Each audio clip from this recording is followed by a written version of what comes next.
After 16 years building the company, I was fired by the founder's arrogant son for discovering a secret that could ruin his career. They say the devil is in the details. But that's a myth that people tell themselves when they're too lazy to read the fine print. The devil is not in the details. The devil is in the definition section, which is often found on page 4, paragraph 3, subsection B. That is where I have resided for the past 12 years. While the salespeople were out buying steaks with the company card and the marketing team was busy sniffing their own farts during synergy brainstorming sessions, I was working in the back room on the engine. I am Claire Bennett. I'm a corporate licensing architect. It sounds uninteresting. I understand. It sounds like the kind of job where you could wear beige cardigans and die quietly at your desk. However, in the area of data streaming, I am accountable for preventing billion-dollar pipes from exploding. I wrote the code, not the computer code, but the company's legal code, or DNA.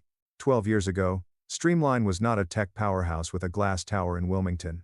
3 guys and I were crammed into a rented office above a tire shop, which smelled of burnt rubber and desperation. I recall sitting in a folding chair, a laptop on my knees, and drafting the earliest exclusivity agreements as the founder, Old Man Turner, walked around smoking cheap cigars. He was a bastard. But he was a clever one. I knew the technology wouldn't matter if the rights weren't protected. Claire, he'd sneer, pointing a vicious finger at me. Make it bulletproof. I want a contract so strict that if they try to breathe without paying us, they'll owe us for the oxygen. So I did. I created a paper fortification. I connected clauses like a razor wire spider web. For 12 years, I created the licensing infrastructure that enabled that tire shop to expand into a $800 million empire. I remained in the shadows. I did not wish to become famous. I didn't need those magazine covers. I just wanted the machine to function. Before I get into how the machine tried to eat me, a little aside. I'm unloading my entire mess here since my lawyer told me I couldn't speak with the press right now, but he didn't include anonymous forums. If you want to see how a middle-aged woman takes down a boardroom full of frat boys, subscribe and possibly upvote since the information I'm about to offer is interesting, and it helps the algorithm recognize I'm not a bot. Okay, back to the grime. The challenge in designing the perfect machine is that people tend to forget that it requires a mechanic. They simply assume it operates on magic. Turner, an elderly man, died last year. Heart attack. It was likely the first time his heart had acted spontaneously in 80 years. With that, the prince inherited the kingdom. Ryan steps in. A.T. Ryan Turner, 32, has an MBA from a school where his father paid for a library wing and teeth that are unnaturally white. On the first day, he walked into the CEO's office wearing a suit more expensive than my first Honda, carrying a cappuccino, and exuding an air of entitlement that had its own gravitational pull. I knew we were in trouble the moment he called his first all-hands meeting. He didn't mention stability, or our key license revenue. He discussed disruption. He used the term pivot 6 times in 3 minutes. He considered the corporation his father established, which I secured, as an ATM for his ego. He looked at me, the woman in the corner wearing sensible glasses and carrying 3-ring binders. But he didn't notice the architect. He saw furniture. He predicted a legacy cost. He saw a boomer residue. I'm 45. You are illiterate, turnip. That is Generation X. But whatever. I remember a meeting about 3 months into his tenure. I was seeking to emphasize the unpredictability of our Asia-Pacific sublicensing transactions. It's a fragile environment. You pull one thread, and the entire sweater unravels. Claire Ryan interrupted with a fidget spinner. Yes, by 2024, the mahogany table will feature a genuine fidget spinner. You're getting bogged down in the how. I want you to focus on the wow. We must be agile. You need to break things. I lowered my reading glasses. Ryan, if we break the sublicensing requirements in Singapore, we will trigger a default provision in the German master agreement. We lost the European market overnight. He rolled his eyes. Actually rolled them as if a teenager had asked to take out the trash. That's just legal jargon, Claire. We have lawyers for that. I need visionaries, not librarians. The room became quieter. The other executives, whom I had worked with for a decade and saved from a dozen lawsuits, were looking at their notes. Nobody said anything. Nobody supported the woman who built the floor they were standing on. That was the moment.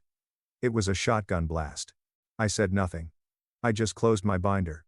The sound of the metal ring locking shut echoed like a gunshot through the quiet room. I said, I understand. My voice was calm. It's always calm. My rage does not scream. It calculates. I'm going to stop becoming a librarian. Ryan smirked, convinced that he had won a power war. He thought he was housebreaking the old crew. He had no idea he had just penetrated the nuclear core and shut down the cooling system. Ryan made the classic blunder of the inherited rich. He mistaken authority for power. He held the title. He had the corner office. He had the signing pen. But he didn't know where the deceased were buried. He didn't even understand there was a cemetery. I returned to my office, which was a little windowless box in comparison to the glass fishbowls supplied to new VP recruits, and started organizing. I did not organize efficiently. I prepared for war. I chose the original founding documents, which were stained with coffee and typed using software that no longer exists. I sat there, surrounded by the hum of servers for which I had approved a budget 10 years ago. I waited. I knew what was coming. And, like Ryan, they are predictable. They're like bad code. They frequently crash the same way. He wanted to save costs in order to fund his innovative new ideas, the bulk of which use blockchain, of course. The silent department that never complains is the simplest cost to reduce. He was going to fire me. I could feel it in the air conditioning. It smelled like cheap cologne and betrayal. But here's the thing about architects: we keep the blueprints. And sometimes we're intelligent. We draw trapdoors that only we can see. I looked at the framed photo of Old Man Turner on my desk. He appeared sad in the photograph, holding a cigar. "Sorry, elderly man," I muttered to the photographer. "Your child is about to realize why you never fire the person who holds the keys to the castle." I saved 3 specified files to an encrypted USB device. I kept the drive in my purse, next to the lip balm. Then I waited for the phone to ring. It didn't take long. The call came on a Tuesday morning. Tuesday is a cowardly day to fire staff. Monday is quite forceful. Friday may result in a weekend PR disaster. Tuesdays are boring. Tuesday is safe. "Claire, could you please come down to the strategy room? Just a quick sync." Sophie, the HR director, appeared to be 12 years old and mainly shopped at Zara. Her voice had a tremble in it. "I am about to ruin your life, but I will do so through therapy." Trembling. I said, "On my way." I grabbed my coffee mug. I sipped. It was quite cold. I left it there. I did not grab anything else. No paper or pen, just myself in my suit. I strolled down the corridor, which I had traveled 5,000 times before. I passed the server room. I strolled by the wall of patents, 7 of which listed my name as a contributor. I dropped by the break room, where the new marketing interns were making TikTok films about hustling culture. They stared at me like I was a ghost. Maybe I was. I entered the strategy room. It was a glass box in the center of the floor, designed for transparency. The blinds were drawn. So much for transparency. Sophie sat at the head of the table, gripping a manila folder as a shield. Ryan leaned against the window, staring at the parking lot board. I walked in without turning around. He checked his watch. A Rolex Daytona. "Tacky. Have a seat." "Claire," Sophie explained, "did not offer me water. That's the first sign. They feel horrible about providing water. If not, they just want you to leave." I sat. I folded my hands on the table. "Sophie, am I getting fired?" Sophie blinked. She was unprepared for the straightforward approach. She wanted to perform the dance. "Claire, we're going through a strategic reorganization. Ryan and the board have been reviewing our operational efficiency." "Restructuring," I stated unequivocally. "Simply say the word. It has fewer syllables." Ryan turned around. Then he delivered the look that said he thinks he is the brightest person in the room because his father owned the building. "Claire, please don't make this a drama. The industry is evolving. We require cloud-native minds. You've done adequate work for your age. But we're moving toward a lean, agile style. We need speed. And your department is the bottleneck." "Is there a bottleneck?" I repeated. "Do you mean compliance?" Ryan paused in his corporate pitch to explain. "I mean dead weight. You read contracts as if we were purchasing real estate in 1990. It's slow. It's dull. And it's expensive. We're automating the licensing structure. AI can do what you do in seconds." I almost laughed. I had to bite the inside of my cheek to keep a chuckle from coming out. AI is doing my work. Good luck getting ChatGPT to understand the subtleties of a crossbred indemnity clause for third-party intellectual property in a non-extradition treaty zone. "So I'm redundant." I said that your role had been removed. Sophie quickly rectified, slipping a large envelope over the table. We've put together a severance plan that will take effect immediately. Each year of service is awarded 2 weeks' pay, with a maximum of 6 months. We also offer outplacement services that will help you update your resume.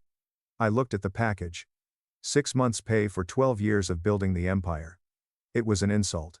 It was a slap in the face with a wet glove, but I declined. Not yet. What about my equity? I inquired. My vesting schedule. Ryan waved his hand dismissively. Standard terms apply. Anything not vested is forfeited. You know the drill. You wrote half of the policy, correct? He thought it was a burn. He imagined he was using my own efforts against me. I did, I responded. I wrote the policy for the employees. I did not write the policy for the founders or partners. Ryan frowned. What? Nothing. I stated that while standing up, I'll sign the separation agreement, but I need one item first. Sophie panicked slightly as she stated. We can't give you access to your computer. Security measures. I don't need the computer. I need a hard copy of my original employment contract. One signed by your father in 2008. A printout of my current personnel record is also given, indicating the date and cause for my termination. Why? Ryan inquired. His gaze narrowed. I lied on my unemployment application. The state requires confirmation of the first hire date in order to calculate long-term benefits. It was gibberish. Complete bureaucratic gibberish. However, Ryan and Sophie are afraid of bureaucracy. They don't understand it, so they follow it. Okay, Ryan sighed. Sophie printed. Let's get this over with. I have a lunch meeting at Nabu. Sophie hurriedly left the room. Ryan and I were left alone. The air was thick with whispered things. Do you think I'm making a mistake? Ryan said, challenging me. He wanted to fight. He wanted me to scream so he could justify calling me emotional. I guess you are doing exactly what I expected. You are taking down the tree because you believe the leaves are unkempt, unaware that the roots are the only thing holding it up. We'll be fine, he scoffed. The revenue is on autopilot. Is it? I asked quietly. Sophie reappeared, breathless, and handed me a small bundle of papers. Ryan signed my original 2008 contract and the termination notice, both dated today. Thank you, I responded. I put the papers in my folder. I didn't sign their separation agreement. You need to sign the waiver, Sophie said, handing a pen to me. I'll take it home to review, I responded. Standard procedure. You gave me 48 hours in the document itself. 12. Subsection. I wrote it, remember? Sophie looked at Ryan. Ryan shrugged. Whatever. Let her take it. She has no leverage. What will she do? Sue us for being boring? I stood up. I smoothed my skirt. I looked Ryan in the eye. Hello, Ryan. Good luck with the pivot. Yeah. Bye, Claire. I walked out. I did not pack any boxes. Didn't say goodbye to the receptionist. I walked directly to the elevator, took it down to the foyer, and went outside into the Delaware sunshine. My heart was pounding, but not from dread. It was pumping with adrenaline. Because, as I clasped the folder to my chest, I realized something they hadn't. I was aware that when old guy Turner accepted my initial job offer in 2008, he was inebriated. And, because he was inebriated and paranoid, he insisted on a very specific, non-standard rule for involuntary termination without cause. He believed the clause would never be activated because he never meant to terminate me. Ryan had just activated a condition that, to their disadvantage, I had disguised in the master licensing deal itself. Ryan just said it was on autopilot. He had no idea, he just tossed the captain off the plane at 30,000 feet.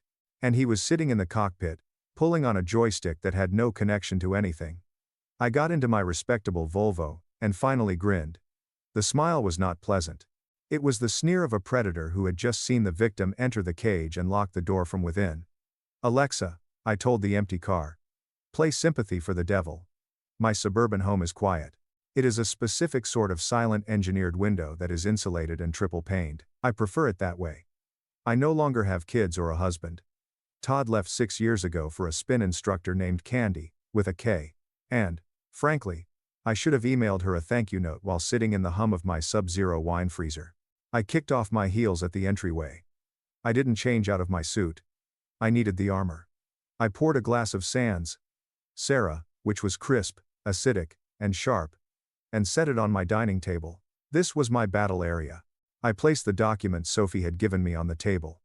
I then went to the wall safe behind a generic abstract painting in the passageway. I turned the dial. Click. Click. Click. Heavy steel swung open. There were no diamonds or cash inside, only backup hard drives and a large, fireproof document box. I moved the box onto the table. This was in the context of an emergency kit, or what I refer to as the dead man's switch. I opened the box. The smell of old paper wafted away. I found the original Master Licensing Agreement, MLA, from 2008. The paper was heavy bond stock. Here's the problem about contracts that Ryan and his MBA peers don't understand. A contract is a living thing. It evolves. You can include modifications, addendums, and timetables. Over the course of 12 years, the Streamline MLA developed from a 20-page document to a 400-page beast. Every time we entered a new country or introduced a new data tier, we updated the code. But the original 2008 agreement was solid. If the bedrock cracks, the structure will collapse. I accessed the file I had stolen from the workplace, a digital backup saved to a USB stick. I searched up the 2018 Global Expansion Amendment. This paper enables Streamline to provide its technology to third-party vendors in Asia and Europe. It was a cash cow. It contributed 70% of the company's current revenue. I compared the digital signature in the 2018 addendum to the signature requirements of the 2008 Master Agreement. And there it was. The ghost in the machine. Turner was frightened about being toppled in a boardroom coup in 2008. So I included a provision, Clause 14b, the Sovereignty Clause, stating that any modification that effectively modifies the company's essential IP exclusivity must be countersigned by the original licensor Turner, and the key licensing architect, myself, in wet ink rather than digital ink. We inserted an obsolete clause to discourage aggressive takeovers. We joked about it. We termed it the blood oath. Turner was already sick at the time of the 2018 expansion. He was checking out. He digitally signed the amendment from his yacht in the Mediterranean.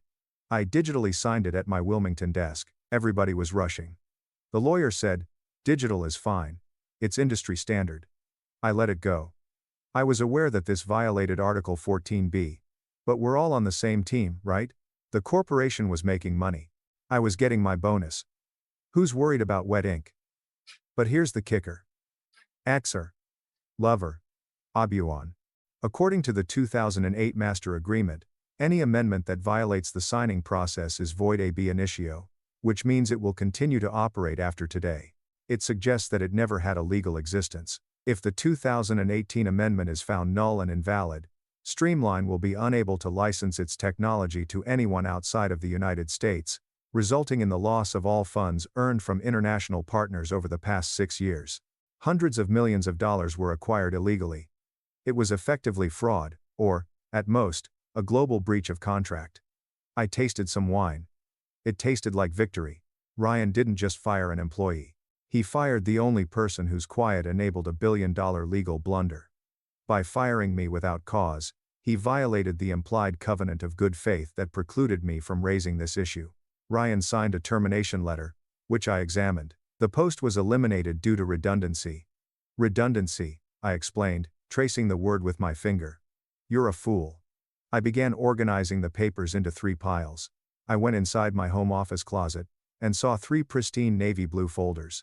Folder 1, The Truth, has the 2008 Master Agreement with the wet ink clause noted. The 2018 amendment uses only digital signatures. Legal brief. I've just started writing in my head on why the 2018 document is toilet paper. Folder 2, The Crime, has a printout of Ryan's strategic roadmap outlining the new expansion plans, which are entirely predicated on the 2018 amendment becoming lawful, proof that they are still selling rights that they do not own. Folder 3 contains the price. This was a fun one. I pulled out my original employment contract. Turner signed an elderly guy under the influence of drink. Clause 9 discusses intellectual property retention. In the event of an involuntary termination without cause, employee Claire retains a 1% royalty ownership in any licensing structures she directly authored, retroactive to the date of deployment, which vests immediately. I had written it as a joke. A golden parachute for a startup that lacks capital. 1% of nothing is nothing. 1% of $800 million. That's not nothing. That entails owning a private island, and the name Ryan signifies wealth. The math was amazing. They owed me pay for each license sold since 2008. In addition, there will be a recurring royalty. I sat back. The house was now dark. The only light came from my laptop screen. I wasn't going to sue them yet. That's what a sensible person would do. A typical person would contact a lawyer to file a complaint. No. I was an architect. I intended to let them build the tower a little higher. I planned to let Ryan climb all the way to the top, and proclaim his victory to the world, before pulling the pin. I needed them to do one more act. I demanded that they openly rely on the bogus contract under Ryan's name once more. I checked my phone. A notification from LinkedIn. Ryan Turner posted. Next week promises to be exciting. Never before has there been so much global expansion. #disruption. It is a new era. I smiled. He was doing the work for me. Proceed, Ryan. I spoke to the brilliant screen. Disrupt yourself. 2 weeks. That's how long I waited. For 14 days, I was a ghost. I didn't update my LinkedIn. I did not reply calls from bewildered ex-colleagues who wanted to know why my email had bounced. I woke up at 6 a.m. Also practiced yoga. As flexibility is essential when dealing with corporations. Then I sat at my dining table and watched the cables. I had created Google Alerts for Streamline, Ryan Turner, and Eurotech Solutions. Eurotech was the largest fish. They were a German firm looking to license our entire streaming backend for the EU market. Ryan had pursued the transaction to show stockholders that he was more than just a nepotistic hirer. The transaction was valued $150 million and completely illegal. The press release was sent on Thursday. I first noticed it on TechCrunch. Streamline has partnered with Eurotech on an extraordinary $150 million licensing transaction. CEO Ryan Turner calls it the beginning of a borderless data future. I opened the article. Ryan was photographed shaking hands with the CEO of Eurotech in Berlin. Ryan was grinning. He looked like he had just invented the internet. The post was full of quotes about synergy and robust legal frameworks. I almost felt terrible for Eurotech's lawyers. German lawyers are thorough. They do not love surprises. They prefer rules. They believe that when a U.S. firm declares we own the rights, they truly do. They assumed that due diligence had been undertaken. I assumed Ryan could read. I focused on the photograph. In the background, a screen exhibited a data architecture diagram. My architecture, as governed by the 2008 Master Agreement. Gotcha. I whispered. I didn't call Ryan. Calling Ryan would offer him the opportunity to distort things. He'd try to bury it. Maybe you can entice me with a consulting fee? No. I needed to shut off his air supply. I opened my laptop and typed an email. I didn't send it to Streamline. I sent it to Klaus, the general counsel at Eurotech Solutions. I'd met him once at a convention in Geneva. He was a serious man in three-piece suits who lacked sense of humor. Subject: Inquiry regarding Clause 14b. Streamline Licensing Authority. Dear Klaus, I hope you are doing well. I am writing to you as the original author of the Streamline Master Licensing Agreement 2008. I saw the good news about your love. I am sorting through my personal records now that I am no longer with Streamline, which happened 2 weeks ago. I wanted to bring to your attention a minor administrative matter, so that your compliance team is fully prepared. Could you please ensure that the 2018 worldwide revision related to your license agreement includes the wet ink counter signatures required by Item 14b of the founding document? My records demonstrate that without these specific signatures, the alteration is technically illegal from the start, making any sublicensing of the IP to Euro illegal under US law.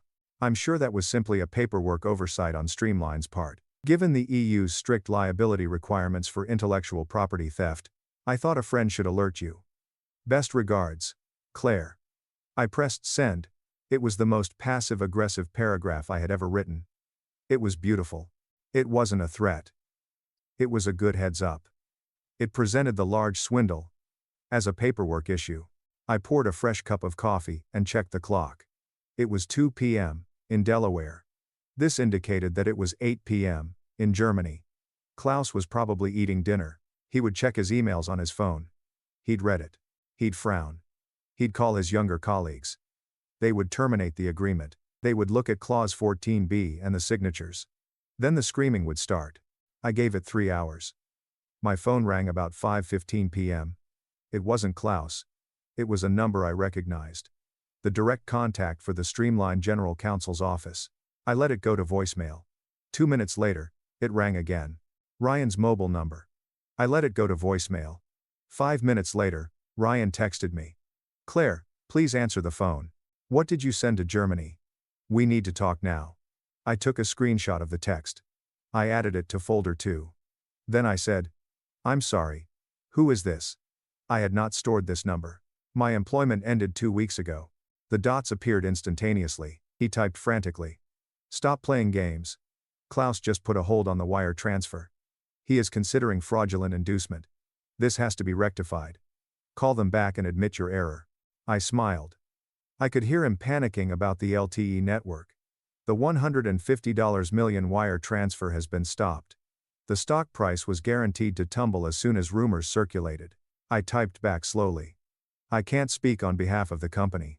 Ryan, I'm not an employee. I'm just a perplexed bystander. If you require my professional opinion on the contracts, I am available for consultation. My rate is significantly more than my previous compensation. He did not answer immediately. He probably tossed his phone across the room. 10 minutes later, I got an email, official letterhead from the General Counsel. David. David was a beautiful person, yet he was vulnerable. He did as Ryan told him. Subject. Urgent legal consultation and settlement discussion. Hello Claire. We'd like to invite you to our office tomorrow at 9 a.m. to discuss current discussions about the Eurotech transaction. We believe there was a misunderstanding over the legality of the 2018 amendment. We are open to discussing a retroactive consulting agreement to explain these issues. Please confirm your presence. 8 PS. We are open to discussing a retroactive. David, please clarify these terms. That was the lawyer pleading. Please come save our asses before we go to prison. I didn't answer immediately. I went to my closet. I pushed aside the sweatpants and yoga gear. I reached into the back to collect the clothing. It was a vintage Armani in charcoal gray, sharp enough to cut through glass. I hadn't worn it in 5 years since it was too formal for Ryan's relaxed working environment. Tomorrow, I informed the suit. We're going to be intimidating. I responded to David with one word. Confirmed. The trap has sprung. Now all I needed to do was walk in and close the jaws. That night, I slept like a baby, the kind of deep, revitalizing sleep you only get when you know you have the winning lotto ticket and everyone else has a misplaced betting slip. While sleeping, I was aware of what was going on at Streamline headquarters. I still had pals there, including low-level analysts and paralegals, the hidden people Ryan neglected. My phone buzzed silently all night with encrypted signal messages. Why is the General Counsel raving at the IT director at 10 p.m.? They are cleaning the servers and searching for wet ink documents. Ryan is in the boardroom. He looks like he's about to vomit. Did you do anything? Lol. I did not respond. Plausible deniability is an excellent thing. I awoke about 6:30 a.m. I showered. I arranged my hair tightly, bunned, and severe, with no free strands. I put on an Armani suit. It fit well. It felt like chainmail. I applied makeup. Just enough to appear alive, alert, and dangerous. I drank my coffee black. I gathered the 3 folders. They sat on my kitchen counter, seemingly harmless navy blue cardstock. Folder 1 contains the law. The proof is stored in folder 2. The bill can be found in folder 3. I stored them in the leather briefcase Turner had given me for my 10th anniversary. It was tattered and scarred leather. It seems to have witnessed combat. It did. I drove to the office. The commute appeared weird. I listened to NPR. They were discussing the weather. Sunny. With a high of 75. They didn't mention that a major local technology company was failing. Not yet. I pulled into the parking lot. My badge was deactivated. Obviously, I could not enter the executive garage. I had to park at the visitor lot, which was half a mile away. Petty, I muttered, locking the Volvo. I walked on asphalt. The sun was illuminating the building's glass facade. It looked impressive. From the outside, it appeared to be a bastion of innovation. From the inside, I saw it was a house of cards kept together by a non-existent signature. I strolled into the lobby. Sarah, the receptionist, looked up. Her eyes expanded. She knew I'd been fired. The rumor mill moves quicker than fiber optics. Claire. She mumbled. I thought. I have a meeting with David and Ryan, I said, smiling warmly. This was not her fault. Can you buzz me in? I need to call up, she said tentatively, reaching for the phone. Go ahead. She murmured into the receiver before nodding. She turned pale. They said send you straight up to the war room. What war room? I inquired, raising an eyebrow. They used to call it the Synergy Suite. The fact that they returned to the war room meant that the terror had subsided. Thank you, Sarah. I walked to the elevators. I pushed the button for the 12th floor. The door slid open. I walked in and looked at my reflection on the mirrored walls. I appeared relaxed. I appeared like a lady about to examine God. The elevator chimed. The doors opened. The hallway was quiet, too quiet. Normally, this level was filled with assistants and junior VPs attempting to look busy. Today, it's a ghost town. They had cleared the floor. They didn't want witnesses. I walked along the long corridor, my shoes clicking against the smooth concrete. Click, click, click. The sound of a clock counting down. I approached the boardroom's large glass doors. Through the glass, I could see them. Ryan was pacing. He had removed his suit jacket, his tie was unfastened. He seemed to be sweating. David, the general counsel, sat at the table, head in his hands, surrounded by piles of paperwork. Two professional shooters, most likely charging $1,000 per hour, were whispering and staring at laptops. They looked up as I approached. I didn't knock. I just pushed open the door. It was heavy, but I didn't struggle. Good morning, gentlemen, I said. My voice didn't shake. It filled the room. Ryan stopped pacing. He turned to face me. His eyes were red-rimmed. You, he spat. You have some nerve showing up here after trying to sabotage a $150 million deal. I was invited, I said, walking to the head of the table opposite Marcus, ignoring Ryan. I placed my briefcase on the table, and I didn't sabotage anything. I simply responded to a question from a colleague in Germany. Ryan exclaimed, You maliciously misled our partner. Did I? I looked at Marcus. Marcus, tell him. Marcus looked up. He looked aged. He looked like he hadn't slept in a week. Ryan, you're correct. Ryan slammed his hand on the table and declared. I don't care about technology. I am concerned about the money that has been frozen in the bank. Sit down, Ryan, I suggested without shouting. I used the same voice I used when he was an intern and I had to explain how a printer worked, which worked. He actually sat. Now, I added, unlatching my briefcase. You called me here to clarify words. Let us clarify. I took out the 3 folders and lined them up. You have a problem, I said. A very big, very expensive problem. And, contrary to popular perception, I am the only person in the world capable of repairing it.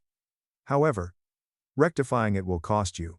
One of the external lawyers, a sharp-looking man with a shaved head, came up and said, Miss Vance, we would want to offer you a consultation arrangement to address the signature difference.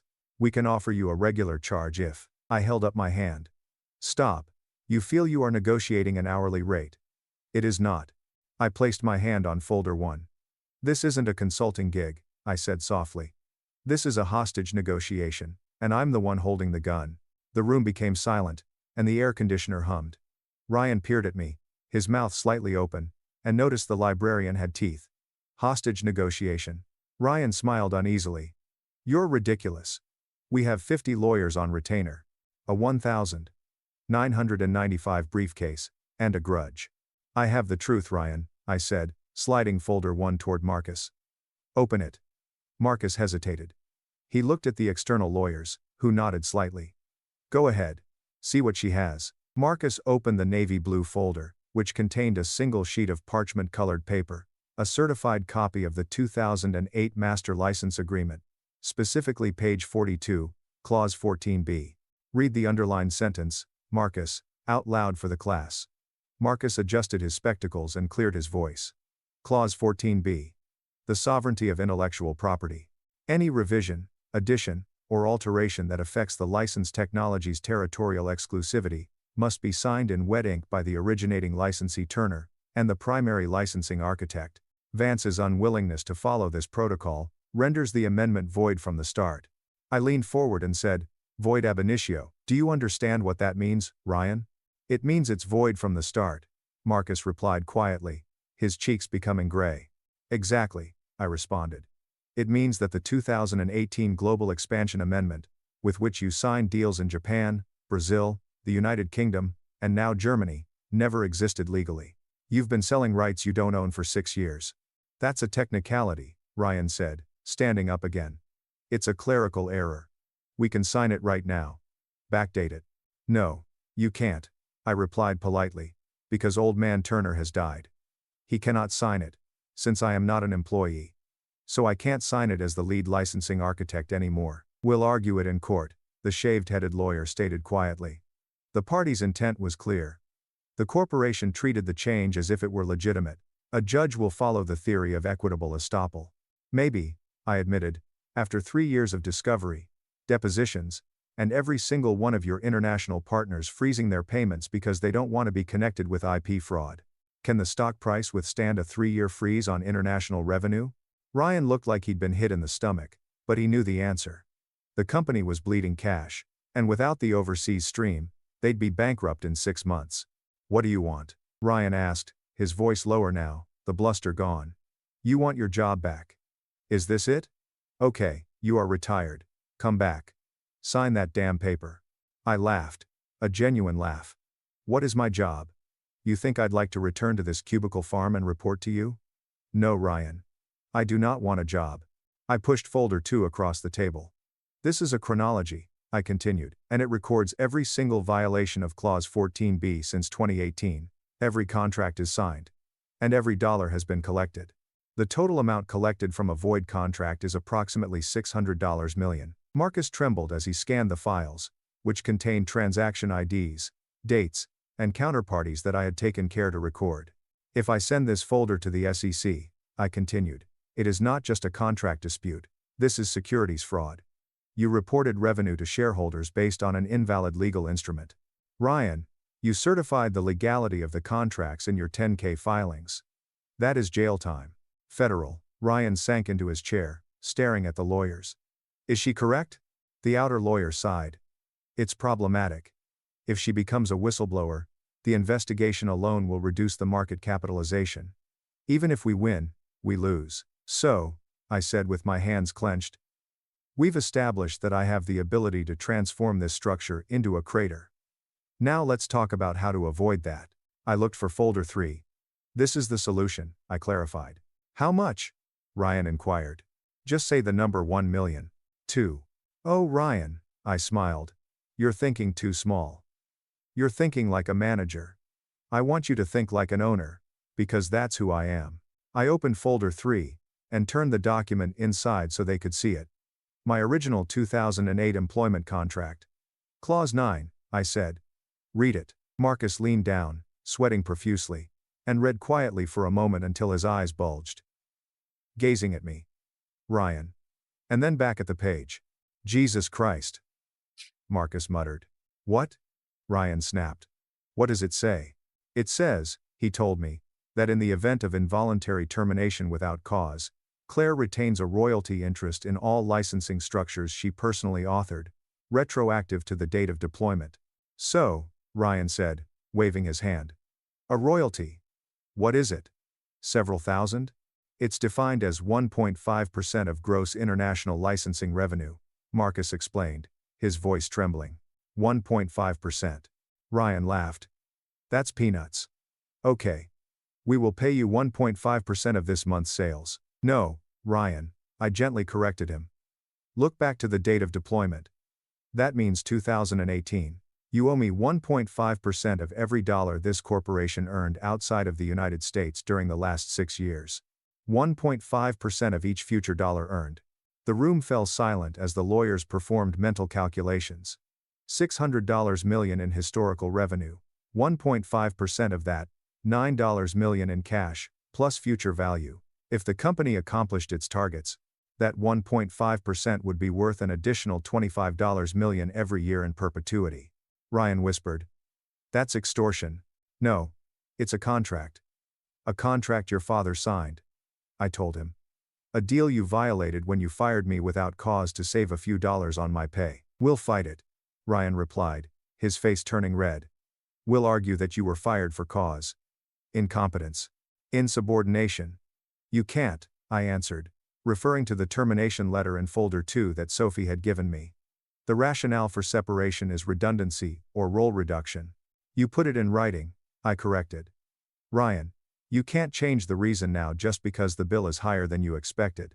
The external lawyer shut his laptop and looked at Ryan, stating, she has you cold on the termination cause. Trying to change it now appears to be retaliatory. The Department of Labor would consume us before we ever discuss the contract. $9 million. Ryan was indicating. I don't have $9 million in liquid cash for a severance payment. Then you best find it, I urged. Sell the yacht. Sell the Hamptons vacation home. Or explain to the board why you need to spend the emergency cash because you did not read my personnel file. This destroys me, Ryan said, looking at me with hatred. If I pay this, the board will know. They'll probably fire me. I shrugged. But if you don't pay it, I'll send an email to Eurotech, confirming that the contract is void. Then you lose the $150 million transaction. The SEC comes knocking, and you don't just lose your job, Ryan, you lose the firm. You're going to prison. I leaned back in my chair. So the choice is yours. You can be the CEO who paid a massive settlement to a brilliant architect he wrongfully terminated. An expensive but manageable mistake. Or you can be the CEO who committed fraud and destroyed his father's legacy. I checked my watch. I have a yoga class at 11 a.m., and I need an answer before I leave. Ryan stared at Marcus, who nodded slowly. Pay her, Ryan. It is the only way to shut the 14B breach. We can structure the settlement to include a waiver in which she retroactively acknowledges the signatures. I hate you, Ryan said at me. I know, I said. That's why I added a premium. A premium? Yes, to save your Eurotech agreement, I am contractually required to sign the wet ink validation on the 2018 paperwork for 1.5%. That necessitates a consultation fee. How much? Another $1.5 million, I said.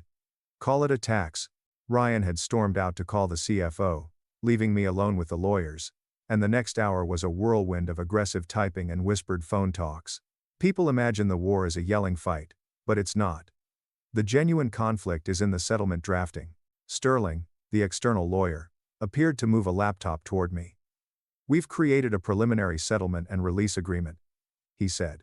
It structures the $10.2 million as a lump sum payment. In exchange, you relinquish any claims, sign the retroactive validity documentation for the 2008 and 2018 agreements, and agree to a normal NDA and non-compete. I moved the laptop closer and examined it. Section 4. I said, pointing to the screen. Employee agrees to a global non-compete for a period of 5 years in the data licensing sector. Standard, Sterling said. We're paying you a lot. We cannot let you go to a competitor. Delete it, I responded. Excuse me. But could you delete it? I am no longer an employee. I'm a consultant. And you're not paying me to be silent. You are paying me for my property and royalties.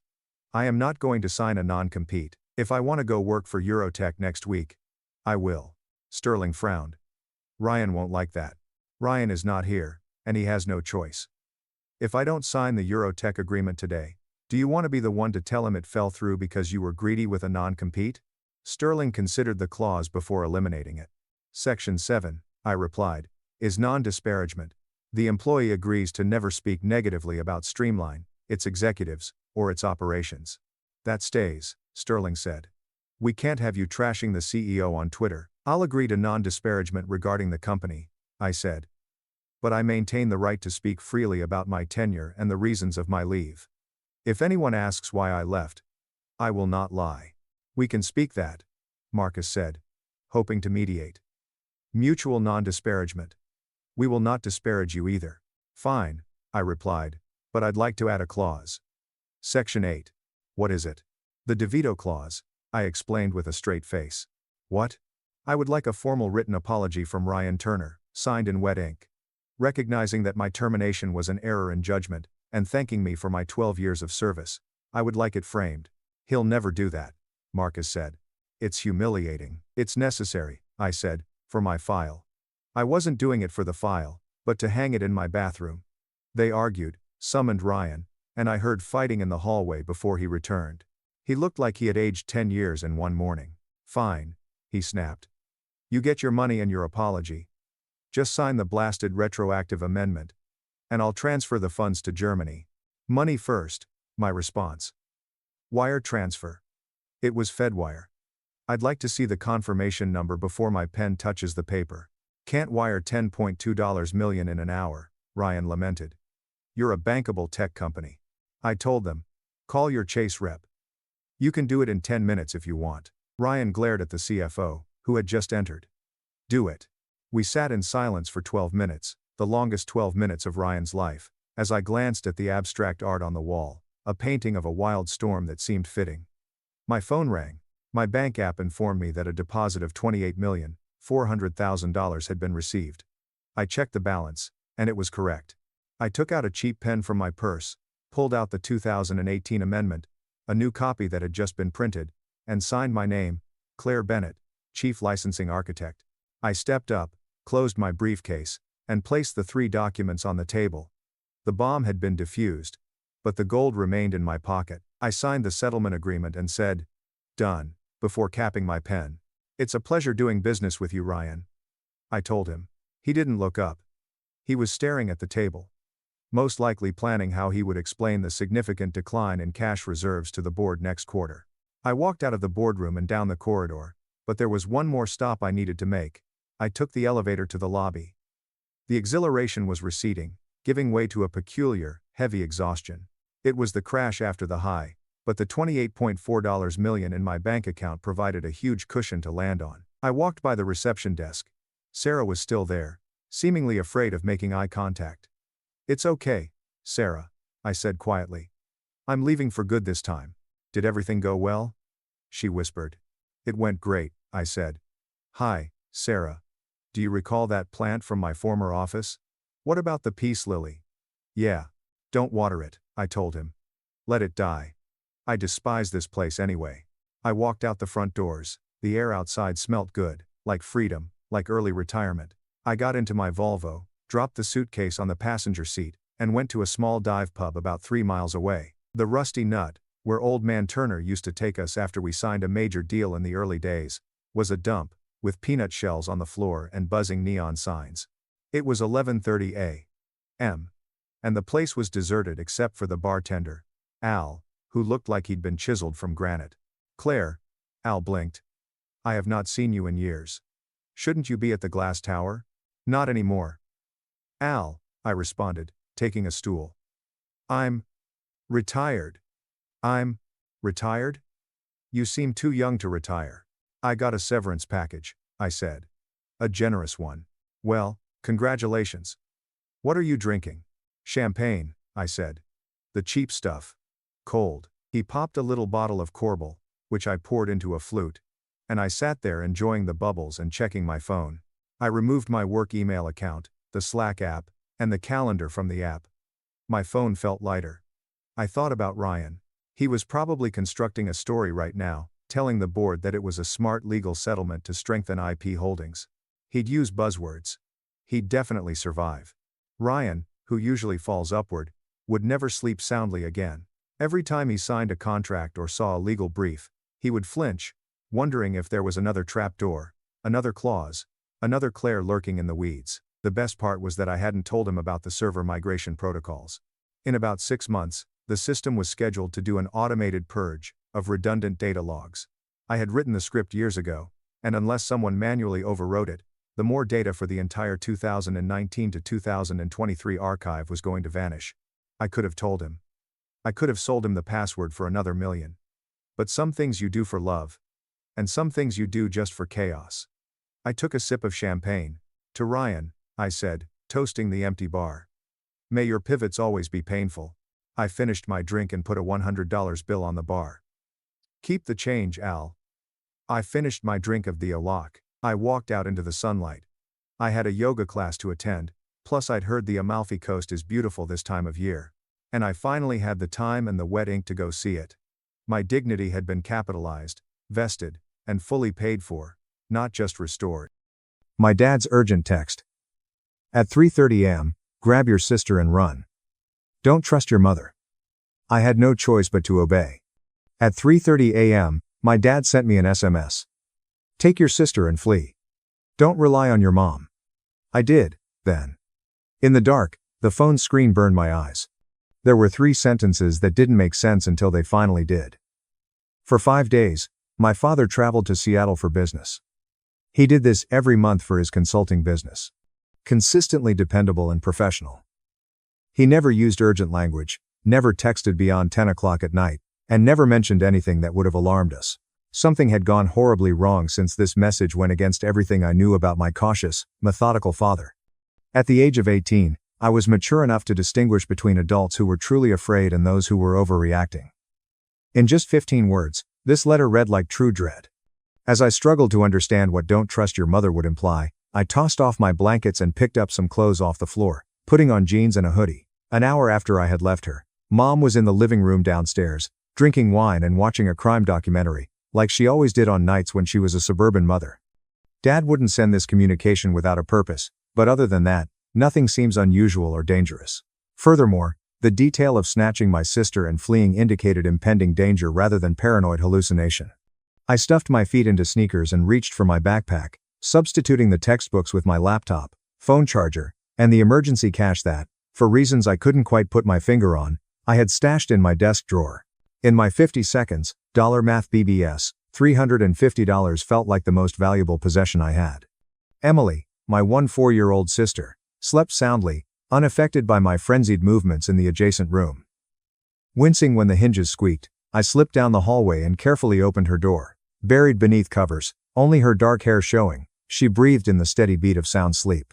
Since Dad had made it clear in his letter that he didn't trust her, it would be very impossible to wake her softly. However, waking her loudly would alert Mom downstairs. I then crouched next to Emily's bed, covered her mouth with my hand, and shook her shoulder. I felt her attempt to scream into my hand as her eyes sprung open in fear. Even in the quiet room, I could hardly hear the whisper I made as I put my finger to my lips and spoke straight into her ear. Dad messaged me about an emergency. We must depart immediately without Mom's knowledge. Once we're secure, I'll explain everything. However, you must believe me and keep quiet at all costs. Emily's eyes were filled with perplexity and worry. However, she nodded in opposition to my hand. She sat up and reached for her glasses on the nightstand after I opened her mouth. I had already taken jeans and a hoodie out of her closet and shoved them into her hands while making frantic motions for her to change. With trembling hands, she pulled on the garments over her pajamas, and I shoved her feet into the closest shoes without bothering to secure the laces. Emily's room had a backyard-facing window with a screen that I had taken off numerous times for slipping out to hang out with friends. With practiced ease, I released it and peered down at the garden below, which was 9 feet lower. Although not perfect, it is doable, particularly since the flower bed offers a softer surface than concrete. I helped Emily climb through the window frame after tossing out both of our backpacks and seeing them land in the mulch. She paused at the edge, clearly afraid as she gazed down at the plunge. I took hold of her wrists, lowered her as far as I could, and then released my hold. And with a faint thump that sounded explosively loud in the still darkness, she fell the last 4 feet. Soon after, I dropped and rolled to cushion the blow. When I landed, my ankle twisted a little, but when I stood up, it supported my weight. Emily's face was filled with questions as she stared at me, but I took her hand and dragged her over to the back fence. Before Mom checked on us or heard something fishy, we might have had a few minutes. I stepped on the ornamental crossbeam of the 9-foot privacy wood fence, pulled myself over the top, and fell into the neighbor's yard. Emily found the height more difficult, but I helped her through it by catching her when she fell next to me. 3 blocks from our house, we emerged into a street after running through 4 backyards. We're both breathing heavily. Then, in an attempt to find the specifics I had overlooked in my stress, I took out my phone and read Dad's message once more. 3:15 a.m. was the time stamp displayed. Sent 10 minutes ago. Just those 3 phrases, dangling in cyberspace like a grenade, with no missed calls or follow-up texts. When I tried to call him, the call ended up in voicemail. His professional demeanor was inconsistent with the situation he announced. Emily's voice was becoming closer to panic as she tugged at my sleeve and demanded explanations that I didn't have. Even in the faint streetlight, her face became pale when I showed her the words. What does "don't trust Mom" mean to him? What's going on? Dad wouldn't say this unless it was serious, but I'm not sure yet. We must find a safe place and investigate the situation. Despite having no plans other than to leave our house, I was attempting to come across as composed and in control. At 3 in the morning, we were stranded on a residential street with nowhere to go and no means to get in touch with the one parent who had told us to flee. A new text message buzzed through my phone, This time from my mother. Girls, where are you? Upstairs, I heard sounds. Given the situation, the informal tone seemed out of place, as if she were acting as though nothing out of the ordinary was going on. Perhaps, from her point of view, nothing out of the ordinary was occurring. Perhaps Mom was truly perplexed about her missing girls, and Dad's message was the anomaly.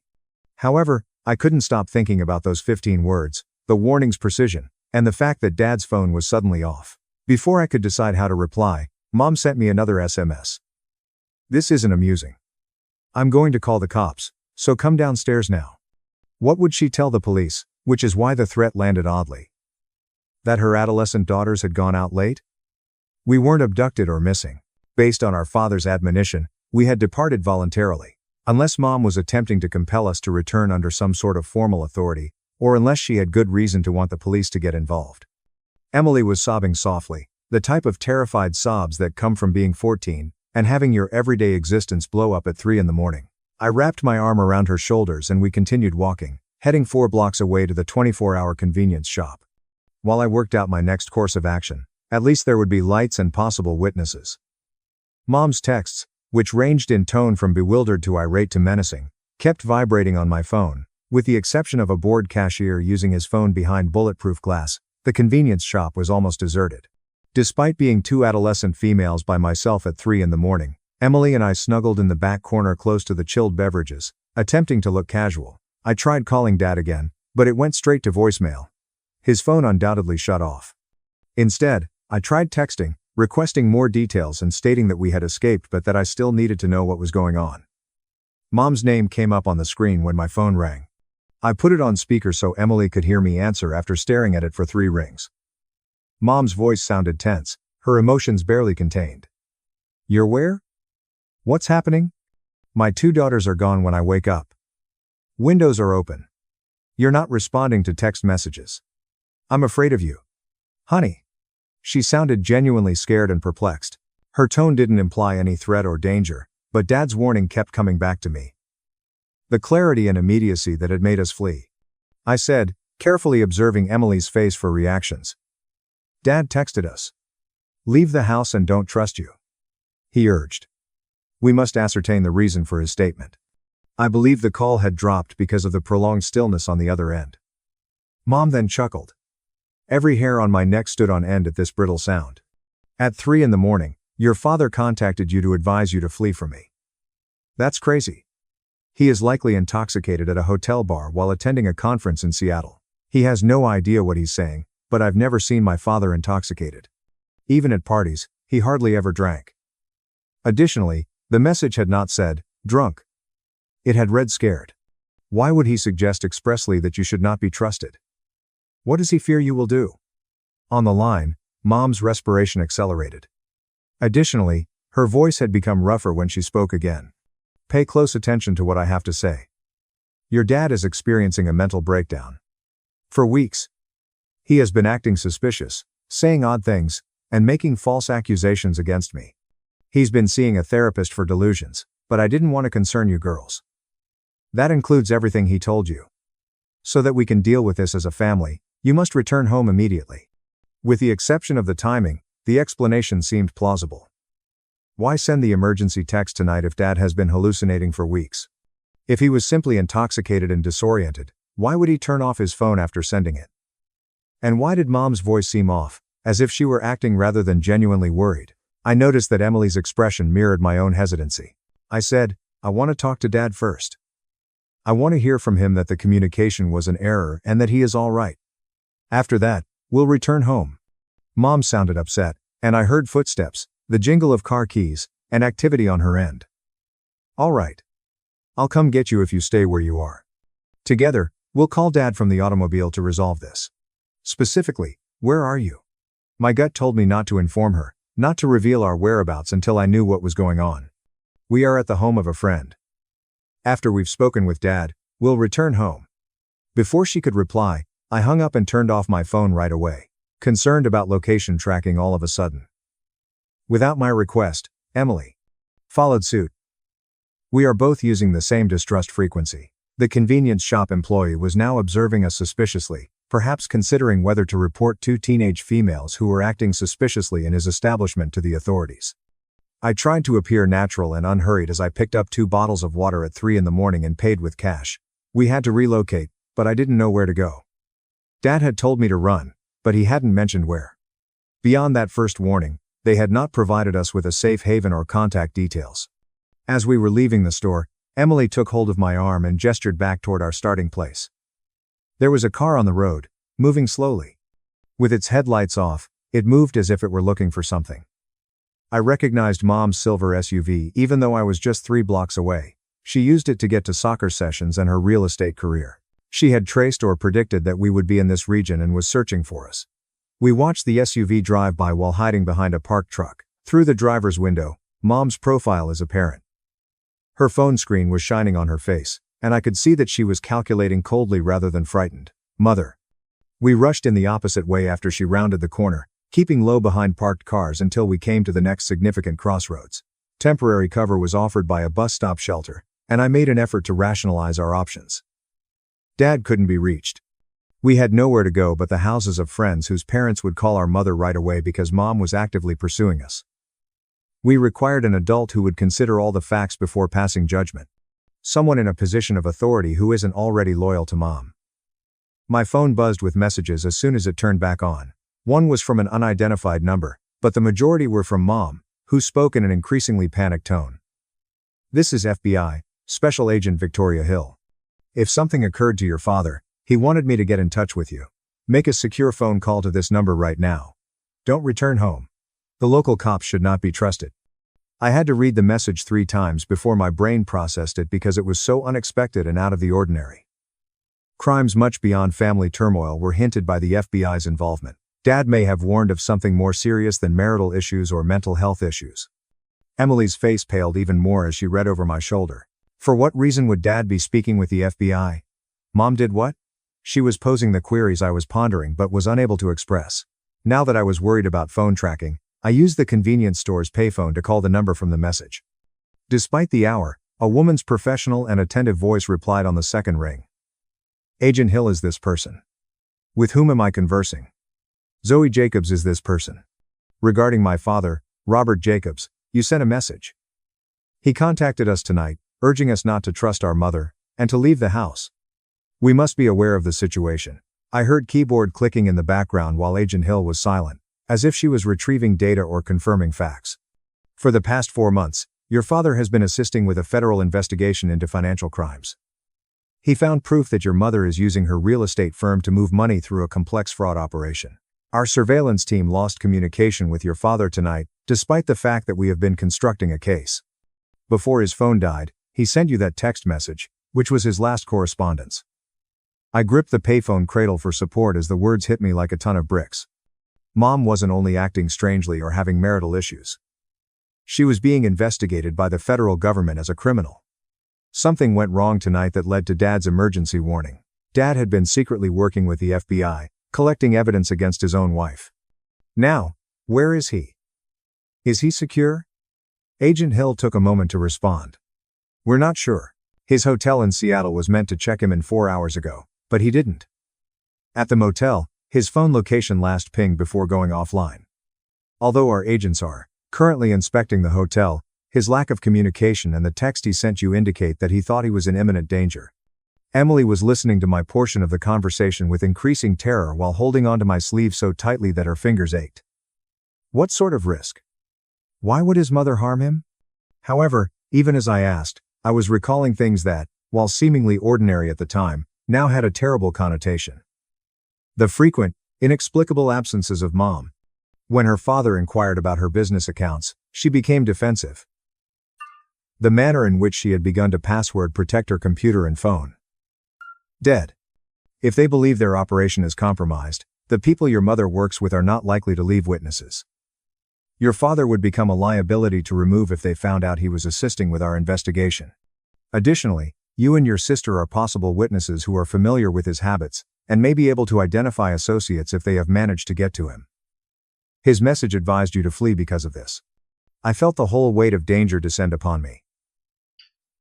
And all of a sudden, I realized why my father had texted me in the middle of the night with such specificity and urgency. We weren't fleeing typical turmoil in the family. We were fleeing financial crimes and those who killed witnesses. How do we proceed? Where should we go? I was given the address of an FBI field office 30 meters north by Agent Hill. With the exception of emergency calls, get there as quickly as you can without using credit cards or your phones. Call 911 right away if you witness your mother or anybody else acting strangely. Agents are being dispatched to pick you up, but they will be gone for 50 minutes. Until they get there, you must remain concealed and on the go. After I hung up, I told Emily everything, and I watched as her expression changed from shock and terror to grim acceptance. She was absorbing the fact that our mother was a criminal at the age of 14. We were fleeing those who slaughtered witnesses, and our father was missing and possibly dead. For anyone, but particularly for a child who had gone to bed contemplating homework and friend conflict, it was too much. We hurried to the strip mall across the street, where a cab service was based, and kept looking for Mom's silver SUV. Despite being half asleep, the dispatcher agreed to send a car to our address and asked where we were going. I provided him the address of the FBI field office, which is 3 blocks away, paranoid about providing precise locations, even to taxi services that appear to be trustworthy. 15 minutes later, the taxi, a battered vehicle driven by a man who appeared irritated at being roused for a fare out, arrived. Emily and I got into the back, and I gave him money up front while advising him to drive cautiously and stay off of the major thoroughfares. Despite giving me an odd look, he pocketed the cash and left the lot. After around 4 miles, we noticed headlights approaching quickly from behind. When the cabbie saw, he swore and sped up a little. Since we departed, someone has been pursuing us. Most likely inebriated fools playing games. But when I turned to look, I could see Mom's face through the windshield, determined and set, and I recognized her SUV. I told the driver that was our mother. She poses a threat. Right now, we must let her go. Before Mom's SUV struck us from behind, hard enough to knock Emily and me forward against the front seats, he gave me the expression that I was crazy. The motorist floored it and cursed more loudly. The old taxi responded slowly as our mother struck us once more. There wasn't much traffic on the semi-rural road we were on.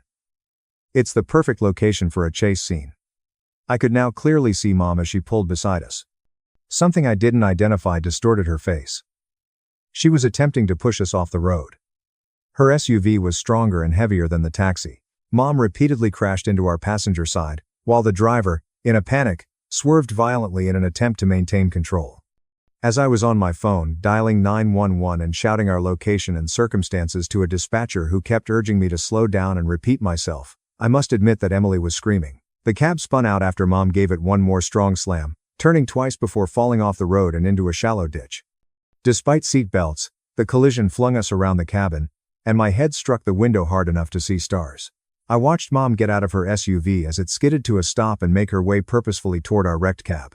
Emily was sobbing next to me, and the driver was sprawled over the driving wheel, either asleep or bewildered. I took hold of her hand and kicked open the far side door, pulling her out into the roadside drainage ditch. Mom yelled behind us as we rushed through undergrowth in the dark. "Girls! Stop!" she said, her voice echoing through the silent night. "I'm attempting to keep you safe. The FBI is telling lies. Your dad is telling lies," she said. "I just need to talk to you." Yet her behavior contradicted her words. It didn't fit someone who was attempting to defend rather than hurt. A culvert beneath the road was connected to the drainage ditch. And we crawled through it, coming out on the far side, scraped and dirty. I heard sirens coming from behind us. At last, the 911 call received an answer. Mom must have heard them too, because as she ran away, I heard her SUV's tires squealing and her screams stop. Officers leaped out of flashing police cars to explore the area and inspect the crashed cab. We shouted that we had phoned 911 and that we were the victims as we emerged from the culvert with our hands high. While his partner scrutinized the slow-moving cab driver, one police approached cautiously with his hand on his pistol. Emily sobbed into my shoulder as I hurriedly explained everything. Until I named FBI Special Agent Victoria Hill and showed him the communication from Dad. The officer appeared doubtful. Before instructing us to wait in his patrol car while he confirmed our account, his demeanor changed and he radioed something coded to his dispatcher. 20 minutes later, federal agents in black SUVs with badges showed up and escorted us away from the local police. Agent Hill was a 40-something lady with keen eyes and a look that said she had witnessed too much to be shocked by anything. She helped us into one of the cars after wrapping emergency blankets around us both. She said, "Your father is alive." Right away. And I felt my chest relax. He is in protective custody and wants to know how you are as well. He was attacked in his hotel room tonight, but he fought off his attackers and managed to escape. After failing to kill him, your mother's friends turned their attention to you, girls, presumably in an attempt to use you as leverage to prevent your father from testifying. Emily was crying more now, a mixture of relief and trauma and weariness. With a gloomy shake of her head, Agent Hill asked, "Where's Mom? Did you arrest her?" Before the local police could arrest her, she left the scene. Every law enforcement agency in the state is searching for her. But she has proven to be very adept at disappearing when she wants to. We currently have warrants out for attempted murder, assault, fraud, and about a dozen other charges. The drive to the FBI field office went by in a blur of fatigue and shock. After processing us through security, they recorded every detail of the evening and Mom's actions in our individual statements. Someone brought blankets, coffee, and food, as if we were delicate objects that could shatter if handled roughly. Around dawn, Dad showed up, looking worse than I had ever seen him. His left arm was in a sling, his face was damaged, and he moved as if his ribs were hurting. However, he broke down totally when he spotted us in the conference room, bringing us both into a cautious embrace that caused Emily to cry onto his chest. The words "I'm so sorry," he repeated. Over the next few hours, the whole narrative became clear. "I'm so sorry I put you through this. I thought I could handle it quietly. I thought I could protect you." For 5 years, Mom had been operating a real estate scam, using her license to help a criminal organization launder money. Dad unintentionally found proof of it. Discovered correspondence demonstrating her pivotal role in the scheme, not merely her involvement. Instead of going straight after her, he had gone to the FBI.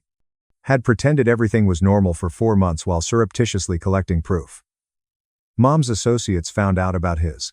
To get rid of the witness issue, they had dispatched personnel to his hotel, but Dad was so worried that he had extra locks in case this happened. Before fighting them off and making his getaway, he texted us a warning, saying, knowing that if they'd come for him, they'd come for us next. Dad clarified, "She was never planning to hurt you directly. She wanted to grab you before the FBI could use you as collateral to force me not to testify. But when you ran, when you didn't come home, she panicked. The woman who chased you tonight wasn't your mother protecting her kids. She was a criminal protecting her operation by any means necessary." 9 months later, the trial took place. At the Canadian border, Mom was apprehended while attempting to escape with large sums of money and forged documents. Dad and the FBI had a ton of evidence that showed years of money laundering and fraud involving millions of dollars. Mom was given the longest sentence, 30 years for fraud, conspiracy, attempted murder, and a list of other offenses that took the prosecutor 10 minutes to review out of the 20 individuals charged in the conspiracy. Throughout the trial, she never turned to face us, expressed regret, or made an effort to clarify. I finally realized that we had been living with a criminal our entire lives without realizing it when I saw the stranger in the defendant's chair wearing my mother's face. For 2 days, Dad testified, his voice steady despite obvious emotional distress, describing how he had fallen in love with a fictional character who had been acting out a role all along. Under partial witness protection, Emily and I now reside in a different state with Dad. Not a complete move and name change, but enough security so we don't have to worry about SUVs crashing into our car at night. After the basic safety of family was destroyed, we are both in therapy to process the trauma and betrayal and learn to trust once more. In addition to trying to forgive himself for not recognizing the warning signs sooner and for exposing us to danger he was unaware of, Dad is rebuilding his consulting business. You will undoubtedly want to watch the subsequent ones if you like this. Please subscribe now and share your thoughts in the comments section. After my raise was denied, I exposed a hidden clause. In a $65M deal, secured $430K, and took control, ousting the CEO, CFO, and GC. The email arrived at 3:25 p.m. on a Friday. The corporate coward's preferred time slot. It enables the sender to rush out to their Tesla and hit the 295 freeway before the recipient has time to process their rage. Subject, Ray, compensation review and Q2 adjustment. I didn't open it immediately. I left it there, bold and unread, pulsing like a migraine in the center of my Outlook screen. I sipped my lukewarm green tea. I looked around the open plan office of Pinnacle Innovations. a mid-sized disruptor in Silicon Valley that smelled constantly of roasted coffee beans in desperation. To my left, the sales team was playing frantic ping-pong, high-fiving over a deal that I knew had been structured incorrectly. To my right, marketing interns were recording a TikTok dance about hustle culture. I am Emily. I'm 38 years old. I am the senior contract and intellectual property analyst. That means I'm the one who reads the 400-page documents that the salespeople sign without looking. I'm in charge of ensuring that the rights to our source code are not accidentally sold to a Cayman-based shell company. I am the invisible guardrail on a highway crowded with drunk drivers. I clicked the email. Hello, Emily. I appreciate your patience regarding the compensation adjustment request. We reviewed your performance metrics, which remain excellent. However, due to the current reallocation of Q2 liquidity into strategic acquisition channels, your raise was lost in legal. We simply do not have the approval code to move it through this cycle. Let's return next quarter. The best Jake HR business partner. I am lost in legal. I stared at the phrase. It was cute. It was ironic. It was a lie so lazy that it was almost offensive. I am legal. Or at least I am the foundation of it. The general counsel, Mark, who spends 80% of his time golfing, and the other 20% asking me how to convert PDFs to Word, has no idea what a budget approval code is. It was the third year in a row. 3 years ago, there was pandemic uncertainty. 2 years ago, there was market volatility. It has now been lost in law. Meanwhile, I knew Jake and HR had just approved a $12,000 retention bonus for a junior developer who had broken the build server twice the previous month. I knew this because I had completed the NDA paperwork for the bonuses. Quick side note, if you're listening to this and have ever been told your raise is on the way while watching the CEO buy a new boat, do me a favor and subscribe, and possibly upvote this story. Fuels our soul, and allows us to afford the fine wine we'll need to get through this retelling. Thanks. I did not scream. I did not type a furious response in all caps. I did not walk into the break room and steal the excellent creamer. I'm a professional. I just removed my glasses, cleaned them with a microfiber cloth, and experienced a distinct, chilly switch flip in the back of my mind. It was not sadness. It wasn't even rage, really. It was evident. They assumed I was furniture. A robust, dependable, ergonomic chair that you could sit in and forget about. They assumed this because I was silent, didn't play ping pong, didn't wear Pavonia vests, and didn't say, "Let's go." When I closed a ticket, I had no leverage. They were wrong. I took another look at the sales staff. They were celebrating the Vanguard account. It was the crown jewel, a $65 million joint venture with a major defense logistics company. It was the arrangement that would turn Pinnacle Innovations into a unicorn. It was the deal that funded the CEO's new glass-walled office. It was also a transaction that I had drafted, not the glossy pitch deck or the handshake. I created the contract, the Master Service Agreement, MSA, the Intellectual Property Indemnity Schedule, and the 60-page addendum on royalty structures. That amendment stood out in my mind. I wrote it 3 years ago late at night, when the company was desperate and cash-strapped. We needed Vanguard to sign, but we couldn't give them the upfront equity they requested. So I created a performance-based royalty trigger. It was complex. It was buried in legal jargon that would make your eyes bleed if you didn't know what you were searching for. I stood up. My knees popped slightly, reminding me that I was no longer 25. I strolled by the ping-pong table. "Hello, Emily." "Smile," one of the account execs roared, taking a shot at the wall. "It is Friday." I offered him a weak, forced smile. "Have a wonderful weekend, Ethan." I walked into the safe file room. Most things were now digital, but the original Vanguard contract with wet signatures remained in the fireproof safe. I have the code. Of course, I had the code. I was the only one who ever entered there. The room smelt of ozone and dust. I turned the dial on the heavy steel cabinet. Click, click, and clack. I pulled out the folder. It was 3 inches thick and navy blue. Copy of the completed Vanguard licensing agreement with the label. I opened it to page 42, clause 14C. I ran my finger across the text. The font was Times New Roman, size 10, modest, unassuming, and deadly. If the licensor Pinnacle Innovations achieves 3 consecutive quarters of 99.995% uptime while processing more than 5 terabytes of client data, the milestones licensor acknowledges that intellectual property rights for the core algorithm will shift to a shared royalty model. Entitle the original IP architect to a retroactive commission of 0.5% of gross contract value, unless the architect signs a waiver. I verified the signature page signed by Vanguard's CEO. Our CEO signed. And Emily Parker, our IP architect, drafting analyst, signed at the bottom. I closed the binder. The silence in the filing room was heavy, but not empty. It was filled with potential energy. Lost in legal, I said to the empty room. The irony was delightful. My raise was not gone. It was right here, hidden in plain sight, accruing interest for 3 years. I was not going to respond to Jake. I was not going to beg. I was going to teach them about the value of reading the fine print. I tucked the binder into my tote bag. Technically, taking original documents is a breach of company policy, but so is wage theft, and I had a sense that by Monday morning, business policy would no longer matter. I spent the weekend in my home office, which is completely opposite of Pinnacle Innovation's headquarters. It is quiet. It is arranged. There is no ping-pong table. Only an extremely efficient espresso machine, and a cat named Sarari, who evaluates me from a sunbeam. I had a contract. Now I need the data. Clause 14C was a dormant trigger. It depended on performance metrics. If the company sucked, the clause was meaningless. If the company performed particularly well, the clause awoke and wanted food. I access the admin dashboard.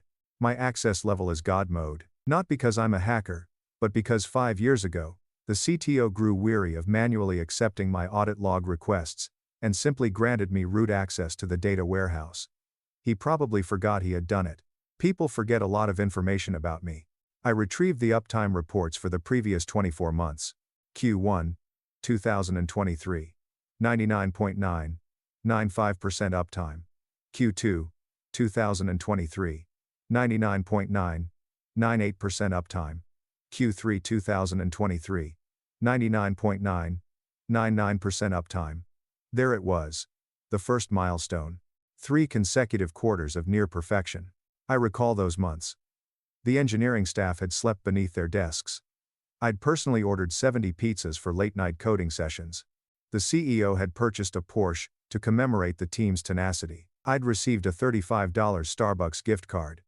Next, consider the data volume. Client data was handled at 10 terabytes, 12 terabytes, and 18 terabytes, much exceeding the 5 terabytes criterion. I sat back, the blue light from the monitor reflecting in my glasses. The math was straightforward, but the implications were startling. 0.5% of the gross contract value. The Vanguard transaction was valued at $65 million over 5 years. This is $350,000, plus retroactive fines for failure to inform, plus interest. We were looking at a minimum of $500,000. But it was more than simply the money. It was also the structure. I wrote Clause 14C as a poison pill to safeguard the company from a hostile takeover when we were still a startup. It was intended to make stealing intellectual property expensive. But, in their arrogance, the present executive team, the majority of whom were hired after I prepared the contract, had never bothered to study the heritage agreements. They handled the Vanguard contract like a cash cow, milking it dry, despite the fact that the pasture's fence was electrified. I printed each log. I printed the quarterly papers in which the CEO boasted about these precise stats to the board. I printed the CTO's email, certifying the successful execution of Vanguard standards. I was making a paper fortification. Sunday night, I sat on my balcony with a drink of Cabernet Sauvignon. I watched the California sunset flow purple and orange across the hills. I was thinking about Jake and human resources. I thought about his lost legal email. He had attempted to save the company around $8,000 per year by denying my raise. In doing so, he compelled me to evaluate my own worth. I pulled out my phone. I did not contact a lawyer. Not yet. I called the only person who would understand the irony of the situation. I summoned the enemy. Well, enemy is a strong word.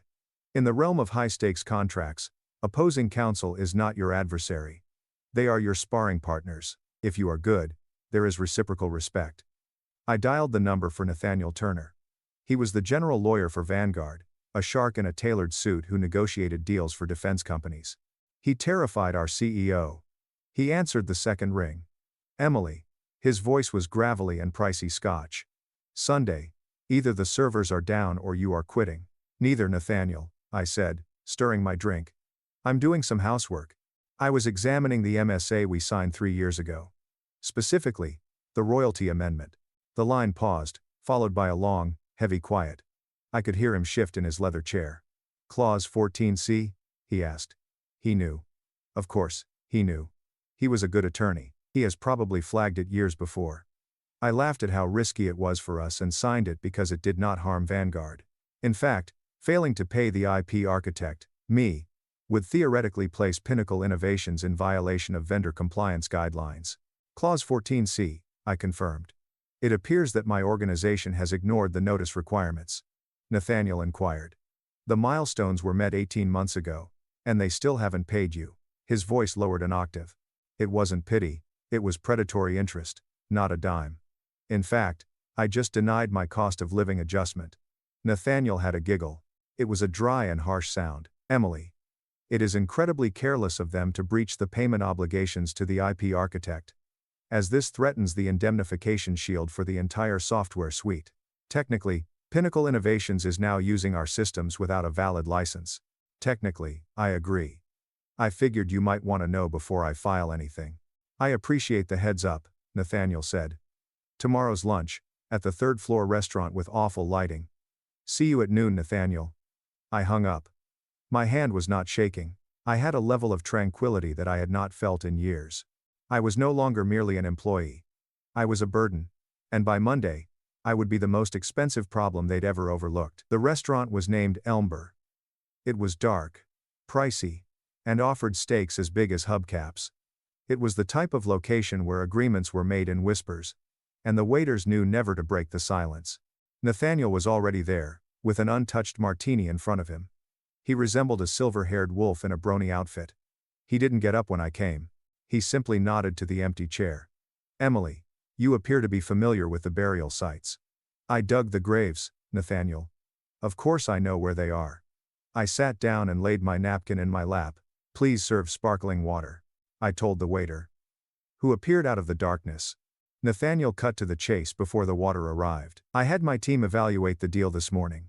You're correct. Clause 14C is inviolable. It is actually brilliant. Who allowed you to put that in there? The former CEO. He was desperate to complete the transaction. He told me to include whatever measures were necessary to protect the IP value. He believed it shielded the corporation from you. I didn't understand it shielded the IP author from the firm. Nathaniel smirked. And the current regime, Mark, a golf pro disguised as a general counsel. Mark believes force majeure is a French dessert. Nathaniel chuckled. But his eyes remained cold. He tapped his manicured finger on the table. Here's the situation from my perspective. Emily, Vanguard pays Pinnacle Innovations $20 million annually. We rely on your software. If Pinnacle Innovations violates its own internal IP compensation protocols, it creates a liability chain. If you sue them and win an injunction, you could potentially freeze the code. I could, I explained softly. But I don't want to harm the product. I built the product structure. I only want what the contract says is mine. And you want them to bleed a little. Nathaniel explained. I took a sip of sparkling water. I want them to understand that loss and legality are not viable accounting strategies. Nathaniel removed a folder from his briefcase and slid it across the white tablecloth. It was thin and precise. This is not legal advice, he explained. The standard legal disclaimer. But Vanguard takes compliance extremely seriously. If we discovered that a key vendor was failing to compensate its primary intellectual property architect, we would have to issue a formal notice of inquiry. I would demand an audit of all IP-related disbursements to ensure that the software we use is free of encumbrances. I opened the folder. It was a draft letter addressed to the CEO of Pinnacle Innovations, regarding an urgent audit of intellectual property compliance and royalties. It demanded proof that Clause 14C had been met. It quoted the exact milestones I had printed out. It requested a response within 48 hours. If you send this, I replied. Looking up. Mark will panic. The CEO will scream. Good, Nathaniel said. They have been overcharging us for support hours for 6 months. I have been looking for a reason to squeeze them. You just handed me the vice grip. He leaned in. You understand, Emily, that once I send this, there is no going back. They will search for the leak. They'll know it's you. They will not know I corrected him. They'll suspect. But they can't prove I spoke with you. Even if they do, California prohibits retaliation against an employee for asserting contractual rights to their own compensation. Nathaniel whispered trouble damages, savoring the legal term like fine wine. Exactly, do it, I said. Nathaniel signaled for the check. I'll send it tomorrow morning, at 9 a.m. I recommend that you be in the office. The fireworks should be spectacular. We did not shake hands. We did not need to. We were two professionals who understood how the machine worked.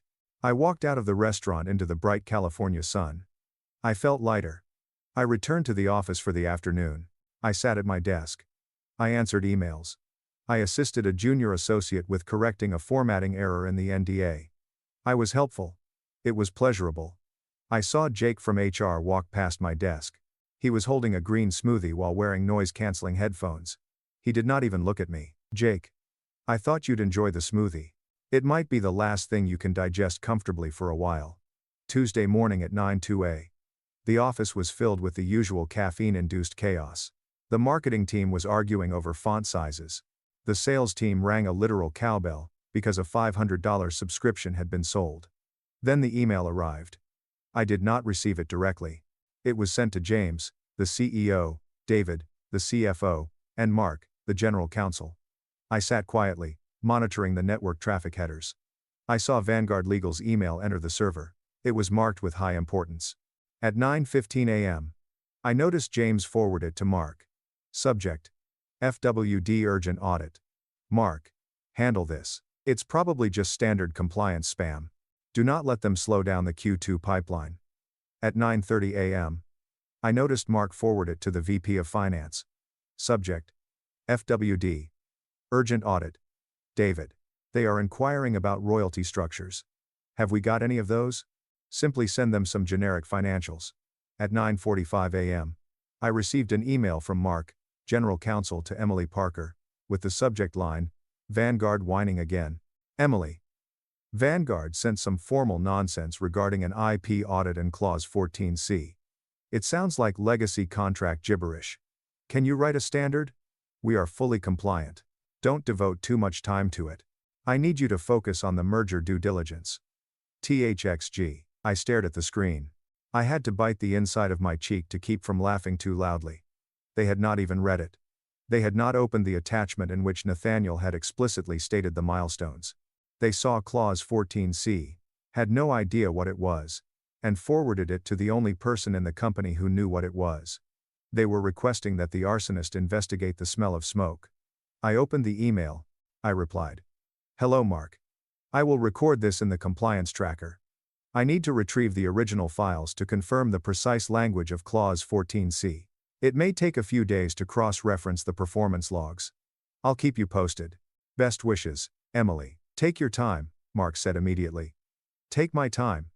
I wasn't about to take my time. I was planning to let the clock run out. The Vanguard letter demanded a reply within 48 hours. That meant Thursday morning. If we missed the deadline, Vanguard reserved the right to suspend payments pending an investigation.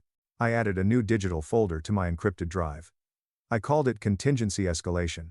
I dragged one into this folder. The original email from HR denying my raise. 2. An email from Mark, asking me to handle the audit of my own unpaid royalties. 3. A PDF export of a Slack conversation in which David, the CFO, joked about hiding profits to avoid paying bonuses last year. I save everything. Never irritate the person who oversees the data retention policy.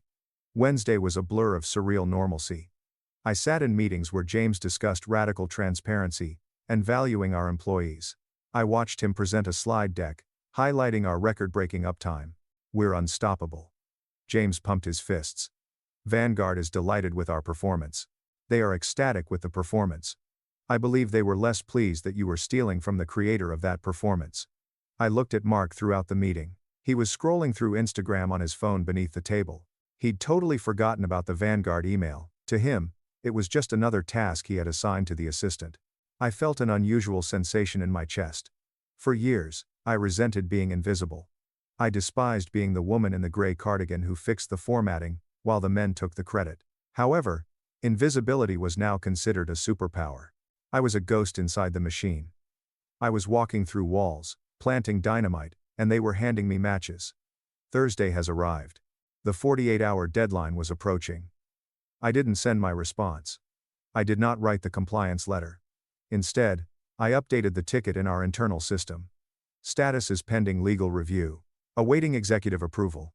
Technically, I was waiting. I was waiting for them to finish their jobs. I waited for them to realize the cliff edge was right there. They did not. At 5 p.m. on Thursday, the deadline passed. At 5:01 p.m., my phone vibrated. A text message from Nathaniel. The radio is silent. Old move. I replied. They think it is spam. They delegated it to me. I am reviewing. Nathaniel responded with a single emoji. Popcorn. The trap was set. We just had to wait for the snap. Friday morning, the audit committee meets. This was usually a borefest in which David, the CFO, attempted to explain why we were burning cash faster than a bonfire in a wind tunnel. Today, however, the vibe was different. There was a strange energy. We gathered in the disrupted conference room, with glass walls, uncomfortable avant-garde chairs, and a $15,000 espresso machine humming in the corner. David stood at the head of the table. He was 35, wore a vest that cost more than my car, and exuded the confidence of someone who had never been told no in his life. "Okay team," David said while clapping his hands. "This month's Vanguard payments seem unusual. Accounts receivable indicates that the wire is pending. Does anyone know why?" My heart beat with a slow, heavy thud. Vanguard had frozen the payment. Nathaniel moved quickly. Mark spun a pen and said, "It's probably just a bank holiday wherever they bank. I'll ping them." "Do it," David said. "We need the cash flow for the Q3 offsite in Tahoe." A voice rose from the end of the table. Actually, it was Kevin. Kevin was a 22-year-old junior analyst just out of Stanford. Smart. Too smart. I was looking through the liability ledger yesterday. I noticed a flag on the contingent liabilities tab. Something about the royalty class B. It's screwing up about half of the gross. The room became quiet. David frowned. Royalty. We do not pay royalties. We are a platform, not a record label. It's part of the legacy codebase. Kevin persisted and tapped his laptop.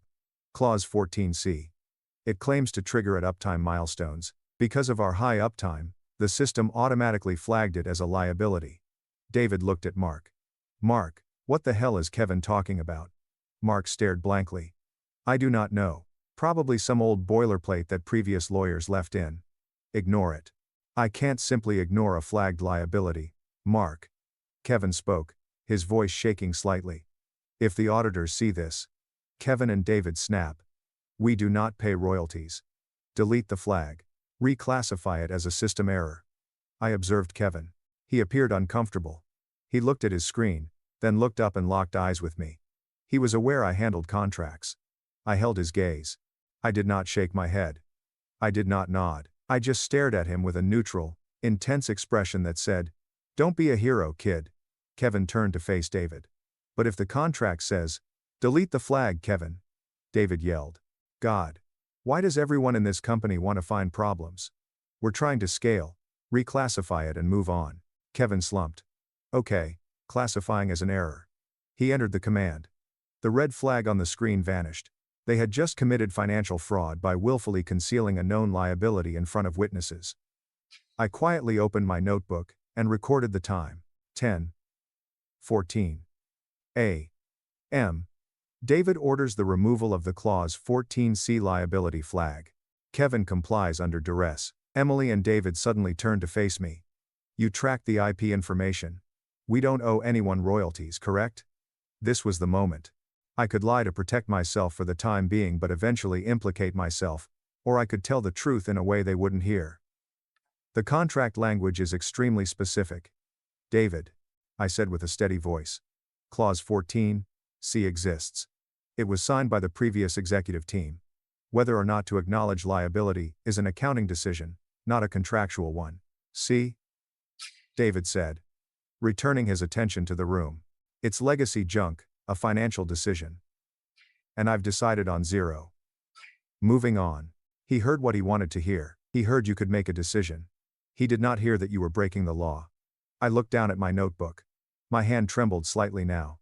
Not from fear, but from adrenaline. After the meeting, Kevin sent me a Slack message. "Kevin, hello Emily. That clause had your initials on the draft log. You wrote it, right? I paused. Kevin was a good kid. I did not want him to go down with the ship. Emily, Kevin, if I were you, I would send David an email confirming his request to delete that flag. BCC, your personal email. Just for your records. Kevin. Is it really that bad? Emily. Do it now. I noticed Kevin typing bubbles for a long time. Then it came to a stop. 10 minutes later, I received a BCC on an email from Kevin to David. Subject: confirmation of instructions to reclassify royalty flag. David, as per our meeting, I've removed the liability flag as instructed. Smart kid. He's just bought himself a life raft. David and Mark had just drilled a hole in the Titanic's hull to drain the water. The weekend felt like you were holding your breath underwater. Vanguard had frozen the payment on Friday afternoon. Normally, this would set off alarms, but David, in his infinite wisdom, had left early for a networking retreat in Napa. The accounts receivable team discovered the error. Emailed David. Received his out-of-office auto reply. And determined it was a problem for Monday. Perfect storm. I spent Saturday morning with my personal attorney, Alina, a sharp, terrifying woman who worked from a strip mall office next to a Thai massage parlor. Don't let the location mislead you. Elena consumed corporate lawyers for breakfast. I laid everything out. The binder, the emails, the documents lost due to legal rejection, the timeline of the ignored Vanguard notices, and the notes from the finance meeting where David ordered the fraud. Alina's face was expressionless as she read everything. She flipped through the pages in a steady snap, snap, snap. She finally looked up over her glasses. They are incredibly stupid, she claimed. They are arrogant, I corrected. They believe rules are for others. Well, Alina smiled, revealing very white and sharp teeth. Rules are about to become prohibitively expensive for them. Here's the strategy. Vanguard sues for breach. Pinnacle Innovations will panic.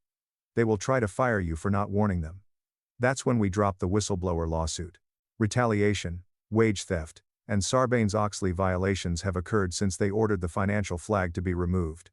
I do not want to destroy the company, Elena, I said. All I want is my royalties and for them to admit they were wrong. Emily, she spoke gently. You can't get one without the other. You are a cancer. You have to cut it out. She wrote a letter of representation. 2. Pinnacle Innovations Legal Department. Re. Emily Parker's writings and claims regarding intellectual property royalties. Do not send it yet. Alina instructed.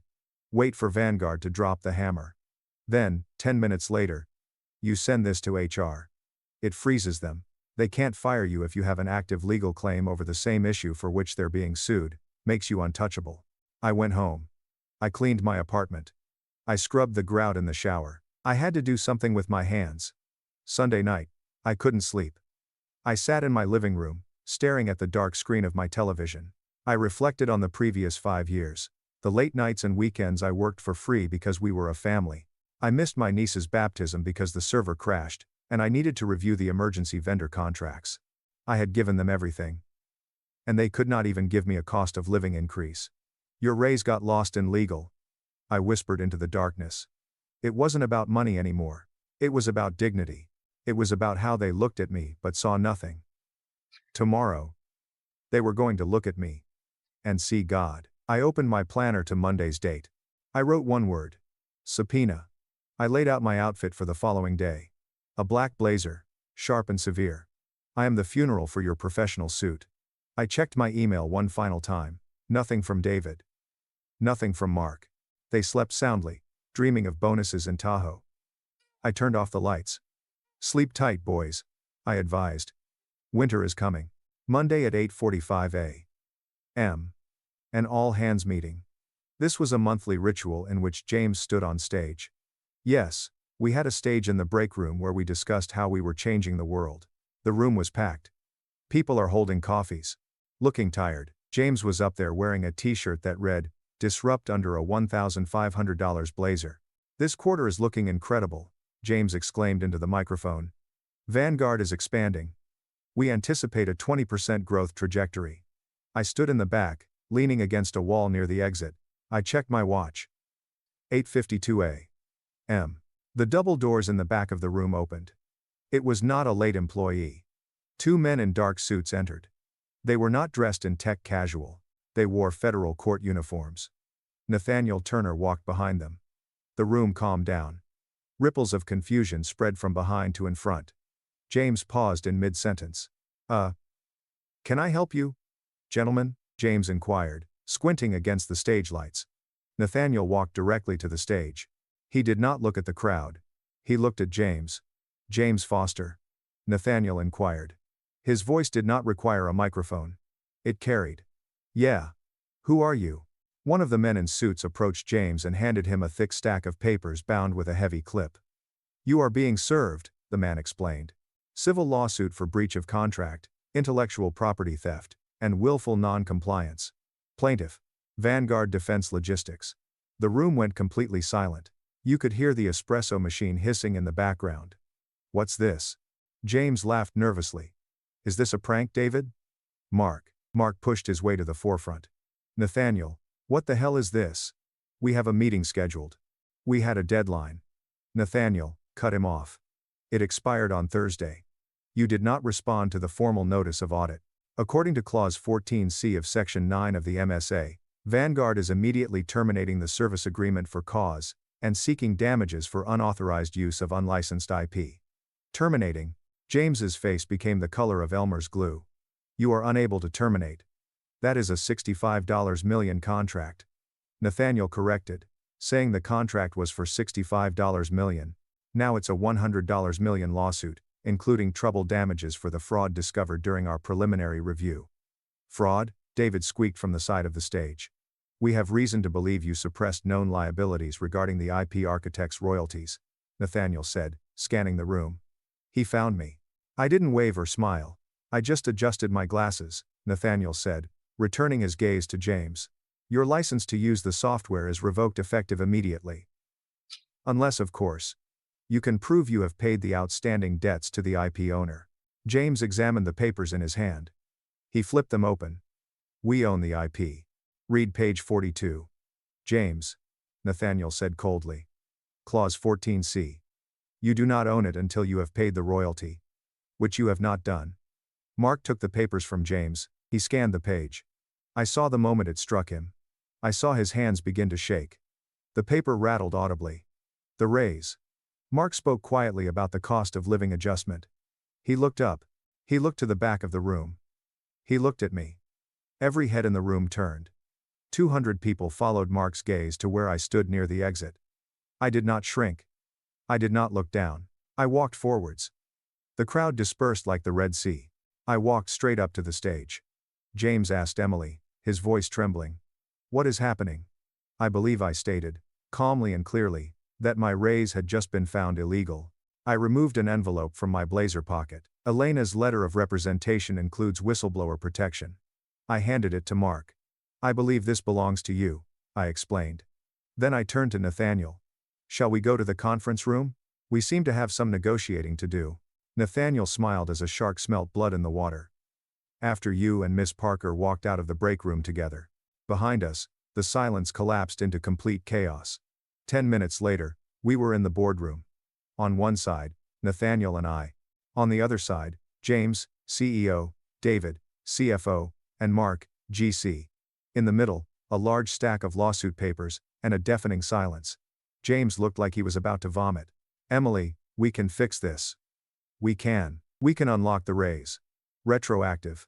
5%. 10%. I laughed. It was genuine laughter. James. We are well past 10%. We're talking about Clause 14C. Do you understand what that is? You found a loophole in the contract. David yelled. He was perspiring. It is sabotage. It is a standard protection clause. Nathaniel interjected smoothly. One that your company signed, triggered by meeting the milestones, and then ignored when notified. We did not know. Mark pleaded. Emily. We did not tell you. I emailed you on Tuesday. I replied quietly. Subject. Vanguard whines again. You told me to handle it. You instructed me to prioritize the merger due diligence. You did not read it, Mark. You told me to handle it was alive. You told me to handle it, Mark. Mark opened his mouth and then closed it. He knew I had the email. He knew I had the logs. Nathaniel leans forward and says, "Here's the reality. Pinnacle Innovations owes Miss Parker approximately $400,000 in back royalties plus interest. Furthermore, you instructed your staff to remove the financial liability flag. Yes, we're aware of that. You are considering personal liability for the officers involved." David turned pale. "Kevin," he whispered. "Kevin is a nice kid," I said. "Leave him out of it." "So, what do you want?" James inquired. He sounded defeated. "Do you want the money? Fine. We will pay $400,000. Simply make the lawsuit go away. We cannot lose Vanguard. It kills the company. It's not just the money," I explained. "It is the structure. You proved that you cannot be trusted with the IP. You attempted to defraud the system's creator." I moved a piece of paper across the table. It was a term sheet that I had created with Alina over the weekend. One option is to pay all back royalties immediately, totaling $430,000 plus interest. 2. The company received a formal apology for compensation-related administrative errors. 3. Reinstate the royalty clause with a penalty multiplier for future delays. 4. My legal fees were paid in full. James looked at the paper. "Emily, this is a lot of money." Nathaniel explained that it is less expensive than losing a $65 million client. Vanguard will only agree to drop the breach of contract lawsuit if Miss Parker signs a waiver stating that she is satisfied. If she doesn't sign, we'll walk today. James looked at David. David looked at the floor. Mark rubbed his temples, as if he were trying to push his brain back into his skull. "One more thing," I added. Everyone looked up. "I want a promotion," I stated. "The Director of Contract Compliance reports directly to the board, not the legal department.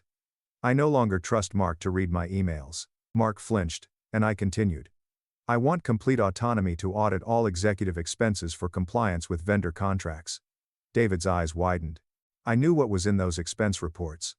The client dinners were actually bachelor parties. And the trip was only to Napa. "You can't do that," David hissed. "Then Nathaniel files the lawsuit," I explained simply. "And the discovery process will unearth all of those receipts anyway." "David, it's your choice. An internal audit by me, or a federal audit conducted by the court."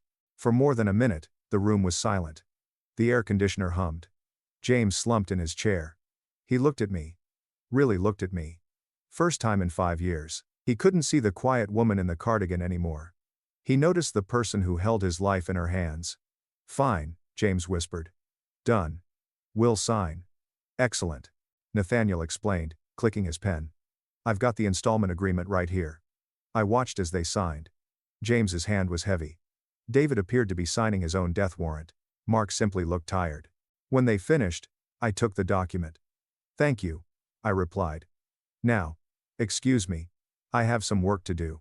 Apparently, there was a compliance issue that became lost in the law. I need to go and fix it."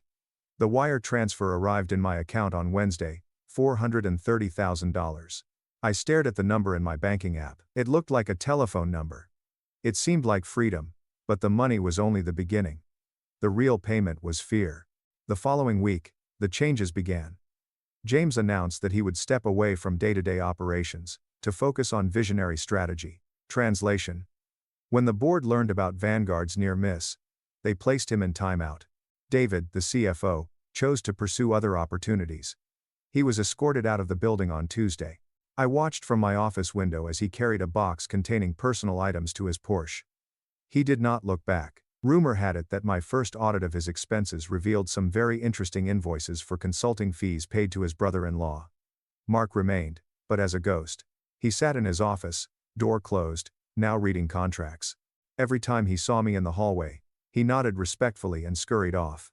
As for me, I got the corner office with a view of the bay. I replaced the Hustle Harder neon sign with a lovely, tasteful abstract painting. My current title is Director of Strategic Compliance and Intellectual Property Governance. I hired Kevin. He is currently my senior analyst. We follow a strict policy. We read everything. We flagged everything, and we never ignore a red cell on the spreadsheet. The office culture also changed. The ping-pong table was moved to the basement.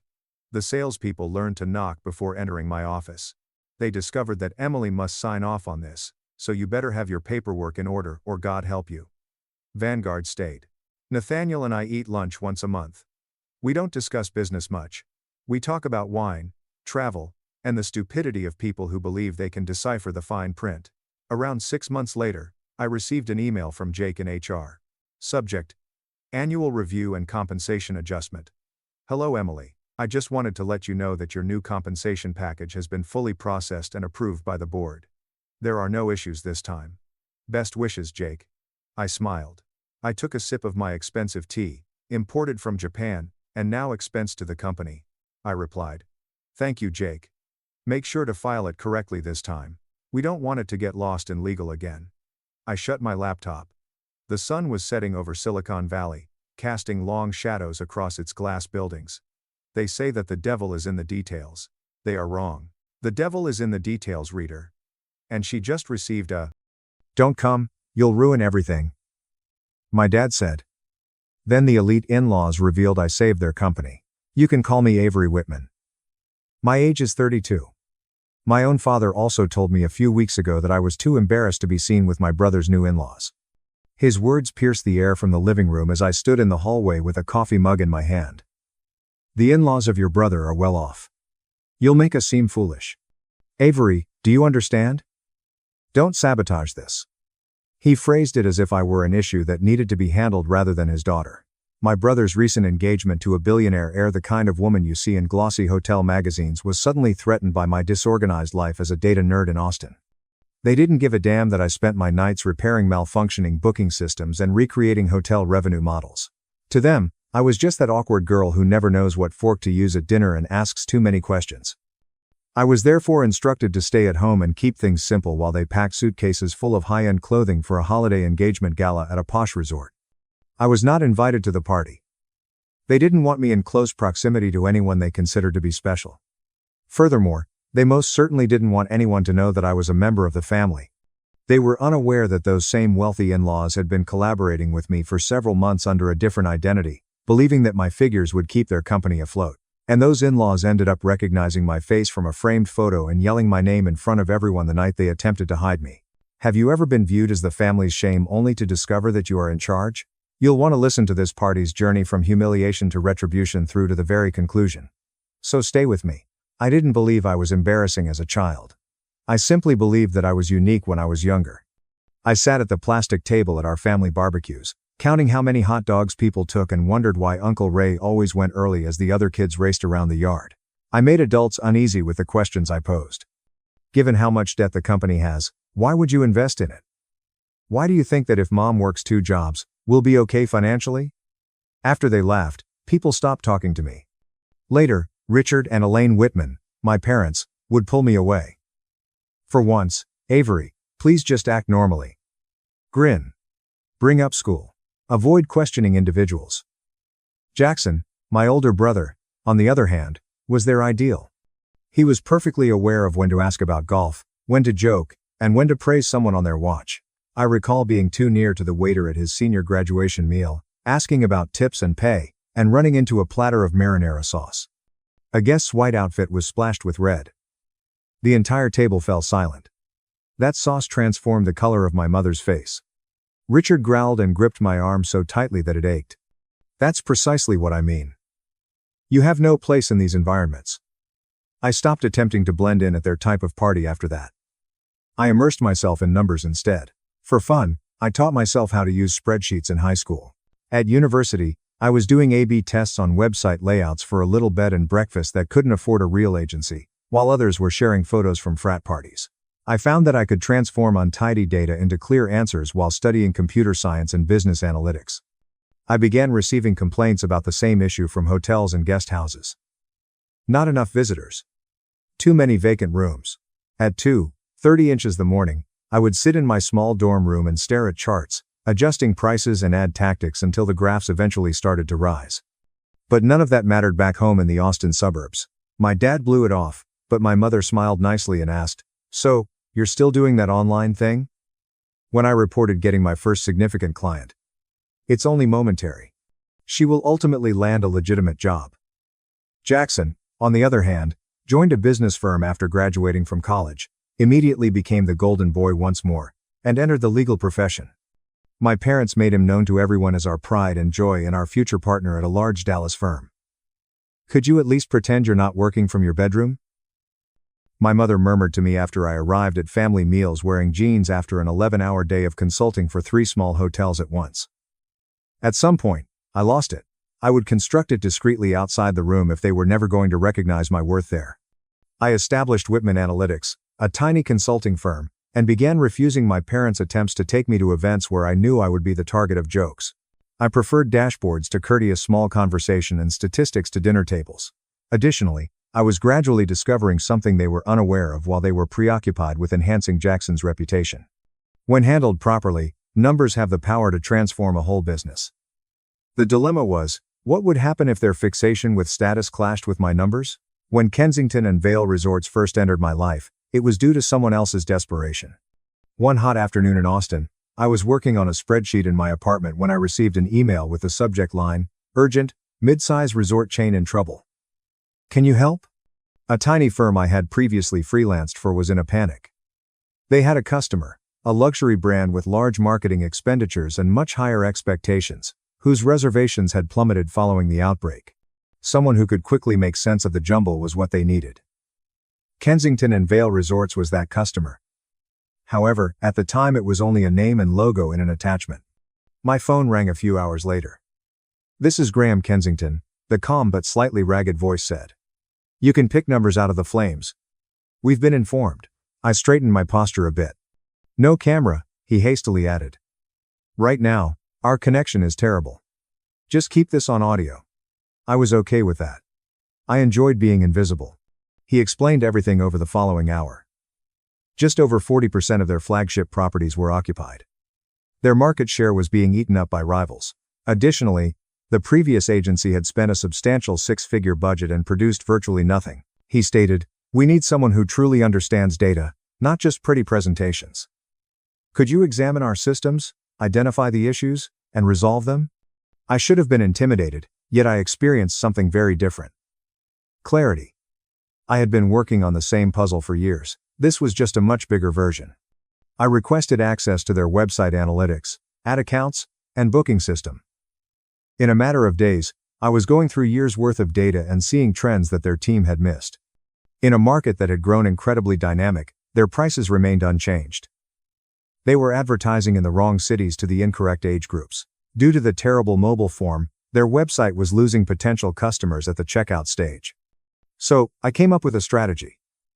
We experimented with demand curve-driven dynamic pricing, adjusting rates by tiny incremental percentages according to real-time searches and seasonality. We stopped over 2/3 of their advertising efforts and redirected the funds to focused social audiences and high-intent search traffic. I created packages for station families, distant workers, and those who preferred long weekends close to home over travels abroad. Compared to the safe reports they were accustomed to seeing, it was riskier. That's what I told them. After pausing on the phone, Graham answered, "If your numbers are right, we have nothing left to lose. Do it." I even risked a portion of my own consulting fee for the first testing phase, structuring it as performance-based. I'd make almost nothing if I failed. We would both benefit if it succeeded. The graphs changed little throughout the first month. They stooped sharply upward the next month.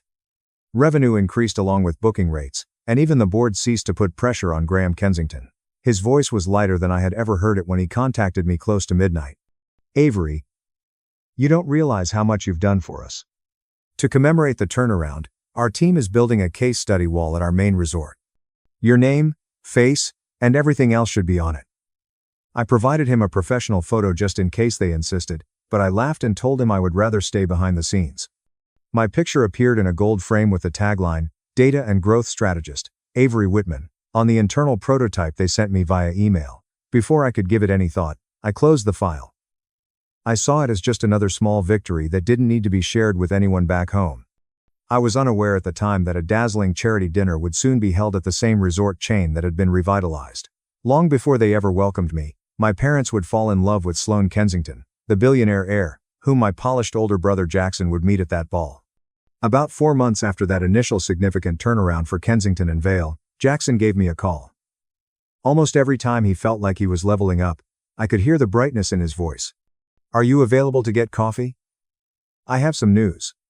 We got together in a hip downtown location, the type with concrete floors and expensive cortados. Despite it being a Saturday, he entered the room in a fitted suit. He had that carefree smile on his face. Even before he spoke, I could tell that what he was going to tell me would make our parents extremely proud. I didn't even get a chance to say hello. He dropped the word between us like a trophy and said, "I'm engaged. To Sloan. Kensington, Sloan." The name struck me as a mental hiccup. I carefully inquired about Kensington, as in Kensington and Vale. "Yes," he said with bright eyes. "This crazy resort enterprise is owned by her family. They regularly host political fundraisers and charitable events. Dad is going crazy, but in a nice way." I made an effort to grin. In Jackson's universe, I was constantly 8 steps behind whatever image he was creating, even though I had spent many months within that empire's numbers, preventing its collapse. I said, "That's fantastic. I'm glad for you." We spent some time discussing the proposal, the ring, and our parents' reactions. They were ecstatic, of course. This is the kind of relationship they had always imagined, the golden doorway into the world they looked up to on TV and in magazines. Jackson's demeanor didn't change until he was done telling his story, as though he had been putting the awkward part last. A holiday engagement gala is being held. At one of Sloane's family getaways, he started tracing the rim of his cup. It will be enormous. Her parents are bringing a few politicians, business associates, and fundraisers. It's significant. I nodded, anticipating his question about whether I needed assistance selecting a dress or arranging airfare. He cleared his throat instead. He said, "Look, Avery." And I felt sick to my stomach. "I believe it would be best if you skip this one." I gazed at him. "Sit it out? This is the celebration of your engagement." He answered slowly. "It's a very particular crowd. Sloane's parents and friends are accustomed to a particular setting. You are aware of how you handle those circumstances." I said again, sharpening my voice, "How I get?" Like a shield, he raised his hands. "You pose those thought-provoking queries. You cause discomfort to others. The game isn't something you actually play. Dad believes you could find it too stressful. Too embarrassing for you, or too stressful for me?" I inquired. I knew everything I needed to know when he winced. "Jackson, I'm employed by hotels and resorts. I wanted to let you know that I am more familiar with the type of people you are attempting to impress than you are." However, he simply continued to speak. "With Sloane's family, we only have one opportunity to make an impact. Avery, they're elite. They are accustomed to specific etiquette and aesthetics. Dad and Mom are already anxious. They believe that if you stay away, it will be safer." Safer, as if I were some erratic tempest that could spoil his beautiful evening. I tried to chuckle, but it didn't work. "I don't suit the optics, so I'm not invited to my own brother's engagement celebration." He was unable to look me in the eye. He said, "It's not like that. Later, we'll have a smaller family meal. Only us. You are aware of my love for you? You are aware that this is merely a tactic." My parents were in the living room when I arrived, their voices urgent and low. Unseen, I paused in the corridor. Dad said, "Your brothers-in-laws are elite. We can't let Avery talk endlessly about money or criticize someone's business plan. She'll make us seem foolish." Elaine let out a sigh. "Richard, she doesn't mean to, but this might be Jackson's ticket to a better life. We must prevent her from ruining it." More forceful than a physical slap, the words fell. On a dashboard from Kensington and Vale, the same logo that would be embossed on the invites to Jackson's holiday engagement extravaganza, my laptop was still open upstairs. They were afraid that I would make them look foolish in front of the people whose lives I had helped turn around. I took a deep breath and closed my eyes. All right, I thought. Let them hide me if they want to. They are unaware of how tiny their interpretation of the tale actually is. They believe that the focus of this celebration is on appearances. They are unaware that my name is already on their in-laws' walls, ready to destroy their flawless little plan, somewhere amid all that champagne and glitter. The holiday gala arrived sooner than I had anticipated. The globe seemed to be holding its breath during the limbo-like week between Christmas and the 30th. Talking about flights, clothes, and what to get the Kensingtons, my parents were rushing around the home. Once, Jackson texted me a photo of the invitation. Every logo is embossed and covered with gold foil. He wrote, "I wish you could come." As though that choice had not been carefully considered without me. I saw them get ready and head to the airport on the morning of the celebration. Without using a credit card, my mother could not afford to buy a new garment.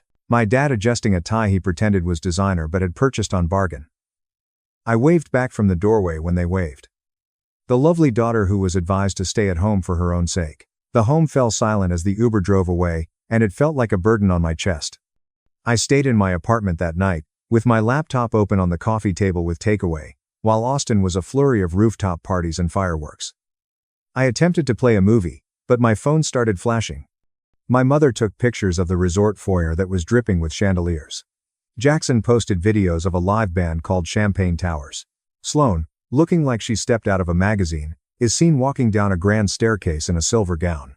In one clip, I heard my father saying, "That's my son up there." In the background. I gazed at the screen until the pictures faded. He's getting married into the Kensington family. They had taken every precaution to ensure that I was far away from the world they had always worshipped. I then closed the pictures and opened a new window. Kensington and Vale's end-of-cycle performance statistics dashboard. Booking figures in real time flashed over the screen. As they grinned for photos, rows of data showing reservations flowing into the same brand my brother was celebrating with. I saw revenue bars fill in and occupancy rates rise. For those who would never know my name, the lines I had assisted in bending upward became bonuses and holiday celebrations. In the corner of my screen, an email notice appeared. Subject line, special request, and end-of-cycle update. Graham Kensington sent it. Half expecting a spreadsheet and a quick thank you, I clicked it open. Rather, he had written a whole paragraph detailing the board's transformation over the previous 18 months, from panic to cautious optimism to open excitement. Avery, you didn't simply change a few advertisements. At the bottom of the email was an attachment titled Concept Wall of Innovation, JPG. He wrote, "You changed the way we understand our business. We want to honor that properly." The moment I opened it, I gasped.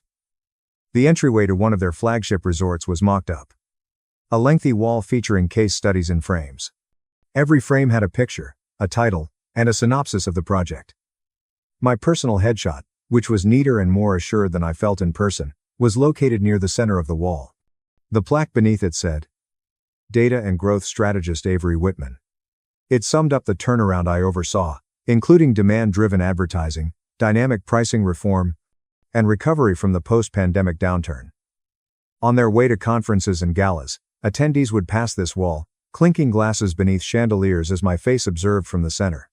Graham Kensington went on, "We're going to reveal this at a significant partners and family event next season.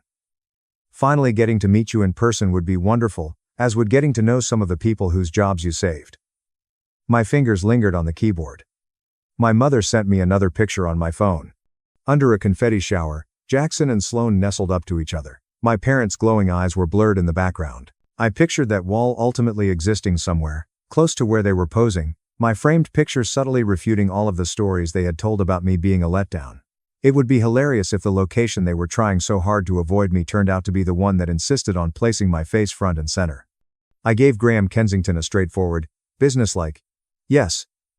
I told him that when the time came, I would be honored to go. After that, I put my phone down, reclined on my couch, and listened to the far-off sound of fireworks outside. They believed they had removed me from this evening, that they had at last discovered a world so high that I was unable to access it. However, my name was embroidered into the cornerstone of their gleaming new life, right there on my laptop screen in a gold frame. They simply hadn't understood that the person they were so determined to keep hidden was already ingrained in every aspect of their priceless exclusive group, only waiting for their flawless image to be destroyed by the image on that wall. While my family continued to act as though I was still in the dark, the months after that holiday extravaganza felt as though someone had subtly brightened my existence. Kensington and Vale brought me into meetings regarding expansion, new properties, and even acquisitions when they secured one multi-year contract and then another. Suddenly, I was on late-night calls discussing the opening of resorts in the Caribbean and California, doing simulations to see what would happen if they completely changed their price structure for shoulder season. Dashboards and strategy decks, the type of job that individuals in my world aspire to, merged into my days. It also affected my bank account. I replaced my outdated hatchback with a dependable hybrid. My bathroom ceiling leak was eventually remedied, and I moved into a little two-room apartment that didn't feel like it would collapse in the event of a thunderstorm. All of that was done in silence. No major announcements, no modest boasts on social media. If I attempted to explain retention bonuses or performance-based contracts to my parents, I knew precisely how they would respond.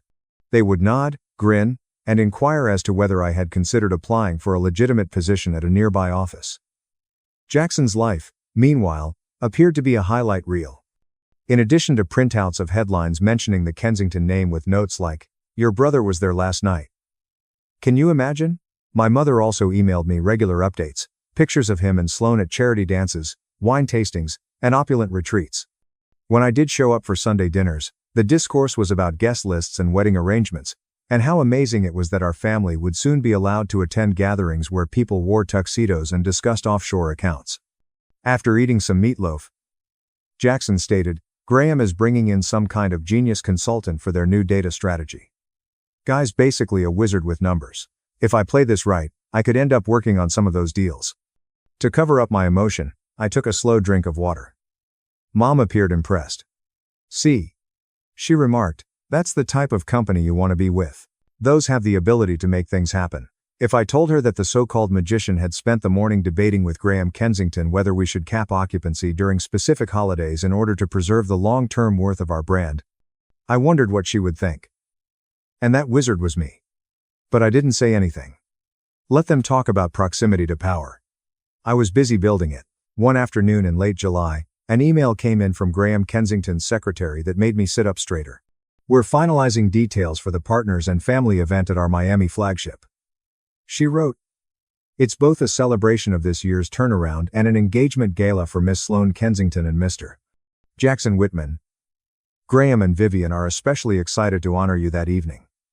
They'd like you front and center when we unveil the Wall of Innovation." Attached was the formal invitation, stamped and weighty even through the screen. My name was displayed toward the top of the guest list under a section titled Strategic Partners. My brother's name sat lower under Family of the Groom.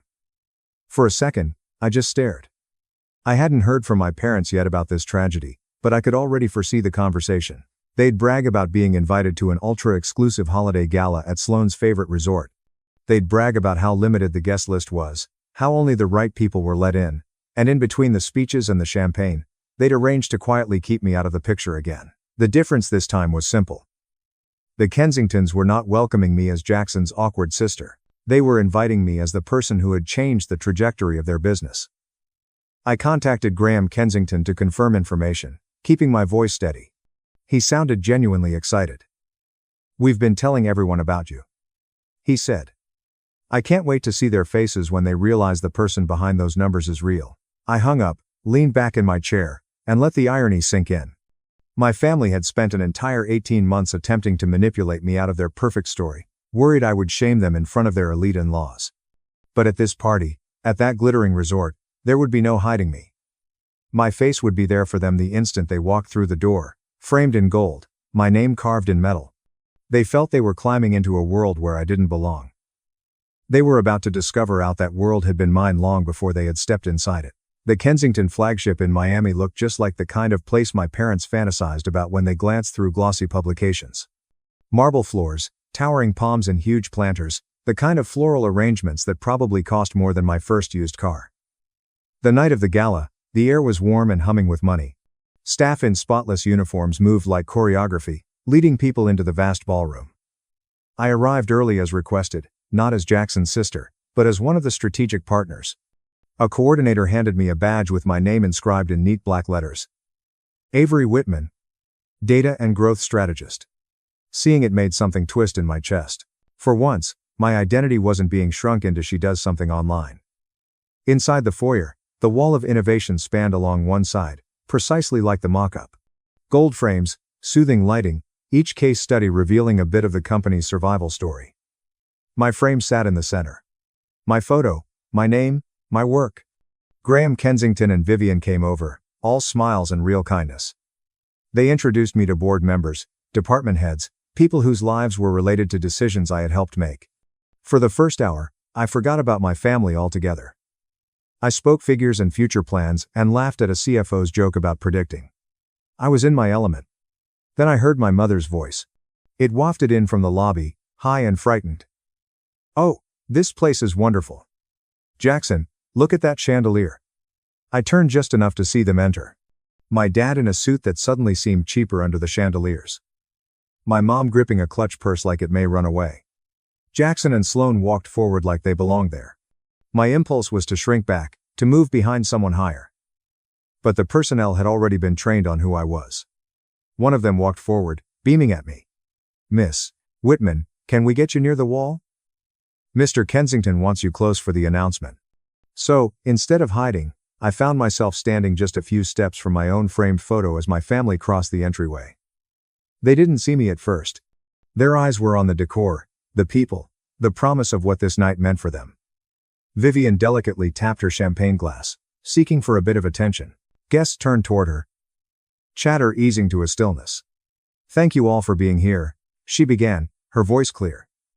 "Tonight is about family and partnership, about the people who held this company up when things looked impossible." She motioned toward the wall.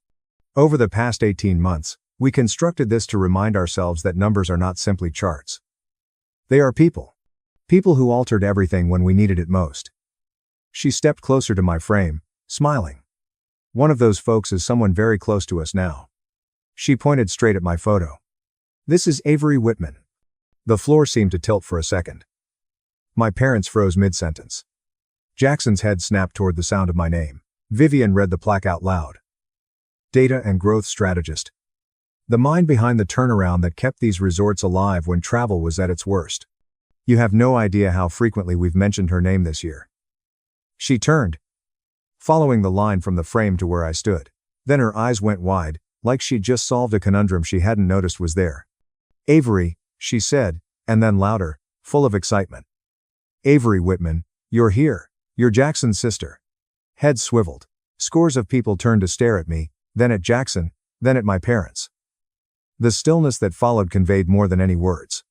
Graham Kensington moved up beside Vivian, his gaze resting on my family with professional civility that had abruptly become sharp. "You never told us your daughter was our Avery," he stated to my parents. Richard opened his mouth. "Shut it." Looked like he wanted to melt into the marble. My mom stammered. We didn't realize you knew her like that. She does some kind of computer work. We didn't believe it was, important for tonight." A few neighboring guests exchanged stares. Graham Kensington's jaw tightened just enough for me to catch it. "Important?" he repeated. "Without her, this party doesn't happen. This building is never this full. There would be a lot of individuals updating their resumes in this room." Vivian tried to diffuse the situation by laughing lightly, but her remarks were powerful. She said that we had been boasting about her for months. It's impossible for me to conceal someone like Avery. Jackson's face turned white. He regarded me as if my very being had betrayed him.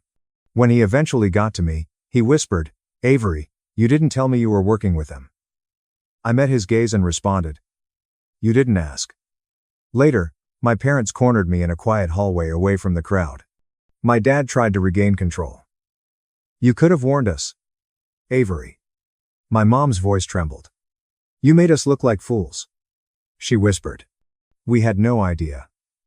I gently interrupted her, saying that I mattered to them, that my work mattered, or that your embarrassing daughter ended up supporting your precious in-law's empire. Jackson stepped forward, his eyes glassy, and said, "Look, maybe we handled things wrong, but you know how Mom and Dad are. We just wanted everything to go smoothly." "You do," he added quickly, "right? Want to be part of this family?" I nearly laughed. "Prepared how?" he asked. "By inviting me this time. By pretending you were proud?" I took a breath and said to Jackson, "I will always be your sister, and I will always be their daughter." I realized that I had spent years twisting myself into knots, chasing a version of belonging that always came with conditions. Don't say too much. Don't ask the hard questions. Don't outshine the person they decided was the star. My mom's eyes welled up with tears as she said, "Avery, we were just afraid you'd embarrass us." I nodded, "And tonight you discovered the only embarrassing thing was how little you believed in me. But I'm done begging to sit at a table where the price of admission is pretending I'm less than what I am. That's on you. Not on me." Back in the ballroom, when Graham Kensington introduced me on stage as a key partner, the applause felt different from any approval I had sought as a child. It wasn't courteous applause from relatives who hardly paid attention, but rather from people who had seen the results and valued them. People who didn't care if I wore the wrong dress, or asked strange questions as long as I showed up with the kind of clarity that kept their lights on. As I stood there in that gentle golden light, I realized something I wish someone had taught me years ago. Sometimes the most effective form of retaliation isn't dramatic or cruel. It's choosing to stop giving your value to people who only know how to minimize it. It's letting your success speak in places where they never imagined your voice would be heard. And it's refusing to dim yourself so insecure people feel tall. You can live a life that honors who you are, even if that means putting distance between you and those who taught you to doubt it. You can love them and still say no when their expectations crush you. If your family has ever made you feel like the awkward one, the extra one, or the one who needs to be hidden so they can look good, I want you to know that their incapacity to see your value does not negate the value itself. Ultimately, every time my parents went through the resort that evening, they had to pass that framed picture of me, my name inscribed on the wall of the world they revered. They were the ones shrinking, avoiding eye contact, practicing an apology, while I continued to walk with my shoulders back, finally realizing that the real glow-up wasn't being accepted by them. If you've ever been the one they tried to hide, I hope my story serves as a reminder that you're not alone. If you've ever had to cut ties with people who didn't see your value, please share it in the comments. Perhaps your story will inspire someone else to finally stand up for theirs. It was first learning to accept myself. Am I the asshole for calling the cops after my sister ruined my career and crashed my wedding, only for police to find her fraud warrant? I didn't invite my sister Lauren Miller to my wedding since she ruined my dream job by sending false letters claiming that I was an addict. Nevertheless, my parents took her, and she was arrested for fraud in front of all my guests. First, some backstory. For over 6 years, my sister, 36F, and I, Evan Miller, 34M, have been at odds. It all comes back to her actions that totally changed my life, yet we had a huge fallout over something I still don't fully understand. My sister and I had a tumultuous relationship as a child, but I chalked it up to typical sibling rivalry. We were frequently grouped together in everything, because we were only 3 years apart. Family get-togethers, school events, and even friendships. She was an inspiration to me in many ways. Her magnetic charisma attracted others to her, and she was always the more gregarious one. I, on the other hand, was the more reserved and quiet sibling who was happy to remain in the background. We enjoyed playing games as children, taking family trips, and even sharing secrets during the few occasions when we got along, despite our differences. However, as we grew older, things began to change. She started to become more competitive, constantly trying to outdo me. She had to receive an A on the test if I received an A in high school. She would boast about being the best on her track team if I joined the basketball squad. I wasn't very bothered by it at first. I assumed she was merely pushing herself. But as time went on, it began to feel more like something sinister than sibling rivalry. She started subtly undermining me by making disparaging remarks about my decisions or minimizing my accomplishments. Despite having a difficult time getting into her college, she made it seem inconsequential when I was admitted into a reputable one. As the years passed, our relationship grew increasingly tense. She thrived on attention, and if it wasn't on her, she found a way to steal it. I realized. We continued this pattern throughout adulthood, and despite my best efforts to separate myself from the never-ending rivalry, she always managed to pull me back in. I made an effort to keep things civil, but the underlying tension persisted. I believe that a part of me always dreamed that we might mend whatever had gone wrong and that we may someday be as close as some siblings. But I knew that day would never arrive after what she had done to me. It began when I was going to start a new job that I had spent years pursuing. This was no ordinary task. It was a highly sought-after position in a fiercely competitive industry, the kind of opportunity many long for but few obtain. I had put everything I had into reaching this moment. I did it all, many late nights, networking, obtaining further qualifications, internships, etc. I had worked so hard since college to create my career and establish myself, and this job was going to be the big break I needed. I was ecstatic, possibly more so than I had been in ages. Everything appeared to be coming together. But my sister didn't seem to be as excited as I was.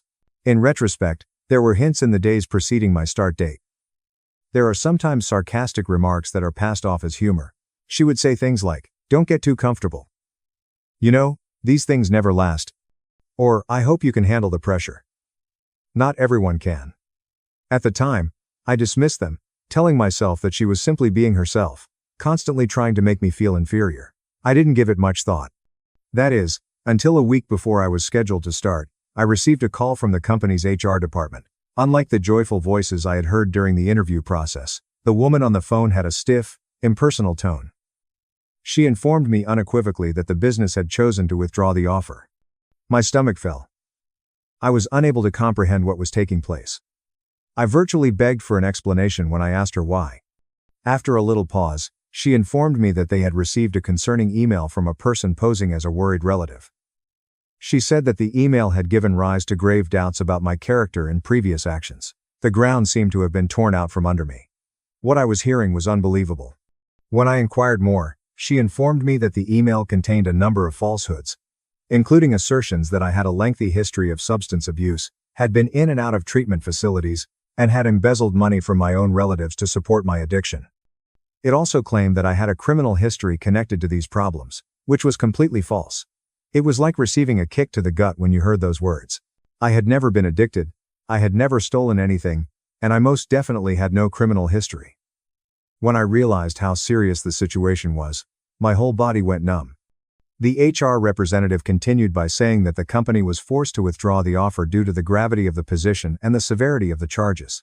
Negotiation was out of the question, and I had no opportunity to clear my name. The choice was definitive. They were already on to the next applicant. I sat stunned, unable to comprehend what had just transpired. As the call ended, how could someone say things like that about me? Who would do that at all? I was searching my mind for the source of this when the idea suddenly struck me like a freight train. My sister. The kind of personal information that was distorted and perverted in the email was unique to her, and I knew in my heart that if she thought I needed to be pulled down a notch, she would do something like this. My first instinct was to confront her. I drove over to her apartment and barged in without even knocking. Anger was racing through every part of me, and I could feel my heart beating in my ears. The expression on her face told me all I needed to know when I confronted her. She didn't dispute it. She didn't even appear shocked that I had worked it out. In fact, her reaction was as icy as it was enragement. Although she acknowledged sending the email, she didn't believe she was at fault. She added, "I was just trying to help," as if it made any sense at all. She simply shrugged and replied, "You were getting too arrogant about it. You needed a dose of humility. You're not as special as you think you are." I was shocked when I asked her why she would do something so cruel. Self-centered? I wasn't being conceited. I was thrilled. Even proud. Finally, after years of hardship and hard work, I had something to show for my efforts. And she had chosen to tear it all away rather than be pleased for me and help me like family should. She had destroyed a once-in-a-lifetime opportunity, undermined me, and damaged my reputation with that company. All because she believed that I should be humbled. I insisted on an apology. She merely chuckled. She said dismissively, "You'll thank me one day." As if I was supposed to learn some lesson from this. I can still remember looking at her in disbelief and knowing that I would never be able to trust anyone again. What she had done didn't matter to her. This was nothing to her. She dismissed it as though I should simply move on from losing a position that defined my career. However, I was unable to simply go on. It was more than just a job. My future lay in it. In a moment, the dream I had worked so hard to realize was taken from me. And the individual who did it had no regrets at all. That day, I left her flat, and didn't return. I stopped communicating with her after that. Despite their initial sympathy for my position, my parents gradually persuaded me to forgive her. Family is vital to them, and they couldn't stand the thought of us being apart. But I was unable to get over the betrayal. It was more than a job. It was that she deliberately attempted to ruin my life and then showed no concern. I don't want that person near me, much less on my wedding, which is one of the most significant days of my life. After almost 5 years, I met my current wife, 32-year-old Hannah Brooks. After 4 years of dating, we became engaged, and the wedding preparations started. Patricia Miller and Richard Miller, my parents, and I continued to have a difficult relationship. They were pleased for me, but they were always trying to get back together with my sister, Lauren Miller. Despite everything, they insisted that I invite her to the wedding. At every opportunity, they even used the She's Family card. My fiancé understood that this was my decision, and supported me in not inviting her. My parents continued to put pressure on me, though. I finally had enough, and told them outright that I would not be inviting her. And I would understand if that meant they didn't want to attend. After some back and forth, they indicated they supported my decision, which made me believe they had finally understood the message. I didn't want to think about it, even though I knew they were disappointed. I had my sights set on my future bride and the life we were creating. When the wedding day finally came, everything was ideal unless it wasn't. One of my cousins, Jason Miller, ran up to me while we were in the middle of snapping shots and broke the horrible news. The expression on his face told me that there was a severe problem. My sister and dad were there, dressed as though they had been invited, as I arrived at the venue's entrance. I was furious. I could hardly contain myself as my blood boiled. They had brought her to my wedding behind my back, totally ignoring my limits. My sister had this arrogant expression on her face, as if she didn't care that she was making a scene. In an attempt to appear innocent, my parents said things like, "We just wanted to make things right, and it's your wedding. You can't exclude family." It was unbelievable to me that they were genuinely attempting to do this on my special day. I told them to go without hesitation. After everything my sister had done, it was too much to bear to see her standing there at my wedding. She was supported by my parents, who were obviously involved in this attempt at reconciliation. I had made it quite obvious that my sister wasn't welcome, and they didn't have to attend either if they couldn't accept that. Nevertheless, they were there, believing they could easily breach the limits I had established. They declined. With an increasingly agitated tone, my sister accused me of being emotional, harboring resentment, and exaggerating over a little matter. She pretended that the years of sabotage and treachery were only a minor miscommunication. I could feel the weight of criticism from some of the visitors who had begun to notice the disturbance, and the tension in the air increased. She tried to paint me as irrational, but I refused to back down. The most significant day of my life was not going to be ruined by her. After all the pain and deceit she had inflicted, this was not the moment to give in to pressure. I was unable to let it go for the sake of family, despite my parents' attempts to mediate. I had worked hard to establish limits, and this was just another example of them attempting to push past them. As I took out my phone and called the police, years of bitterness accumulated in my chest. I never would have thought to call the police on my own family. But I knew I had to. After I explained that unauthorized people were trying to disrupt my wedding, the police showed up 5 minutes later. It was both strange and comforting to watch the officers approach us. This altercation had already marred my wedding, but at least it could be resolved now. I had anticipated that this would be a fast, uncomfortable conversation that the officers could swiftly resolve so I could go with my day.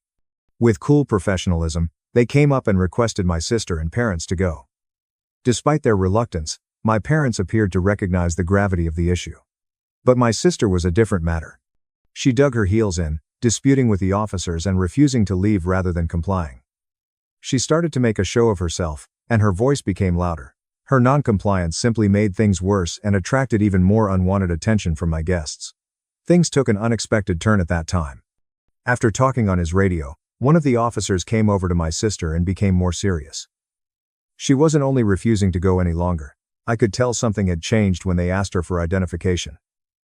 The tension in the air increased throughout the lengthy gap while they ran her information. My sister had an outstanding arrest warrant, it turned out. I didn't know, and based on the shocked expressions on my parents' faces, neither did they. It seems that approximately 4 years prior, she had been a part of some kind of fraud scheme, utilizing false identities to defraud several people out of their money. I thought it was simply a family argument, but all of a sudden it became much more serious.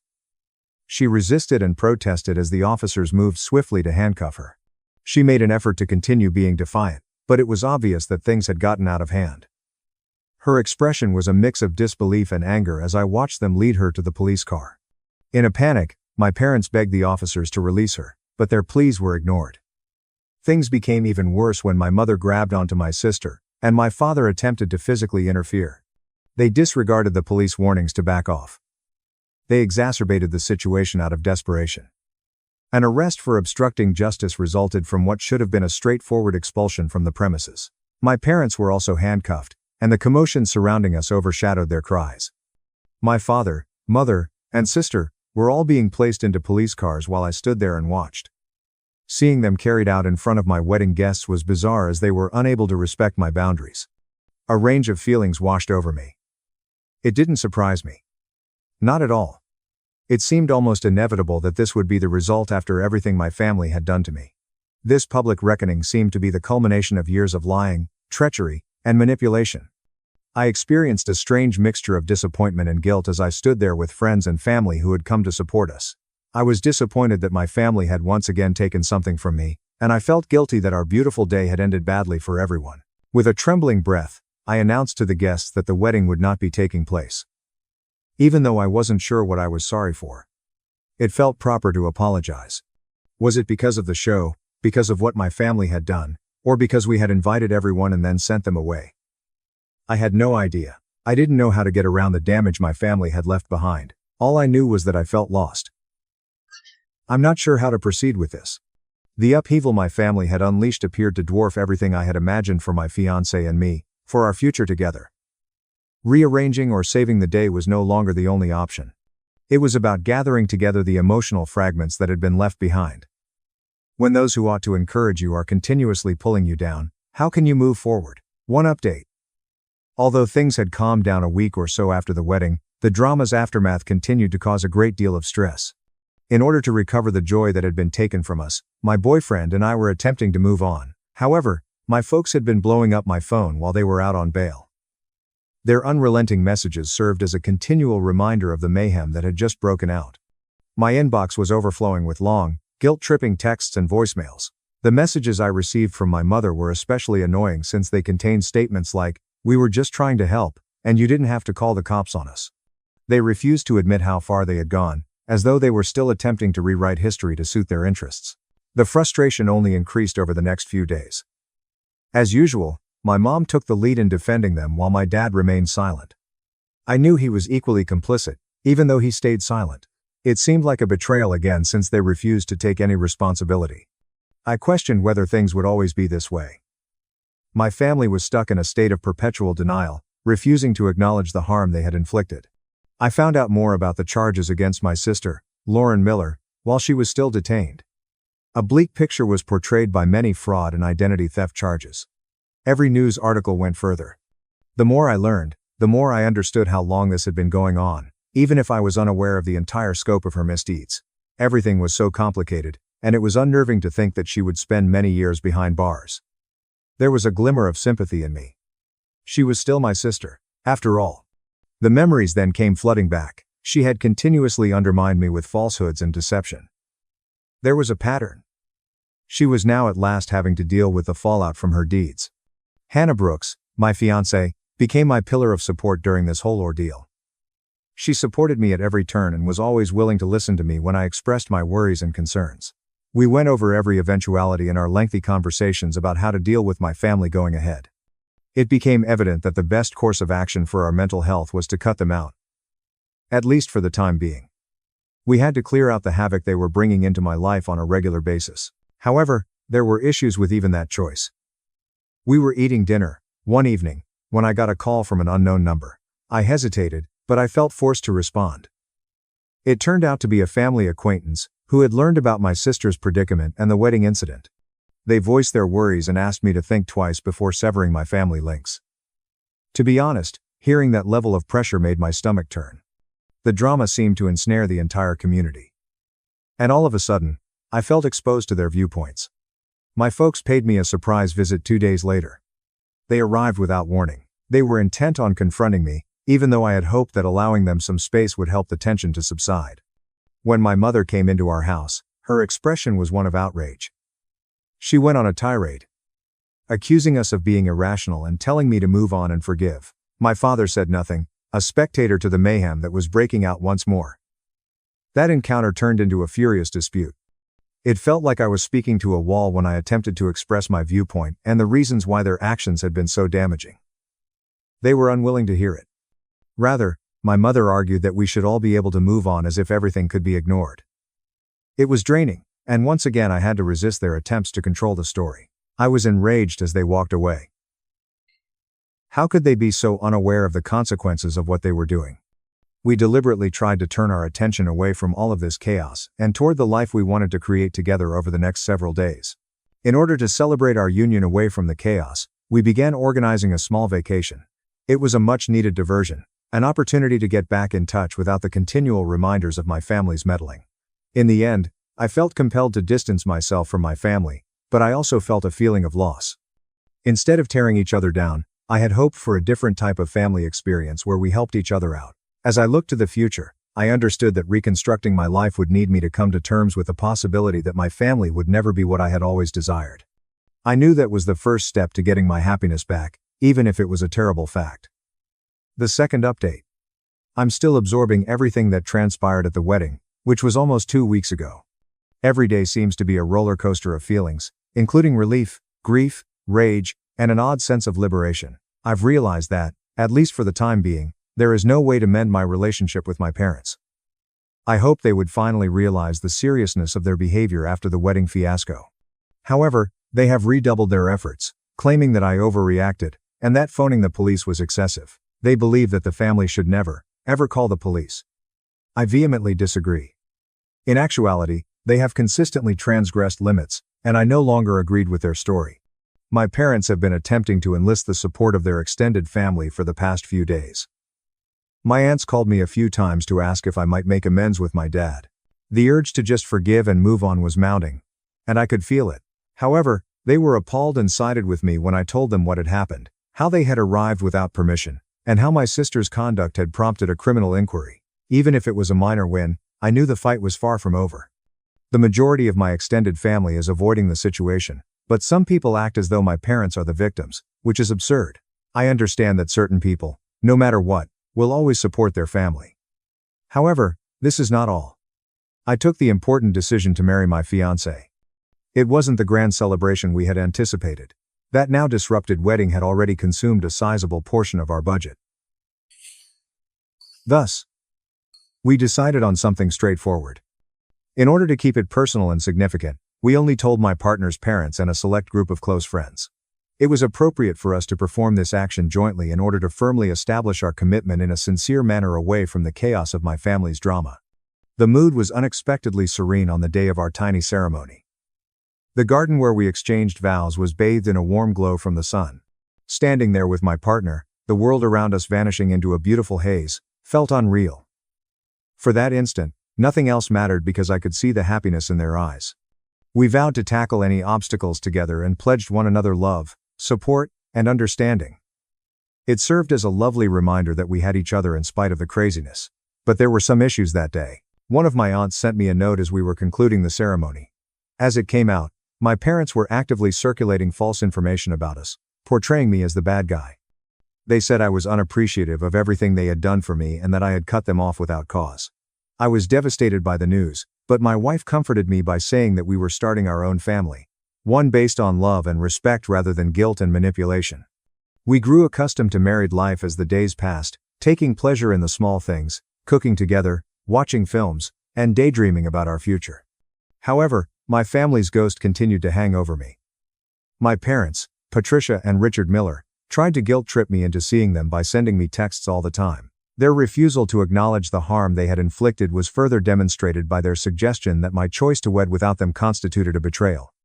I continued to receive updates regarding my sister, Lauren Miller. During this time, her case was moving forward, and from what I could see, there was a lot of evidence against her.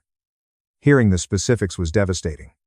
She had left a path of hurt in her wake by manipulating so many people. I was troubled by the truth of her predicament. A part of me was saddened by the loss of what might have been a better relationship, and I knew she was probably going to spend many years behind bars. But in the end, I told myself that I was done trying to make things right with those who refused to change. One of my aunts, who had originally supported my parents, called me one evening. She concerned that I was making snap decisions and failing to grasp the wider picture, so she expressed concern for me. Although I was grateful for her care, it simply strengthened my resolve to keep my distance. I talked about how I needed to put my happiness first, and stop letting my family's toxic behavior control my life in order to maintain my mental health. Knowing I was making a better decision for myself, I hung up with a sense of empowerment. As we progressed in our new life as a married couple, I started to see that although my family's actions had caused me sorrow, they had also given me a clarity that I had not previously experienced. I was coming to understand the significance of setting limits, the necessity of protecting oneself, and the importance of surrounding oneself with individuals who genuinely supported one another. Throughout it all, Hannah Brooks, my partner, served as my pillar of support, reassuring me that we had a promising future free from the turmoil of my past. Things were beginning to seem more promising, but I was aware that I needed to remain alert. Even though I might not have all the answers, I was determined to create a place where I could flourish away from the shadow of my family's dysfunction, even though the road to recovery would be lengthy. The third update. After another week, I believe I'm at last prepared to put this whole mess behind me. In order to unwind after all the wedding drama, my wife, Hannah Brooks, And I have begun organizing a small vacation for our honeymoon. We are concentrating on our future together. Having something constructive to look forward to is a pleasant feeling. My parents still occasionally message me, but I stopped answering them for a while. I made my decision. And they made theirs. It appears that my sister will likely spend many years behind bars as a result of her ongoing legal issues. Knowing that a member of my family is going to jail is an odd feeling. However, I can't say that I'm shocked either. This was inevitable, since she has been on a risky road for years. Considering all of this, I made the decision to meet with my parents one last time. I wanted them to know that I was beginning a new life, but I didn't expect them to grasp my side of the story right now. I could see they were worn out from the whole situation when we first met. They had obviously been affected by my sister's errors as well. They appeared exhausted, and it seemed as though they were bearing a huge load. I tried to express how I felt. As we sat down in a quiet cafe, I expressed how their behavior upset me, and how I couldn't continue to live in such chaos. At first, they merely stared at me with weary eyes without saying anything. Though I knew they wouldn't completely acknowledge it, I could see a glimmer of sorrow on their faces. They continued to cling to their family-related ideals, but I felt like we were all trapped and unable to escape. My mother, Patricia Miller, eventually stepped up and expressed her want for things to return to normal. At that moment, I became aware of how different their definition of normal was from mine. I could see they were still set in their ways, and I wanted a partnership based on mutual respect and trust. I experienced a range of feelings as I walked out of the meeting. I was relieved to see them in such a situation, but it was also sad. I was prepared to let go after making an effort to reach out. Ultimately, I've discovered that family is more than just blood. It has to do with love, respect, and trust. All of those things were broken by my sister and parents. Cutting ties hurts. But I know it's the correct thing to do. All that matters is that my wife and I are now creating our own family. One that is founded on respect and understanding for one another. Free from the turmoil of my past, we look forward to our future together. This is what I would advise anyone else who is coping with toxic family members. Don't let obligation or guilt to keep you in a bad circumstance. Even if it means separating from those who are meant to love you, you deserve to live in peace and happiness. Although it's difficult, there are situations when it's your only line of defense. I feel optimistic as I look to the future. For the first time in a long time, I see a bright future ahead of us as we begin anew. My husband hid millions assets, called the house a tear down, then tried to buy it back for $250,000. I exposed his lies and took him to court.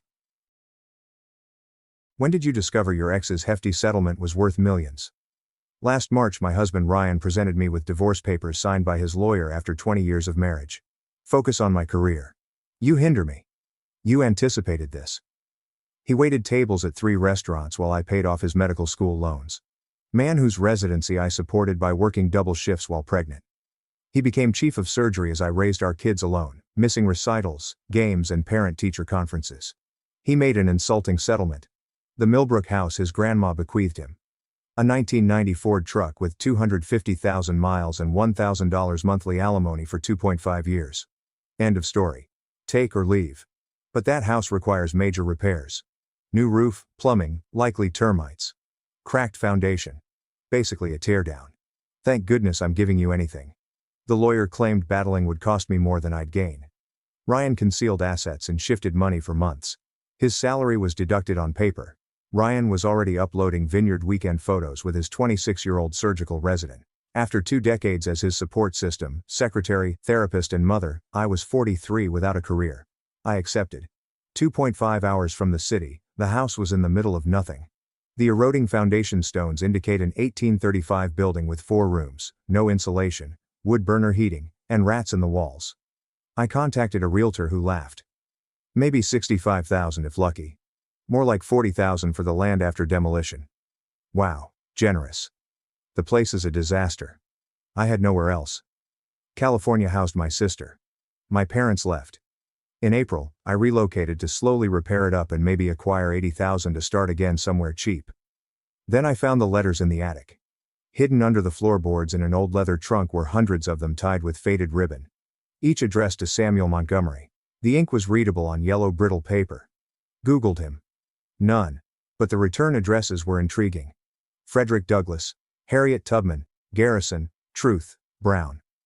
My hands shook. I drove to the County History Society that afternoon. Margaret, an elderly historian, paled as I showed her one letter. This is Belworth House. Actually own Belworth House? It was presumed destroyed in the 1920s. It burnt. Samuel Montgomery operated the state's main everyone believed underground railroad station. These letters are invaluable. This alters all we know about this region's network. State Historical Committee called me that night. They wanted to go right away. The Smithsonian, National Park Service, Yale University and Museum of African American History phoned next. By May, 3 government organizations and 2 universities bid for the land. State bid $2.5 million. Park Service promised $2 million. The Smithsonian Partnership offered $2.8 million plus consultation fees for repair. Yale offered $2 million in research. Ryan called me casually in June. Hello, checking in. I heard you're renovating grandmother's house. That going? Neighbors reported seeing many automobiles. Fine. Good enough. Fixing up. Actually, I thought. That house is nostalgic. Maybe we should reconsider the settlement. I could buy it from you. Give you better. Maybe a city condo, 2 bedrooms, a doorman, and more convenient. Played dumb. House sweet. I'm growing fond of country living. The place is quiet. 2 days later, his lawyer called. Dr. Haywood offers $250,000 for Millbrook. That's treble its value. Great generosity. That money could buy anything livable. I declined. Ryan called again, enraged.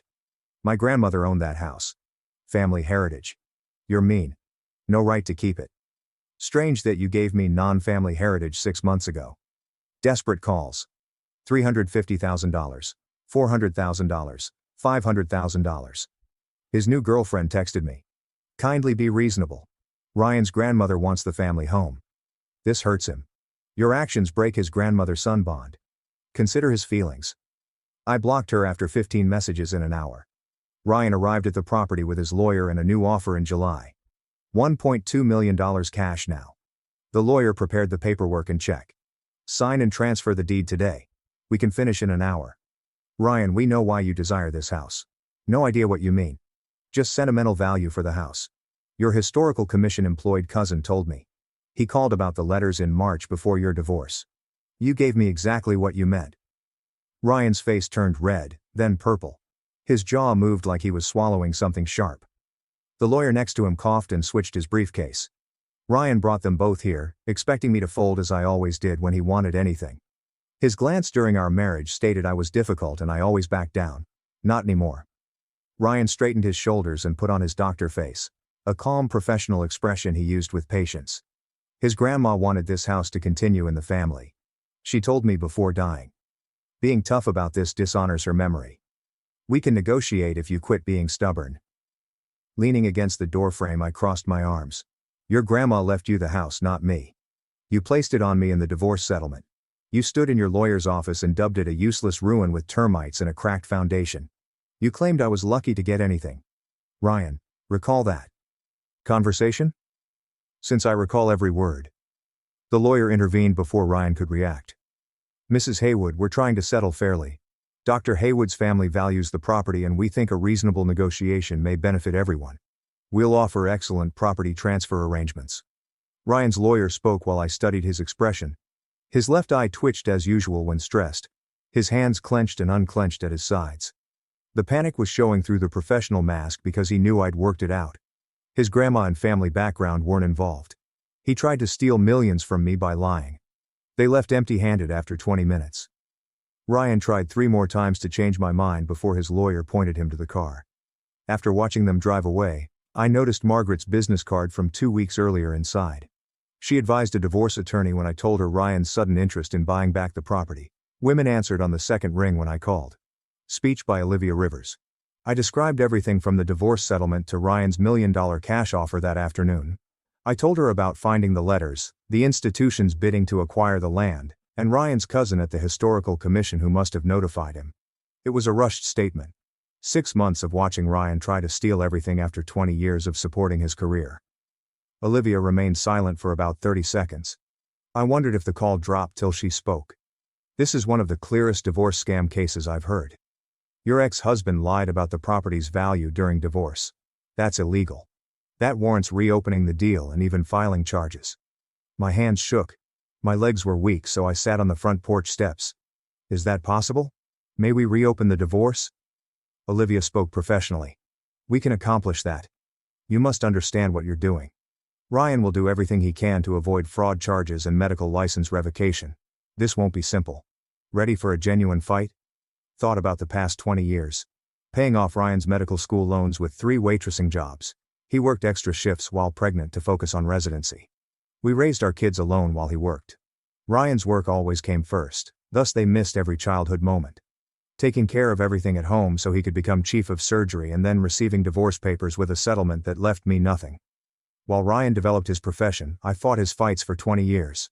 I'm ready to battle one alone. Olivia spoke happily. Good. We'll hear your case.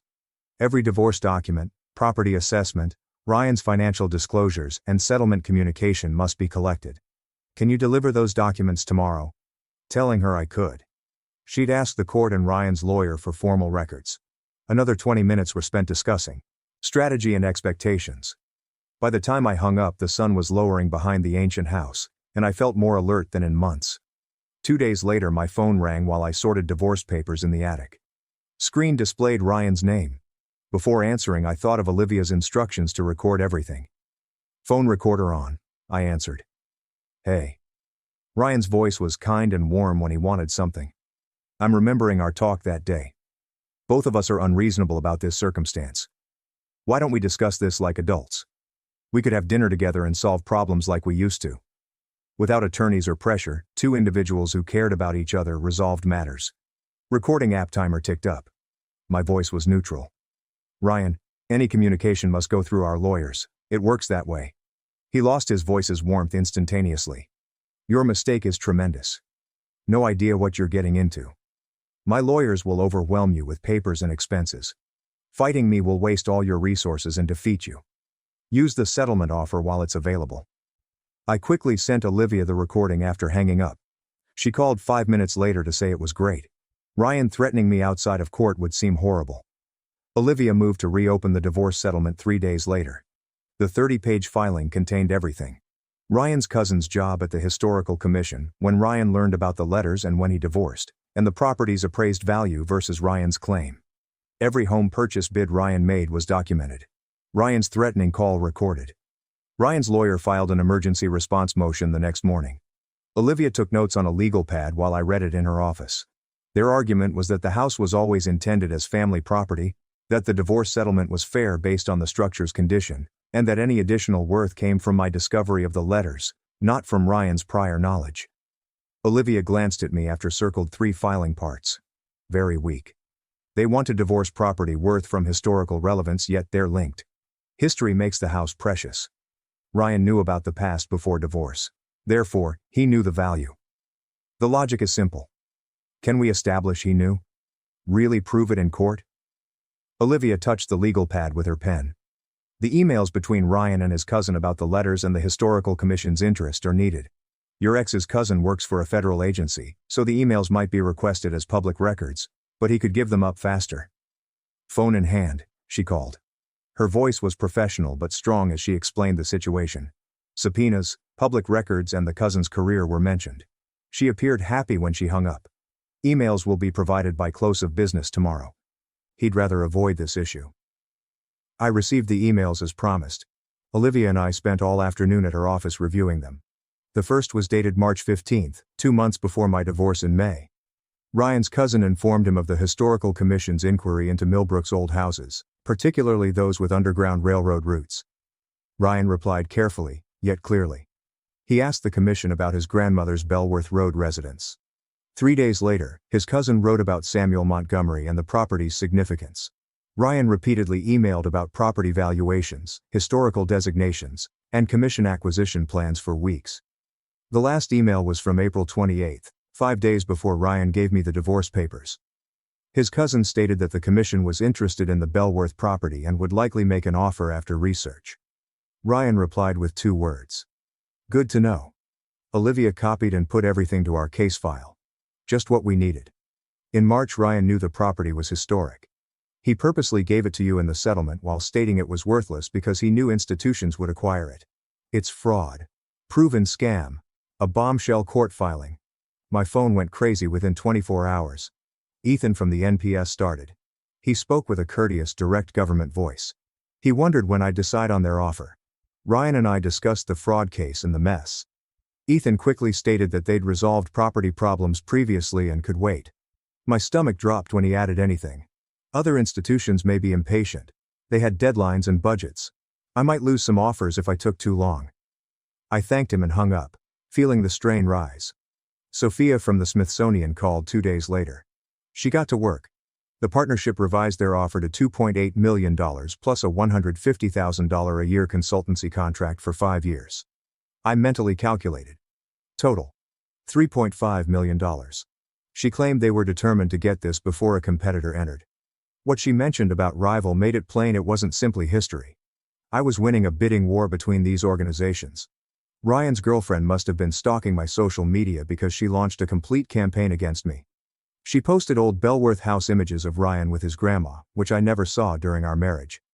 The captions called me a gold digger stealing Ryan's heritage. She posted long emotional posts about how I never cared about the land until it was worth money, how I was cruel and vindictive, and how I was breaking Ryan's link to his grandmother's memory. Medical groups, local community pages, everywhere shared the post. For 36 hours, people who didn't know me or care about the facts slandered my name. The tide turned. Former Ryan co-workers commented. Ryan regularly complained about his grandmother's useless dump, according to one surgeon. Another told of Ryan's attempt to sell the property for scrap years ago. A nurse reported hearing Ryan say he wanted the house to burn down to get insurance. Every remark featured screenshots of Ryan's property-bashing texts and emails. His girlfriend's campaign failed epically. Olivia called that afternoon, ecstatic. She had been screenshotting everything to reveal Ryan's actual views about the house before he learned its value. Gold for our instance. The next Monday, I traveled to Olivia's office to meet her forensic accountant. Cody Foster resembled a forensic accountant. Quiet and methodical. Wearing a gray suit that cost more than my truck. He meticulously reviewed Ryan's financial disclosures across the conference table for 3 hours. I attempted to follow, but the numbers blurred. Cody looked up and spoke for the first time since we began. Ryan had more financial holes than Swiss cheese. He said it deadpan. Cody guided me through it. Ryan said his salary was cut before our divorce. The hospital records disagreed. Ryan got a hefty raise 6 months before filing. The reduction was merely on paper, a clever accounting technique. The difference between his reported and true salaries went into accounts he never told me about. Accounts not in divorce filings. Cody believed Ryan had been stealing for 2 years or more. Moving money into hiding every month as I adjusted our budget and puzzled why we were perpetually penniless despite his substantial income increase. The worst part followed. Ryan opened 3 investment accounts throughout our marriage, Cody found. All in Ryan's name and funded with marital property. The accounts held equities, bonds, and mutual funds. Cody totaled above $450,000 that should have been distributed 50-50 in divorce. Ryan concealed money while stating he couldn't afford good alimony. Money he protected despite giving me a dilapidated house and a 250,000-mile truck. Olivia revised her motion that week. The file covered everything this time. Hidden accounts, phony pay reductions, and years-long financial fraud. She said this altered our strategy. We no longer fought over one undervalued property. We documented intentional deceit throughout the divorce. Not only had Ryan lied about the house, he lied about everything. Ryan arrived at Belworth House unannounced 3 days after the updated filing. I heard his car enter the driveway while making coffee in the kitchen. My heart started racing before I peered out the window. He climbed out of his BMW like a boss. He approached the porch and knocked. I stayed put. His knocking intensified. He began talking through the door. He wanted one last tour of his grandmother's home. That I was unfair, he had memories here. He changed tone when I didn't respond. He shouted that I'd changed, become someone he didn't recognize, that I'd never been this cold and calculating, and that his wife would have been nice. Walking to the door, I locked it. I told Ryan through the wood that I learned from the best teacher that this was my property, legally mine, and he needed to leave before I called the police. My voice shook, but I spoke. A moment of silence from Ryan. Walked back to his car. He didn't drive away. He sat at the driveway end, motor off, staring at the home. For 20 minutes, I watched him through the glass before he started the car and went. My hands shook an hour later. The next morning, my phone rang while I made coffee. Caller ID revealed County Sheriff's Office. My stomach sank. Sheriff Brennan introduced himself carefully and professionally when I replied. He claimed Ryan complained yesterday because I was barring him from his family property. The sheriff coughed and said he had to investigate any complaint, but this was a civil problem. He inquired if Ryan tried to access the property and I stopped him. I informed the sheriff about Ryan arriving without warning, asking to walk through the house and sitting in his car at the end of my driveway for 20 minutes when I refused. That was helpful information, the sheriff said. He suggested I log future contact and talk to my lawyer about a restraining order if Ryan kept showing up unexpectedly. I thanked him and hung up, then contacted Olivia to report the sheriff's visit and complaint. She expected Ryan to use all means to pressure me. The complaint was put to our file as proof of his harassment. 3 days later, Margaret from the Historical Society called. She enthusiastically asked if I would speak at a regional preservation conference in 2 weeks. The Bellworth discovery fit the Underground Railroad conference theme. I tightened at the prospect of addressing a gathering of historians and academics.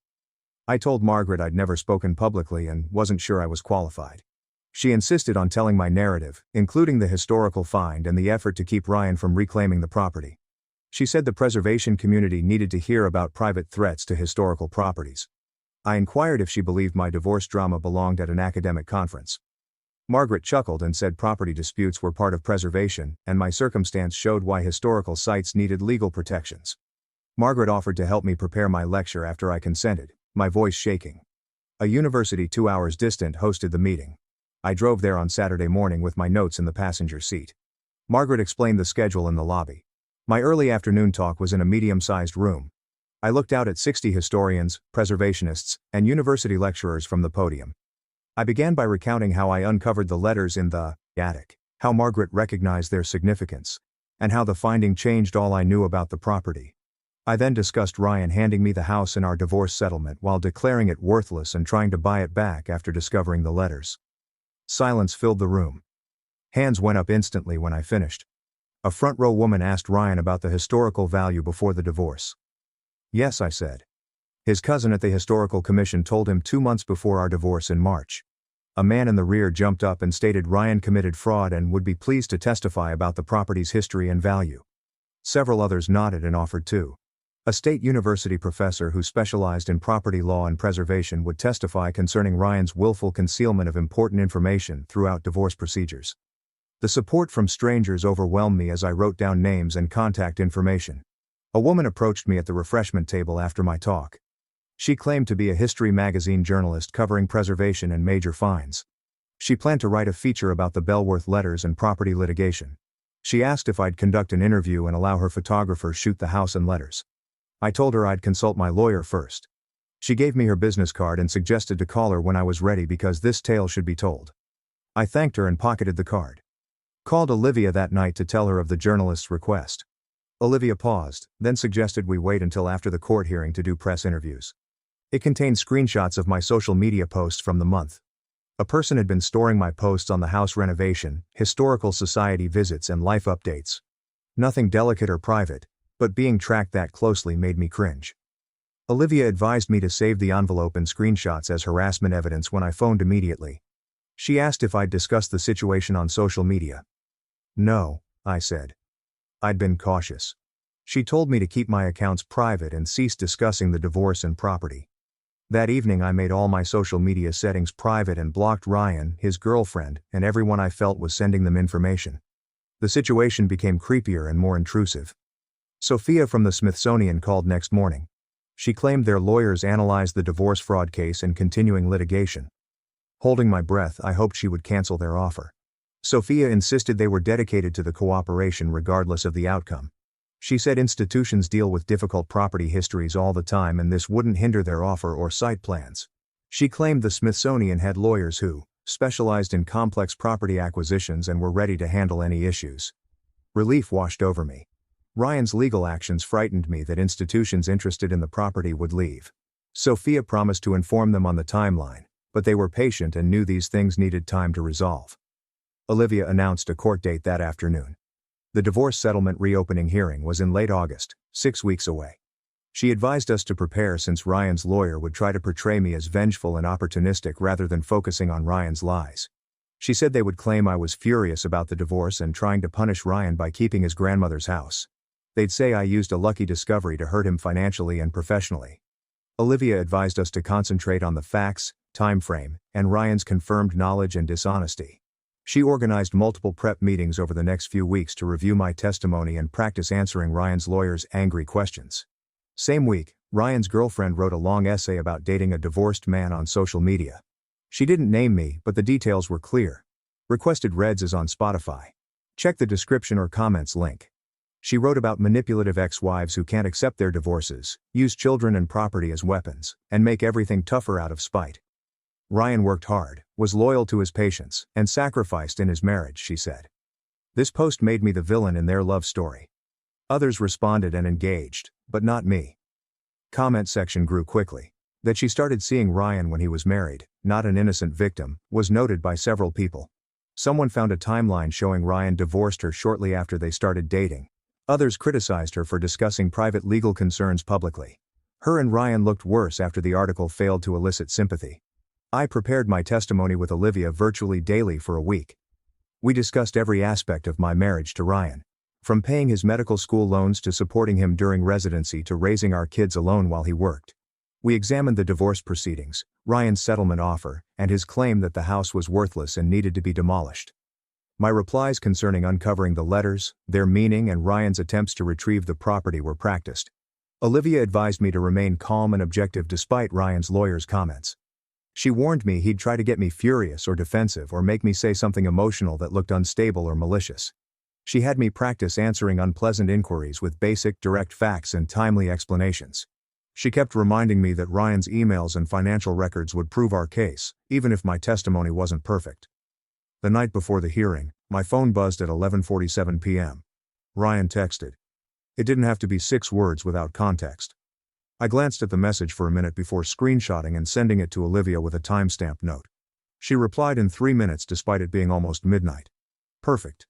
He tried to contact you outside legal channels before the hearing. Judge won't approve. I couldn't sleep thereafter, replaying every divorce talk in bed. All his lies regarding the house's worthlessness. My alarm was at 6, but I'd been watching the ceiling fan spin since 4. The courthouse parking lot was half full when I arrived at 8:30 for the 9 o'clock hearing. After 10 minutes in my car, grasping the steering wheel, I forced myself to walk to the entrance. I passed through security while Ryan and his girlfriend were in the lobby. He looked awful, like he hadn't slept in weeks. His suit was wrinkled like he'd plucked it from the laundry basket and his face looked pale and drawn with black circles under his eyes. The girlfriend wore a navy blue wedding dress suit, too formal for the courthouse. She scowled at me across the marble lobby, arms crossed across her chest. Ryan glanced at the floor tiles while his lawyer spoke softly. Olivia held my elbow as she led me to the courtroom. Avoid them. Do not gaze their way. We passed Ryan and his girlfriend without speaking, but I felt his eyes following me. Ryan's lawyer rose first when the judge called the case. He was approximately 60 with slicked back gray hair and a fine watch. The divorce property was properly priced based on its condition. My client's ex-wife won a historical discovery, but the settlement wasn't unreasonable. The value boost is due to her discovery, not my client's understanding. He maintained the property evaluation that the residence needed extensive repairs. Dr. Haywood and his cousin's communications were family chatter.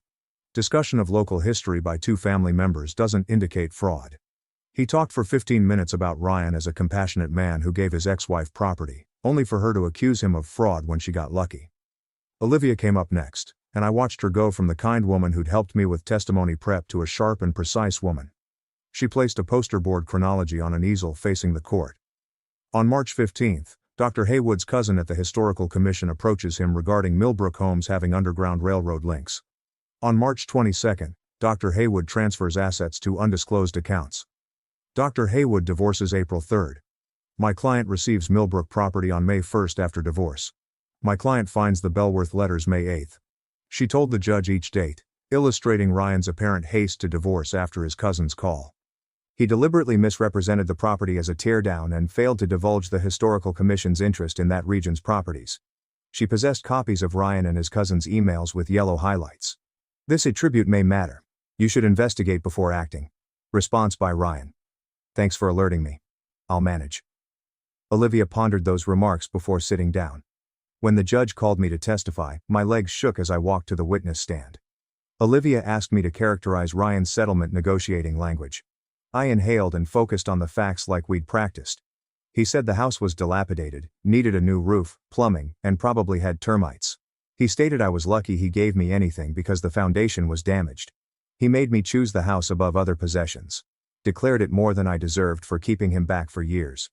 The judge typed quickly on the legal pad while we spoke. Olivia asked about Ryan's actions after I found the letters. He contacted, offering to buy the property back for $250,000 to $1.2 million.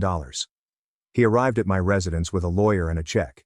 He termed the house a useless dump his grandmother gave him following the divorce, despite its sentimental importance. The judge kept writing, periodically looking up with an unreadable face. After me and his lawyer had Ryan relate the narrative about his grandma and how much the house meant to his family, he testified. I was raised there by my grandmother in Summers. Its sentimental value exceeds money. I wanted to keep it family. He played the emotional card by cracking his voice. Everything fell apart when Olivia stood up for cross-examination. When did you discover the property's history? Ryan paused. Olivia withdrew the emails with his cousin after my ex-wife found the letters after the divorce. Your cousin didn't mention Underground Railroad homes in March? Ryan blushed. It was casual banter. We discuss history, but you said you'd manage it, right? You meant what? Contradictory, Ryan stammered. I'd investigate property history. Maybe I meant I'd fix the house. Forgot exactly. Olivia persisted, inquiring about specific dates and conversations, and Ryan continued changing his replies, digging himself deeper. Cody took the stand after lunch and painstakingly discredited Ryan. He showed bank statements showing Ryan opened 3 investment accounts in 2 years before divorcing. Evidence of Ryan's true wage against his divorce filings. Over $450,000 in systematic asset concealing. Cody spoke calmly, citing statistics and dates, but the impact was terrible. The judge rejected Ryan's lawyer's assertion that the financial information wasn't relevant to the property dispute. The motion alleges a pattern of misrepresentation. I'll allow. Cody demonstrated for 30 minutes how Ryan had hidden money despite reporting lower income. Ryan's lawyer didn't question Cody and looked deflated as his client's financial scam was revealed in court. Olivia predicted the judge wouldn't rule immediately. Today's proof of financial deceit and asset misrepresentation concerned me. Before ruling, I need to consider all the evidence and witnesses. Within 2 weeks, I'll decide in writing. She stared at Ryan. I'm advising both parties against non-legal communication while I investigate. Offenses will be taken seriously. His lawyer whispered urgently as Ryan glanced at the table. At last I could breathe after hours of holding my breath as the judge left the courtroom with her paperwork. Olivia walked with me out of court. That went smoothly as expected. The judge's distress claim. That benefits us. His story is transparent to her. After 20 hours of reliving my worst memory, I felt cautiously hopeful yet exhausted. Every element of our marriage, every lie Ryan told, every manipulation was exposed to strangers. Olivia grabbed my shoulder. Rest at home. Judge's decision is expected in 2 weeks. Try not to stress. Nodding, I felt exhausted, worried, and a strange sense of achievement that I'd finally stood up to Ryan in a meaningful way. Ryan's girlfriend appeared behind a concrete pillar as I approached my car in the parking garage. Your greed is wrecking his life. He should own the place.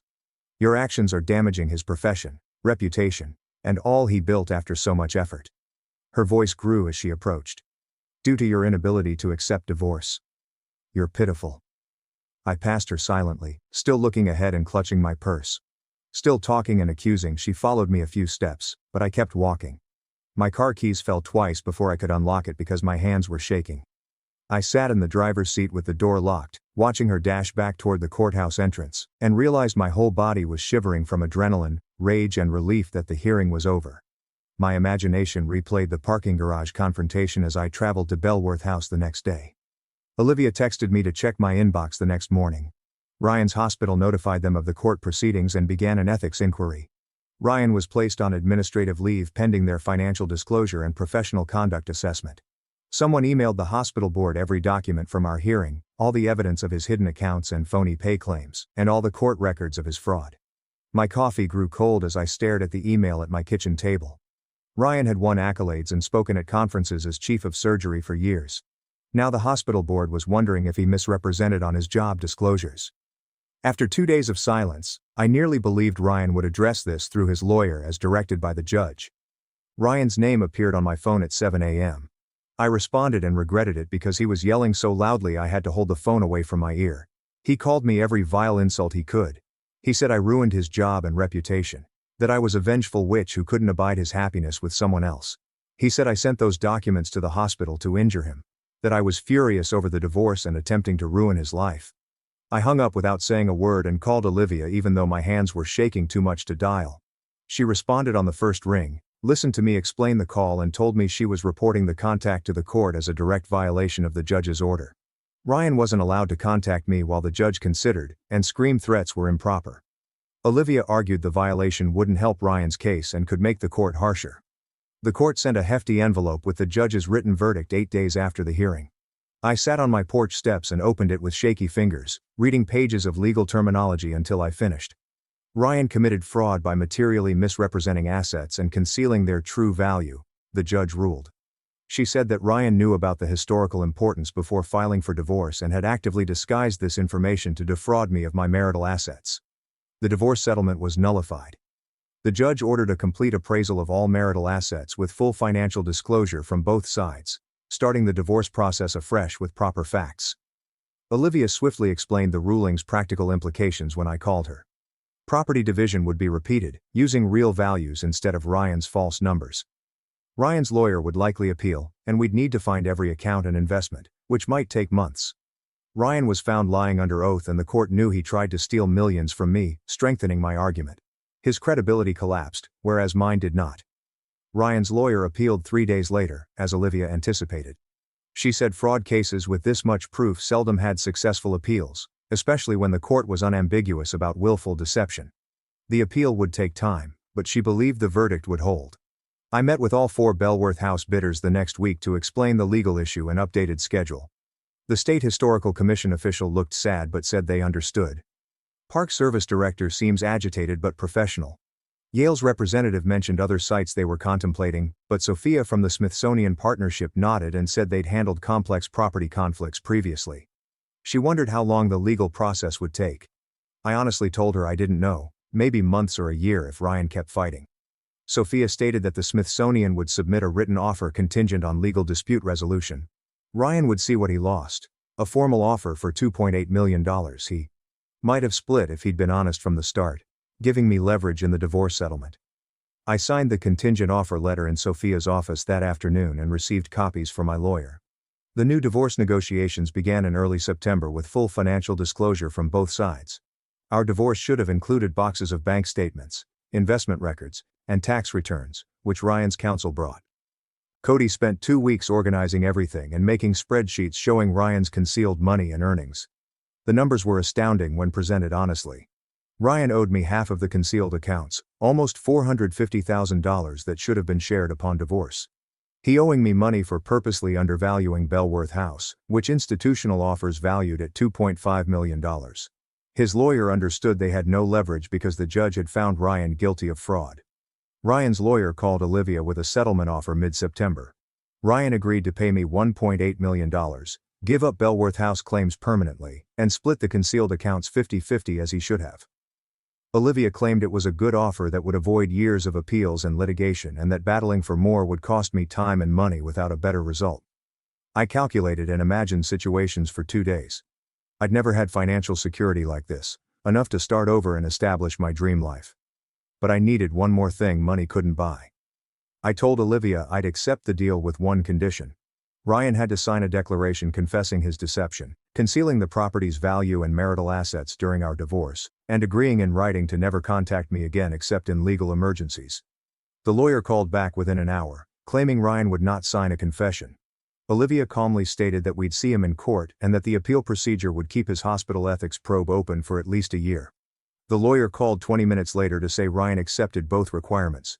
He presumably signed acknowledgement and no contact agreement because his medical profession couldn't handle another year of scrutiny and negative press. Both lawyers attended a conference room meeting on a cool September morning to negotiate the settlement. Ryan looked dreadful, like he'd aged 5 years in 6 months. He signed every sheet without looking at me, scratching the fraud acknowledgement with wrath. After finishing, he rose up and left without saying a word. and I realized I'd probably never see him again. It felt like freedom and immense relief. Ryan's lawyer sent Olivia the hospital board's decision 3 weeks later in a formal letter. Ryan would remain chief of surgery but had to complete ethics training and serve 2 years on probation, with financial irregularities resulting in prompt firing. The letter detailed his divorce disclosure violations and willful asset deception in court. His co-workers would know about his probation, training and ethics infractions that led to this outcome. I read the letter twice and felt only slight joy that his deeds finally came up with him in a meaningful way. The Smithsonian Legal Department wanted every detail documented and validated, which took another month. Sophia explained contracts, preservation agreements, consulting terms, and payment plans page by page. Sale price was $2.8 million, and consultancy contract began at $30,000 per year for 5 years. I signed everything in Sophia's office with Margaret as a witness. We were laughing like nuts because it happened. 2 days later, the wire transfer hit my account, and I gazed at the balance for 10 minutes, unable to believe it was mine. Margaret called the following week to ask if I could catalog the letters for my consultancy business. She had set up an archive workplace at the Historical Society with climate-controlled storage and white cotton gloves for handling papers when we met. Documentation, photography, transcription, and Underground Railroad record comparison were required for each letter. The task needed patience and attention to detail, like the nursing preliminaries I took before Ryan urged me to skip out and support his career. Margaret described each correspondence history, secret language, and networks to send individuals north to freedom. I came early and stayed late, engrossed with these voices from the past who sacrificed everything to save others. In one session, Margaret mentioned that her hospital network had told her Ryan's girlfriend had dumped him. Apparently the surgical resident realized dating a man under ethics investigation with major financial concerns wasn't a career move she wanted after meeting the successful chief of surgery. Margaret's source said Ryan ate lunch alone in his office again. Stop posting weekend winery visits on social media. No more youthful girlfriend making him feel wanted. This news only made me curious about if Ryan now realized what it felt like to be dumped when you ceased being helpful. Using settlement funds for a down payment, I began house hunting in October. The real estate agent showed me a little ranch house 15 minutes from the historical organization, far enough from the city to avoid seeing Ryan at a restaurant or grocery store. The 3-bedroom house has new kitchen and bathrooms, central heating and air conditioning, and a fenced garden with grass instead of mud and rats. Everything worked without repairs, restorations, or emergencies. I made an offer that day and closed 3 weeks later, moving in with furniture I chose instead of Ryan's family's hand-me-downs or cheap pieces we bought decades earlier. At a mid-November press conference, the Smithsonian announced the acquisition and displayed some letters. Sophia requested that I attend as a consulting historian and answer discovery questions. I studied talking points with Margaret and acquired a professional dress that fit to avoid freezing up in front of cameras. The City Museum hosted a meeting with history, local news, and preservation reporters.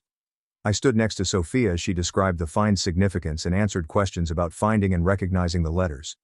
I informed the History magazine journalist who approached me months earlier about the court battle to protect the property without name Ryan, but making it plain that someone had tried to reclaim the house after learning its true value. Universities began recruiting for graduate and research positions in December. Yale provided full perks and doctorate tuition remission for their preservation department employment. 2 state colleges contacted me about their public history programs and were enthused by my thesis research letters information.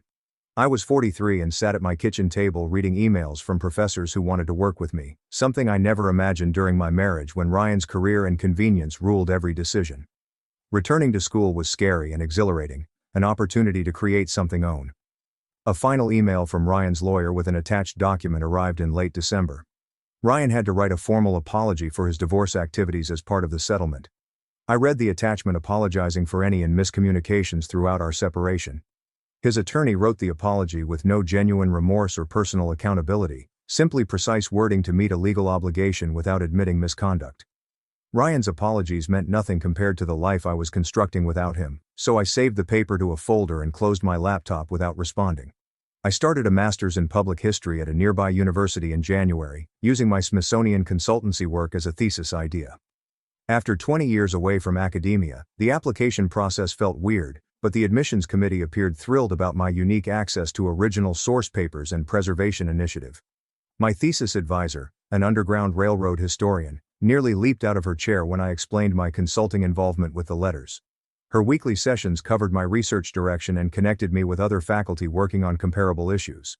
In late January, I attended seminars with students half my age, taking notes and discussing historical methods and archival research. After the settlement, my life was nothing like I envisaged in February when Ryan gave me divorce papers. I spent mornings in graduate seminars learning research methodologies and historical theory. Afternoons at the Historical Society working with Margaret on the letter catalog. And evenings reading or writing course papers. Some days, fatigued from managing several responsibilities, I fell asleep and pondered if I'd taken on too much too fast. 3 pages of the legal text. But it was the good kind of fatigue that came from striving toward something worthwhile. Unlike the false exhaustion I'd felt during my marriage, giving everything to Ryan but neglecting my own potential. Emma, whom I hadn't seen since before Ryan's residency, was in the campus coffee shop in March. When I entered, she was getting a latte and looked surprised. We spent 2 hours at a window table catching up on all that had transpired since we last spoke 15 years earlier. Emma informed me she'd tried to contact me several times during my marriage, but I never responded, so she felt I didn't want to stay friends. In apology, I said Ryan's career had consumed everything. How I stopped answering calls and texts from those not directly helping his career. Emma said she'd always thought Ryan took advantage of me but didn't know how to express it without appearing judgmental or meddling in my marriage. At a hospital fundraiser, she met Ryan's mother, who grumbled about how demanding Ryan was and how nothing anyone did was good enough. The chat was like opening a window in a stuffy chamber, releasing years of solitude. Emma introduced me to 2 more old friends, ladies I'd lost touch with while supporting Ryan's goals. However, she feared I would cut her off if she attacked my marriage. She remained silent and felt bad for years. These chats showed me how isolated I'd been during my marriage, how Ryan had steadily closed me off from everyone who could have helped me realize what was occurring. The late April Bellworth House repair ceremony drew approximately 200 individuals. For the announcement, historians, preservationists, Underground Railroad descendants, local authorities, and Smithsonian Partnership representatives gathered on the grounds. Margaret and I spent months cataloging the letters and documenting the house's Underground Railroad network history. The Smithsonian official invited me to talk about uncovering the letters, and I stood at a podium on the front lawn, anxious but pleased of what I'd helped preserve. I described finding the trunk in the attic, reading the letters for the first time, and realized I'd found something momentous. Several descendants thanked me for preserving their family history and ensuring these stories wouldn't be lost. One woman gave me a photo of her great-great-grandfather, who had passed through this house on his way north, and she cried about finally having proof of his independence. The ceremony confirmed that fighting Ryan was worth it and that defending this property was more important than my finances. Margaret grabbed my hand throughout the remarks and murmured that I'd done something significant that would last centuries. I was featured on the first page of the local newspaper's ceremony coverage, and other graduate program colleagues emailed congrats. I recognized I'd found a life I desired a year after the settlement while writing on my thesis in my little house near the Historical Society. I had academically challenging graduate coursework, significant consulting employment, and a developing community of colleagues and friends who valued my efforts. I could focus on my education and work without worrying about money thanks to the settlement and house sale. I had presented at 3 conferences, published 2 Bellworth letter papers in scholarly magazines, and been requested to contribute to a book about Underground Railroad sites. My thesis advisor said my study was increasing the field's understanding of this region's network, and several universities wanted to hire me after graduation. Ryan's attempt to trick me out of the property released me from a marriage where I was never cherished and simply supported his objectives while my potential was overlooked. I remembered the woman I was a year ago, accepting an insulting settlement because I had no other choice and barely recognized her. Years of emotional maltreatment had left that version of myself too broken to fight back or demand better treatment. Over the past year I'd realized her worth and refused to settle. I was establishing a life for myself, not someone else's job objectives. Ryan tried to dump on me, but the house gave me the financial and professional resources to start again. The 20 years I spent supporting his profession, losing opportunities, and sacrificing my own objectives to make his life easier were lost. But I was thrilled about my future, my work, and who I was becoming. I was going to apply for a tenure-track position at a local university that fit my research area after my graduate mentor mentioned it. Margaret and I discussed a cooperative initiative researching other Underground Railroad locations in the vicinity, possibly beyond Bellworth House. I had reunited with old friends, made new ones through academic work, and built a support structure that didn't exhaust me. I had to remind myself some mornings that this was my life, that I'd left my long-term marriage. Ryan tried to cheat me one final time before leaving, but he accidentally gave me my freedom. We'll stop before I start talking again. I appreciate your patience. It matters. Drink water or text someone you care about. Yeah. When my sister's fake cancer lie unraveled, she tried to destroy me. I exposed her lies and watched her world collapse. I exposed my sister's lies and saw her life fall apart after she staged cancer to undermine my top 10 college goals. She is crying at my door 2 years later and asks if we will ever be sisters again. My sister was prepared to ruin everything, including herself, in order to surpass me.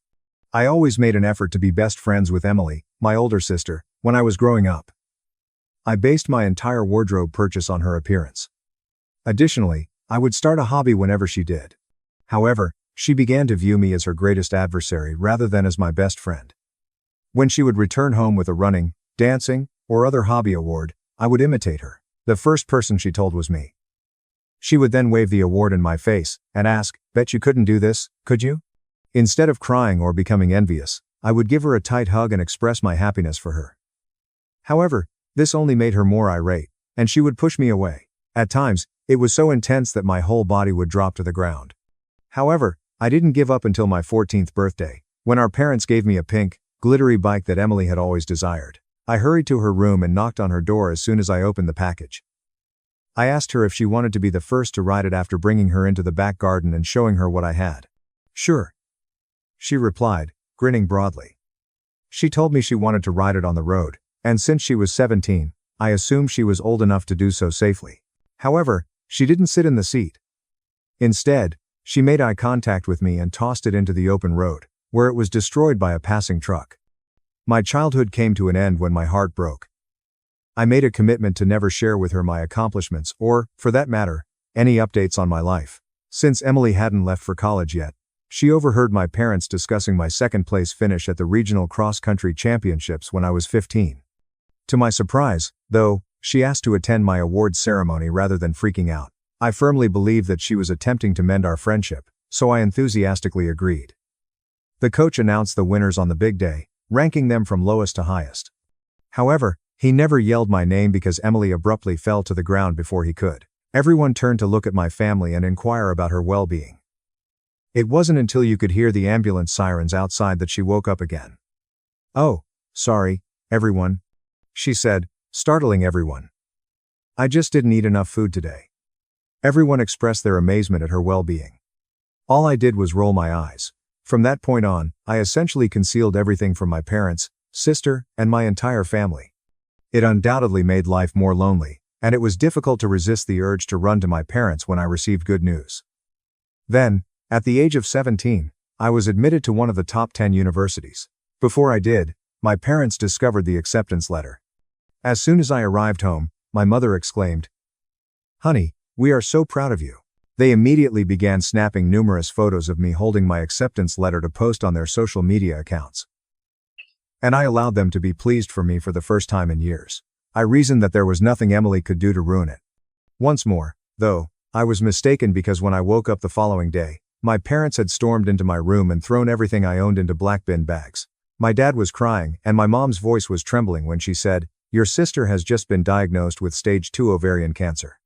She'll need one room for her stuff and one to sleep in." I could tell right away that she was acting. All I needed was some kind of proof. Later that day, Emily grinned as she returned home. It's funny because I had seen a picture of her hair blowing in the wind on her story only a few months prior, and now she was completely bald. She did, however, lie down and sleep. Claimed that the cancer was wearing her out. I lured her into a state of delusional security by cooking her favorite meal that evening. I slept on the couch for 2 weeks before Emily threw a party to honor her own bravery. She invited some of the girls from my class as well as everyone we knew. Excellent.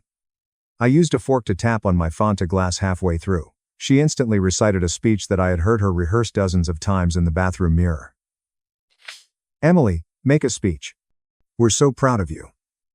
I approached her and gave her a hug while she was in the middle of her fake tears. And I peeled off the bald cap as I was about to pull away. She had blonde hair that fell to her waist. Emily let out a scream. I thought my mother's lungs were going to burst from the force of her gasp. I put the TV on full volume, while everyone processed what was happening. I played a video I had taken of Emily rehearsing her speech in front of the mirror while she believed no one was watching. She stormed out of the house and drove off, refusing to confront her lies at last. I let my parents take care of bidding farewell to everyone as I went upstairs to my room. My mother slapped me across the face when I woke up the following morning. I just looked at her, my cheek burning, and asked, "How could you have embarrassed Emily like that while she's battling with cancer?" According to my mother, Emily told them that I had torn out her hair extensions, saying that she had spent thousands on realistic ones so that people wouldn't feel sorry for her because she was bald. By acknowledging that she could afford such pricey extensions, she didn't want to show off her wealth. My parents believed that story, which surprised me. They firmly believed that I had brutally revealed their daughter's cancerous hair extensions. The bounce in my step, attracting interested glances from students who were walking by. My recordings were gone when I got home that Friday. Each and every gadget had disappeared from its hiding places. There was nothing in the drawer beneath my desk. The outlines of dust indicate the locations of the recorders. My closet's box was empty. I couldn't even find the backup USB drives I had stashed in an old shoe. With her legs tucked under her, Emily was reading a magazine on the couch as if nothing had happened. Her fingers turned the pages of the magazine, one of those celebrity gossip rags, languidly. She didn't even look up from her reading when I asked her about them, claiming she had no idea what I was talking about. She sounded innocent, as if she had practiced this particular moment. The cloud backups were still there, but I was now suspicious. I changed all of my passwords that evening and enabled two-factor authentication, in case she gained access to those accounts as well. I even made dummy accounts with fictitious evidence. As I constructed layer after layer of digital protection, my fingers slid across the keyboard. I created security questions and password managers using information that only I would know, allusions to books Emily had never read, and locations she had never visited. Helen showed up Saturday morning looking worried and carrying a casserole. Her gray hair was freshly styled, and she wore her fine pearls, the ones she saved for special occasions. She gave Emily a hug and complimented her on her bravery, saying that her acting was on par with any performance I had ever seen. Emily raved about her treatment and how difficult everything was. At the appropriate times, she even succeeded in making her voice tremble. I bit my tongue so hard, I tasted copper as I watched from the kitchen. The casserole was still warm and smelled like comfort food from my childhood that I couldn't get. Later, after I had given my room to Emily, Helen asked to see it so she could help me reorganize. It was a cunning justification that would not arouse suspicion. I showed her everything on my phone when we were by ourselves. The timeline of lies I had painstakingly recorded. The screenshots. The recordings. Context and cross-references were added to each piece of evidence. Her jaw tightened as she heard Emily's cruel laughter, and her face darkened with every piece of evidence. When she learned that Emily was going to steal my college acceptance letter, she had to sit on my bed. We went over everything for an hour. Helen pointed out discrepancies that I had overlooked, such as Emily's claims that she had chemotherapy every Monday but was never ill on Tuesdays, or the fact that her medical records all shared the same watermark pattern despite supposedly coming from different offices. She demonstrated to me how the fonts and margins matched exactly. She even saw that the medical jargon was a little strange, as if someone had looked up terms online instead of copying them from actual documents. Her eye for genuine medical documentation was honed over the years she worked at a law firm that handled medical malpractice cases. Helen claimed to have spoken with my parents, but we needed to plan ahead. They would become defensive and shut down entirely if we were too forceful. When people were emotionally invested in a lie, confrontation could backfire, as she had witnessed with her own siblings. She recommended holding off until dinner, when everyone would be more at ease. With my stomach roiling with anxiety, I agreed, despite the fact that waiting felt impossible. Helping Mom in the kitchen and listening to Dad's work stories, we spent the afternoon acting as though nothing had changed. Emily was performing at her best during dinner. She sighed about how the treatment had reduced her appetite as she pushed food around her plate. Cutting the chicken into tiny pieces for maximum impact, she had taken precisely 3 tiny bites. My mother leaped up from the table and offered to make her something else right away. With a heartfelt voice, Dad rubbed her shoulder and remarked on how strong she was. With all the fake sympathy, the dining room felt oppressive. Helen began casually. She inquired about Emily's course of treatment and the hospital she was visiting. She asked in a conversational tone, as if she were inquiring about the weather. Regarding privacy and her desire to avoid overloading everyone with information, Emily provided evasive responses. Helen persisted a bit longer, adding that she might be able to get assistance from a friend who worked as an oncologist. She even took out her phone as if she were prepared to connect at that very moment. Emily dabbed at fake tears to hide the twitch in her eye. Although her team was taking care of everything, she said she was grateful for the offer. Emily's chair scraped loudly on the floor as she had to use the restroom right after Helen asked for the oncologist's name so she could send a thank you card. Playing up her weakness, she walked slowly while supporting herself with one hand by following the wall. Helen glanced at my parents while she was gone. She inquired as to whether they had truly attended any appointments with Emily. Emily stated that she needed to be independent, so my mother acknowledged that they hadn't. She twisted her napkin in her lap with an embarrassed expression. Emily was shielding them from the harsh reality. Dad continued. He clenched his hands on the table. He didn't even know he was carrying tension, as evidenced by the whitened knuckles. Helen showed them my proof and took out her phone. They initially turned their heads away like kids avoiding veggies because they didn't want to look. Helen persisted, methodically going over every screenshot and recording. She arranged them in a polished and convincing presentation. When my mother heard Emily laughing about tricking them, her face turned white and her hand went to her mouth. In 30 seconds, Dad's face changed from incredulity to horror to anger. When Emily returned, we were all staring at her. The grandfather clock in the hallway was the only sound to break the deafening silence. She burst into tears as soon as she heard that we were banding together against a cancer patient. She accused me of using AI to fake the recordings when that failed. Then, as her lies grew more desperate and outrageous, she claimed that I had given her drugs to force her to say those things. A house of cards collapsing in real time. Each new excuse ran counter to the previous one. The weight shift caused my dad's chair to creak as he slowly got to his feet. He asked her directly if she had cancer. He had caught me smuggling cookies, and his voice sounded just like it did when I was younger. Emily tried crying again, but he simply asked the same question in a firm, steady voice. At last, she blew up. She yelled that we all admired my accomplishments more than she did and that my foolish college acceptance had captured her parents' interest. Years of bitterness spilled out of her mouth. The truth erupted in a torrent. She acknowledged that she was lying about everything, but blamed us for making her feel invisible. I received all the credit for imitating her, even though she had been the older sister for years. Her face twisted with years of repressed anger. She claimed that the only time she felt strong was when she destroyed my bike. She even acknowledged minor details that I had never suspected.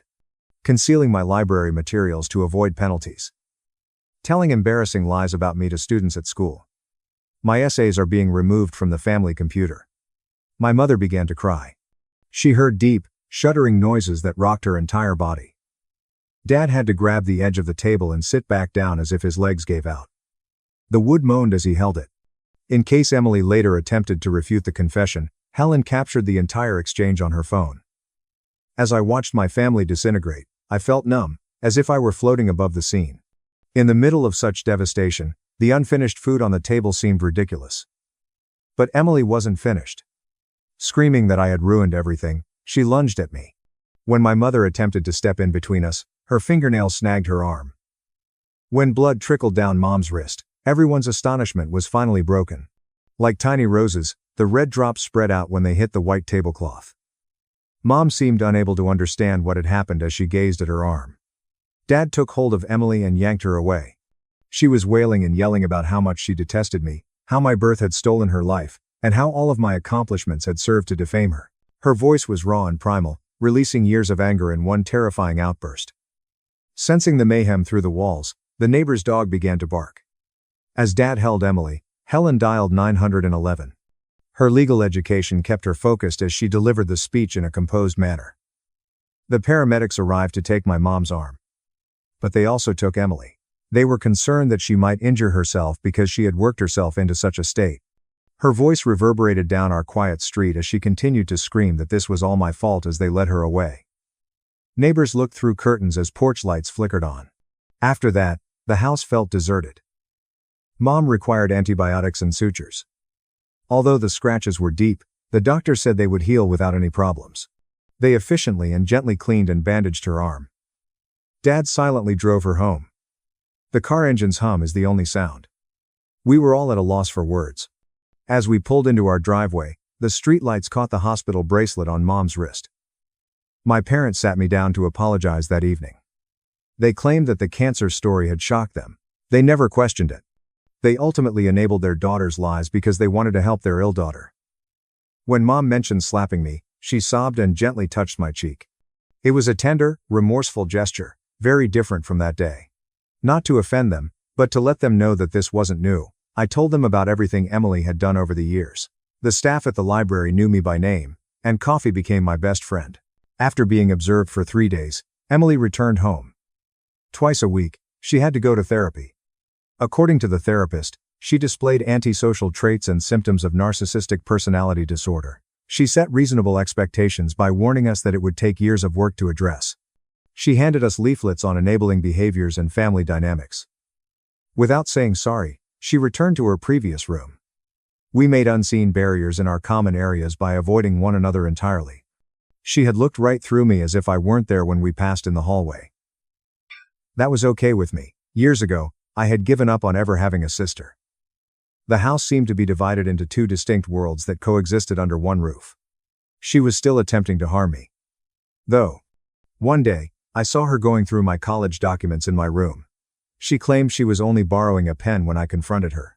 However, I saw that she had been squeezing my acceptance letter, as it was crumpled. The official seal was irreparably wrinkled. My skin crawled at the invasion of my personal space. That evening, I put a lock on my door. My parents understood the need without my having to explain, so they didn't object.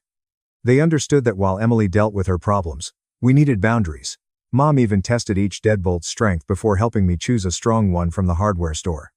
That lock's click turned into a sound of security. The months that followed were tense. On good days, Emily would help with the dishes and laugh at TV shows, appearing almost normal. She would then experience setbacks where her anger returned. Recovery wasn't linear, as her therapist cautioned us. In addition to being patient, we had to defend ourselves. Family meals turned into workouts and cautious maneuvers. I began storing everything significant in a safe. Every night, my laptop, papers, and even sentimental objects went inside. I couldn't risk another attempt at sabotage, even though it felt extreme. I was able to concentrate on my studies because of the safety. My birthday, which Emily had always hated, was the combination. It was like taking back something just by picking those numbers. My acceptance was finally confirmed by the college. The admissions board acknowledged my candor and said they understood the circumstances. They even provided tools for coping with trauma in the family. Reading that email made me cry. Waves of relief swept over me. My future was safe once more. The way ahead is obvious. I allowed myself to get excited when prom season arrived. My friend Ben asked me to go as friends after I found a lovely dress on sale. It was nice to have something routine to anticipate. I even noticed that I was humming as I worked on my homework. Happiness from the past is returning. Like a promise of a single ideal evening, the dress hung in my closet. I was applying makeup on prom night when I heard a crash. My dress was on the ground, covered in what appeared to be bleach. The cloth was ruined. The blue material was covered in large white patches. Emily's bathroom door closed the hallway with a click. My nose was burned by the chemical odor. I felt the excitement ebbing away as I stood there in my slip, gazing at the ruined dress. Instead of screaming, I called Nancy instead.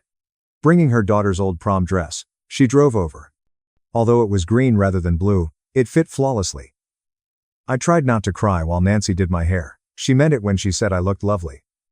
She gently pinned each curl with her hands. As if she had anticipated my need for rescue, she even carried matching jewelry in her purse. No one seemed to mind that my dress wasn't what I had planned for prom. Ben and I danced until our feet ached.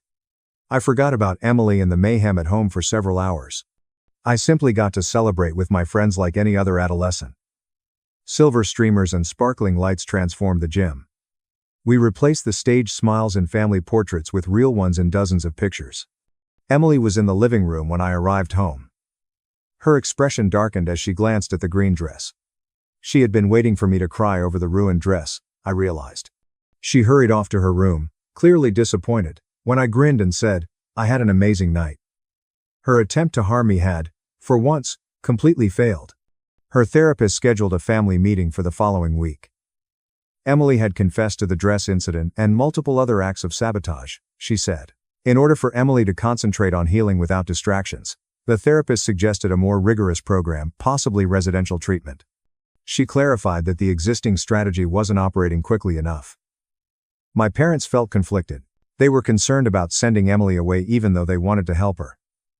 The therapist clarified that everyone needed time apart to heal at times.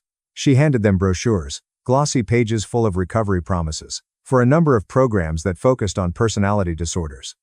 Testimonials from families who had found serenity through separation were displayed in each facility. I heard my parents fighting that evening. Dad felt they had let Emily down by not seeing this sooner, but Mom wanted to try the residential program. Regarding who was at fault, they argued back and forth. I tried to concentrate on my homework while wearing headphones. Calculus problems are hazy through my tears. Even through my music, their raised voices could be heard. Emily must have heard them too, because she declared the following day that she would attend treatment. She expressed that she was sick of constantly feeling angry. She didn't appear to be planning anything. For the first time in years, she appeared truly worn out. Her eyes were shadowed by dark circles. Something hollow seemed to have taken the place of the fight in her. The next Monday, we took her to the facility by car. It was 2 hours away, encircled by gardens and mountains. The employees appeared to be firm but kind. They clarified that family therapy sessions would take place once a month for at least 9 months. The structure appeared less like a hospital and more like a retreat. In the parking lot, other families were bidding farewell, each with a burdensome tale to tell. Emily ignored me and gave our parents a farewell hug. That was fine with me. A tearful reconciliation wasn't necessary for me. All I wanted was for her to get assistance and stop bothering me. I watched the facility vanish in the rearview mirror as we drove away, feeling lighter than I had in years. The mountains appeared serene, as if they could contain and change all of our family's suffering. Without her, the house was quiet. I spread out my belongings fearlessly and returned to my room. During our quiet dinners, my parents and I had genuine conversations. With genuine interest in my responses, Mom began to inquire about my day once more. On some nights, we even played board games and rediscovered how to function as a 3-person family. I threw myself into the activities of my senior year. I began tutoring underclassmen in math and joined the yearbook committee. Now that I was accepted to college, I could finally enjoy my time in high school. I had to practice everything twice because of him. Nancy hosted a farewell party for me that included all of my favorite foods. Before I left for school, the treatment center called to discuss a special family session. Emily had something significant to share, they said. On a Saturday, we drove up. The summer growth had turned the mountains green. The structure no longer seemed so intimidating. In the garden areas, family members sat and conversed quietly.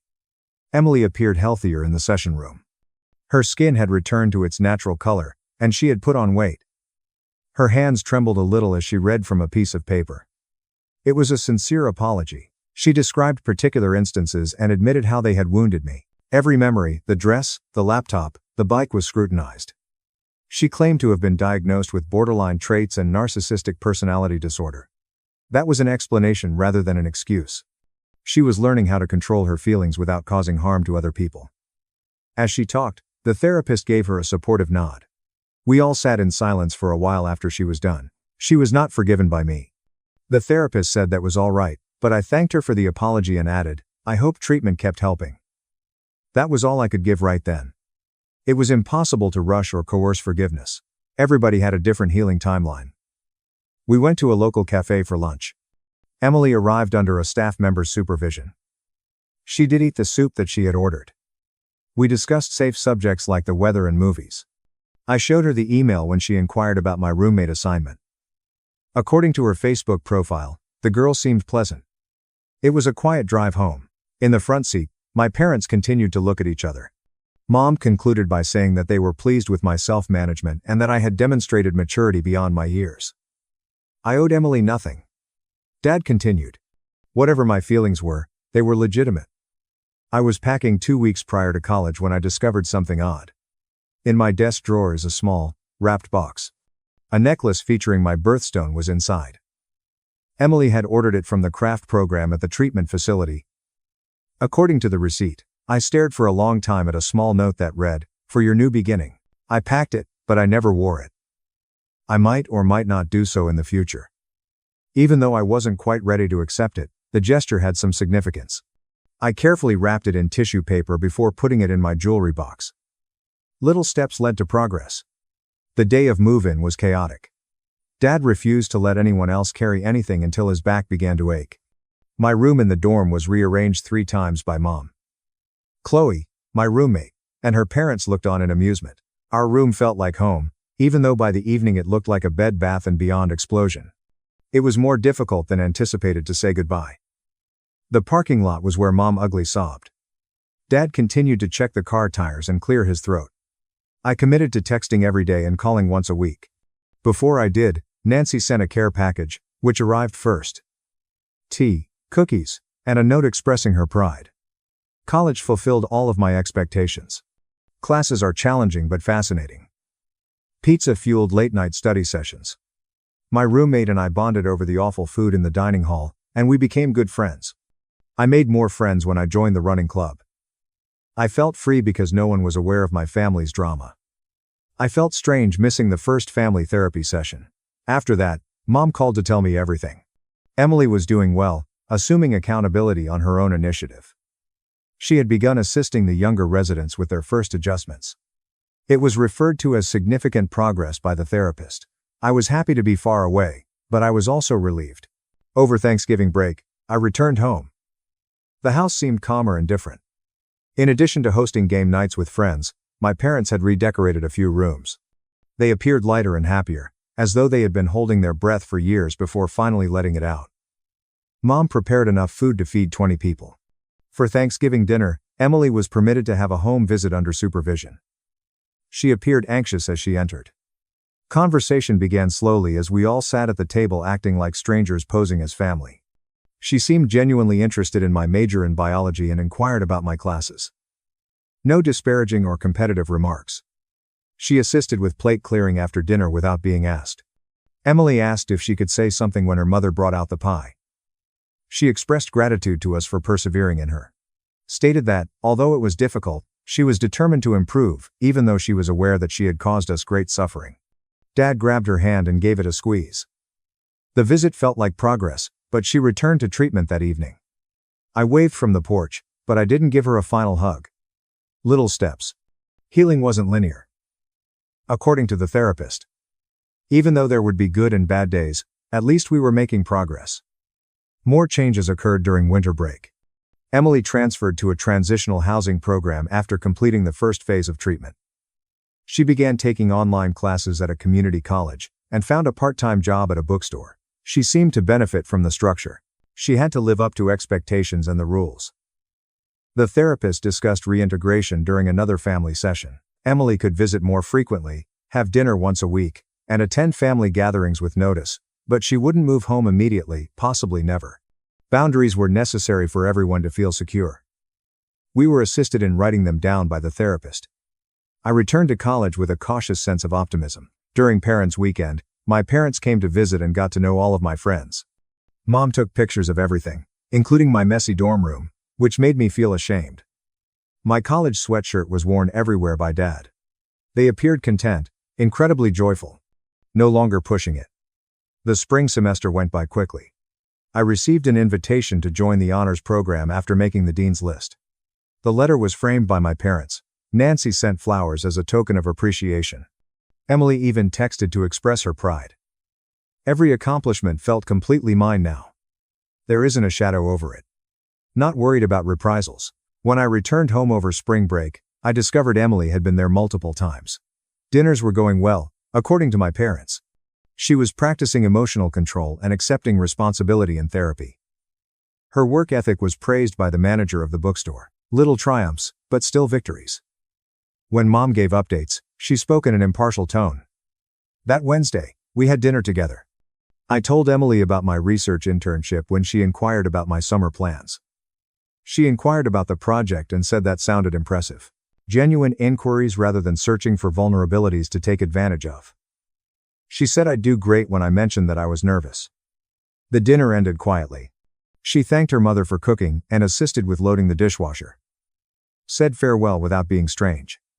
My parents gave me a hopeful look after she left. It wasn't great, but it wasn't bad either, so I said it was fine. Fine was sufficient at times. More stability arrived with summer. I immersed myself in my research and thoroughly enjoyed it.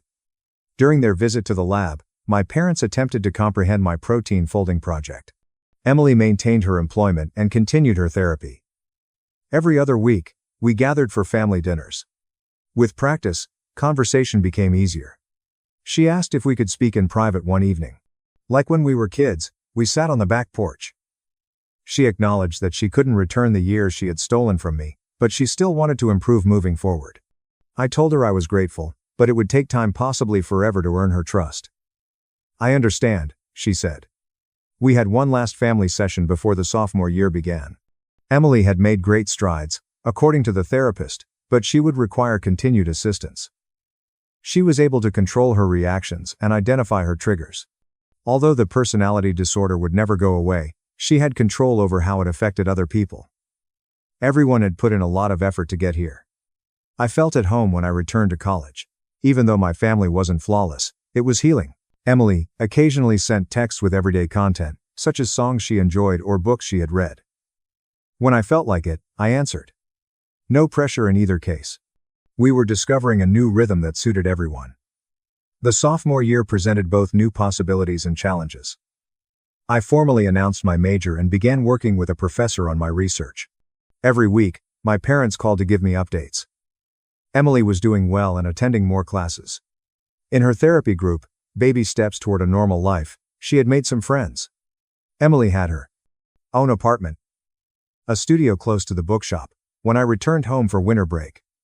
She actually prepared the dinner when she invited us over. Nobody objected to the overcooked pasta. She proudly showed us her space. Everything is tidy and well organized, demonstrating a new beginning. We awkwardly exchanged Christmas gifts. I received a gift card to my favorite store from her. Secure and useful. For her therapy work, I got her a journal. We tried, but it was safe, too. That made a difference. Mom snapped pictures of us seated on the couch. Not friendly, but not at all at ease. The remainder of the break went smoothly. Family dinners went off without a hitch. Emily showed up at my high school friend's party and acted appropriately. Even Ben's awful jokes made her laugh. We both responded that our relationship was complex but getting better when someone inquired about it. It felt sincere. One afternoon, I assisted her in moving some furniture. We were alone in her apartment. We worked silently while she turned on some music. After we were done, we sat on her new couch while she made tea. She said that even though she knew she didn't deserve the chance, she was thankful that I was giving it to her. I told her about my classes and friends from college. She listened without comparison or interruption. She offered to help when I mentioned that I was having trouble with organic chemistry. It turned out that she had successfully completed it at a community college. We reviewed my notes for an hour. She gave clear explanations and was patient. I informed my parents about the tutoring that evening. They looked at each other in surprise. Mom thought that was fantastic. My father reminded me to set limits. I acknowledged that, but if everyone remained healthy, perhaps boundaries could gradually change to allow for greater connection. Flexibility was crucial, according to the therapist. The spring semester got off to a fresh start. I texted Emily about her homework in chemistry. She sent practice problems and videos that were helpful. I received $1. Math room. B+. $1 instead of a C. She said that helping me felt good, as if she was making a positive contribution, and I thanked her. We established a routine for once. Monthly video calls to review challenging concepts and weekly texts about school. She never insisted on making more contact than I did. She didn't feel guilty when I didn't reply for a few days. Instead, she waited until I was ready. It felt important that boundaries were respected. Our relationship had stabilized by the end of my sophomore year. Functional but not close. We could converse without ulterior motives and share space without conflict. She attended my academic awards ceremony and gave me a sincere clap. Just support, no drama or scene. I studied abroad in Spain that summer. Emily gave me travel advice and assisted me with packing. Before everything fell apart, she had spent a semester overseas. Her advice on staying at home and dealing with culture shock worked well. At the airport, we said our goodbyes with hugs. Real, but brief. Mom shed tears of joy. Everyone, including Emily, received postcards from me. She later told me that she had saved them in a box. She wanted to see pictures and hear stories when I returned. She inquired about the research I had conducted there, recalled specifics from earlier discussions, behaving for once like a typical sister. With graduate school applications imminent, junior year arrived. Emily offered to edit my personal statements. I agreed after hesitating. She offered insightful criticism without attempting to undermine anything. Even found a few typos that I had overlooked. She assisted me in practicing for interviews. Helpful and constructive. She had changed over the years of therapy. Not into an ideal person, but into someone who could work without hurting other people. She still had occasional jealousy issues. When I told her good news, I would see glimmers of the former Emily, but she would correct herself and apologize. Real change requires real work. She was truly thrilled for me when the acceptance letters began to come in. No fictitious mysterious illnesses or cancer diagnoses. Just congrats and inquiries about the program I should enroll in. When the time came, she even offered to help me move.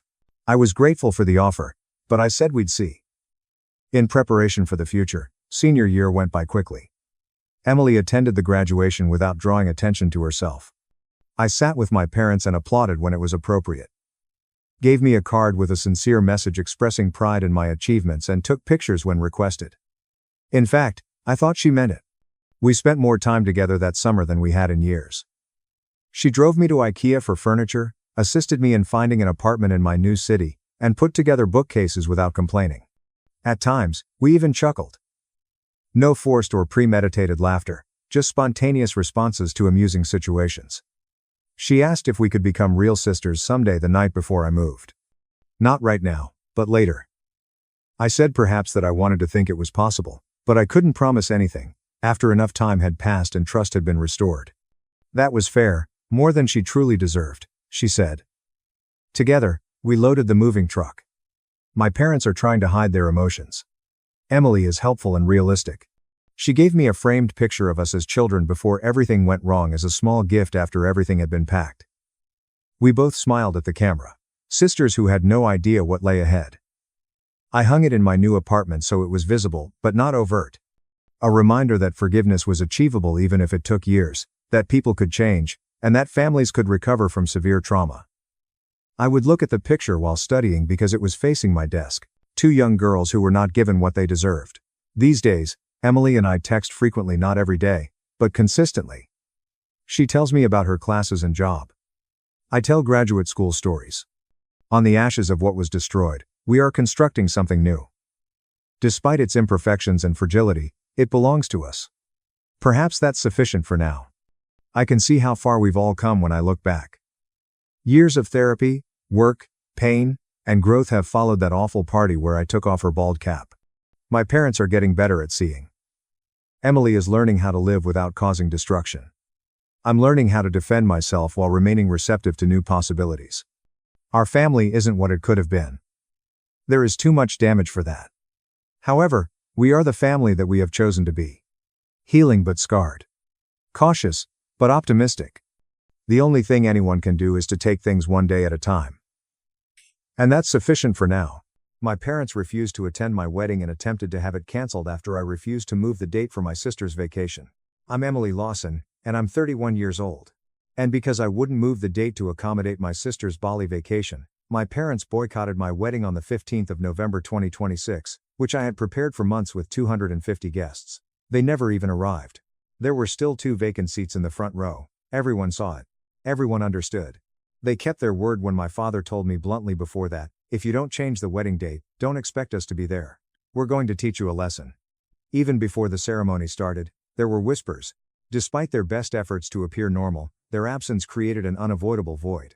They didn't know about David, my husband. What he had found was unknown to them. And at 8:23 p.m., they most certainly were unaware of that. At our reception that evening, he would take the stage and tell everyone their one thing. My parents definitely didn't want anyone to know one thing. That's when everything went wrong. And by everything, I mean their business, their reputation, and their hold on my life. This is what took place. Like all good stories, it began with hope. 17 December 2023. At Austin's Zilker Park, David asked me to marry him. It was straightforward and ideal. A ring his grandmother had worn for 60 years, string lights he had strung himself, and a blanket beneath the oak trees. I felt like the luckiest woman alive when I said yes. I called my parents the following morning. My mother cried. Happy tears, I thought. My dad spoke in a kind, almost arrogant tone. He added to Emily, We're so happy for you. We'll help however we can. I should have recorded that call. I should have saved it, but I didn't know I'd need proof of kindness yet.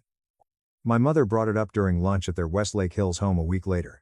The mansion I grew up in was the epitome of success, with its marble countertops and towering ceilings. Brandon Hayes, my father, is the owner of 3 auto dealerships in Austin: Honda, Toyota, and so forth. They're comfortable, but they're not billionaires. Really cozy. A net worth of approximately $5 million. Lauren, my mother, smiled at me and put down her wine glass. Your grandparents left you something for your wedding, Emily, my dear. I blinked. What are you saying? The trust fund, she said like it was obvious. They set aside funds especially for this when their grandparents went away in 2019. $150,000 for the marriage of their first grandchild. My throat constricted. That's who I am. Yes, dear, you are that. Tears pricked my eyes. It had been nearly 5 years since my grandparents' departure. However, I felt them then, felt their love reaching forward through time. This was what they wanted for me. They had anticipated it. From the other side of the table, my father said, "We'll make sure you have a beautiful wedding." His tone was firm even though he was hardly glancing up as he browsed through his phone. The first grandchild to be married is you. You own that money. I gave my mom a hug. I gave my dad a thank you. By April 2024, David and I had visited 13 wedding venues. I left that house with the thought, for once they see me. For once, I'm the priority. I should have known better. We were worn out. The majority were either completely booked, extremely expensive, or simply incorrect. Then we found Barton Creek Resort and Spa, the Overlook Pavilion, outdoor string lights, hill country views, capacity for 250 guests. I sensed it when I walked in. It was here. I said, "Well, take it," to Jenna Carter, the coordinator, a kind-eyed, 40-something lady with a leather planner. Leven belas November 200W a num. Jenna grinned. "Excellent. That's 20 months away. You made a wise reservation in advance. Here, fall weddings go by quickly."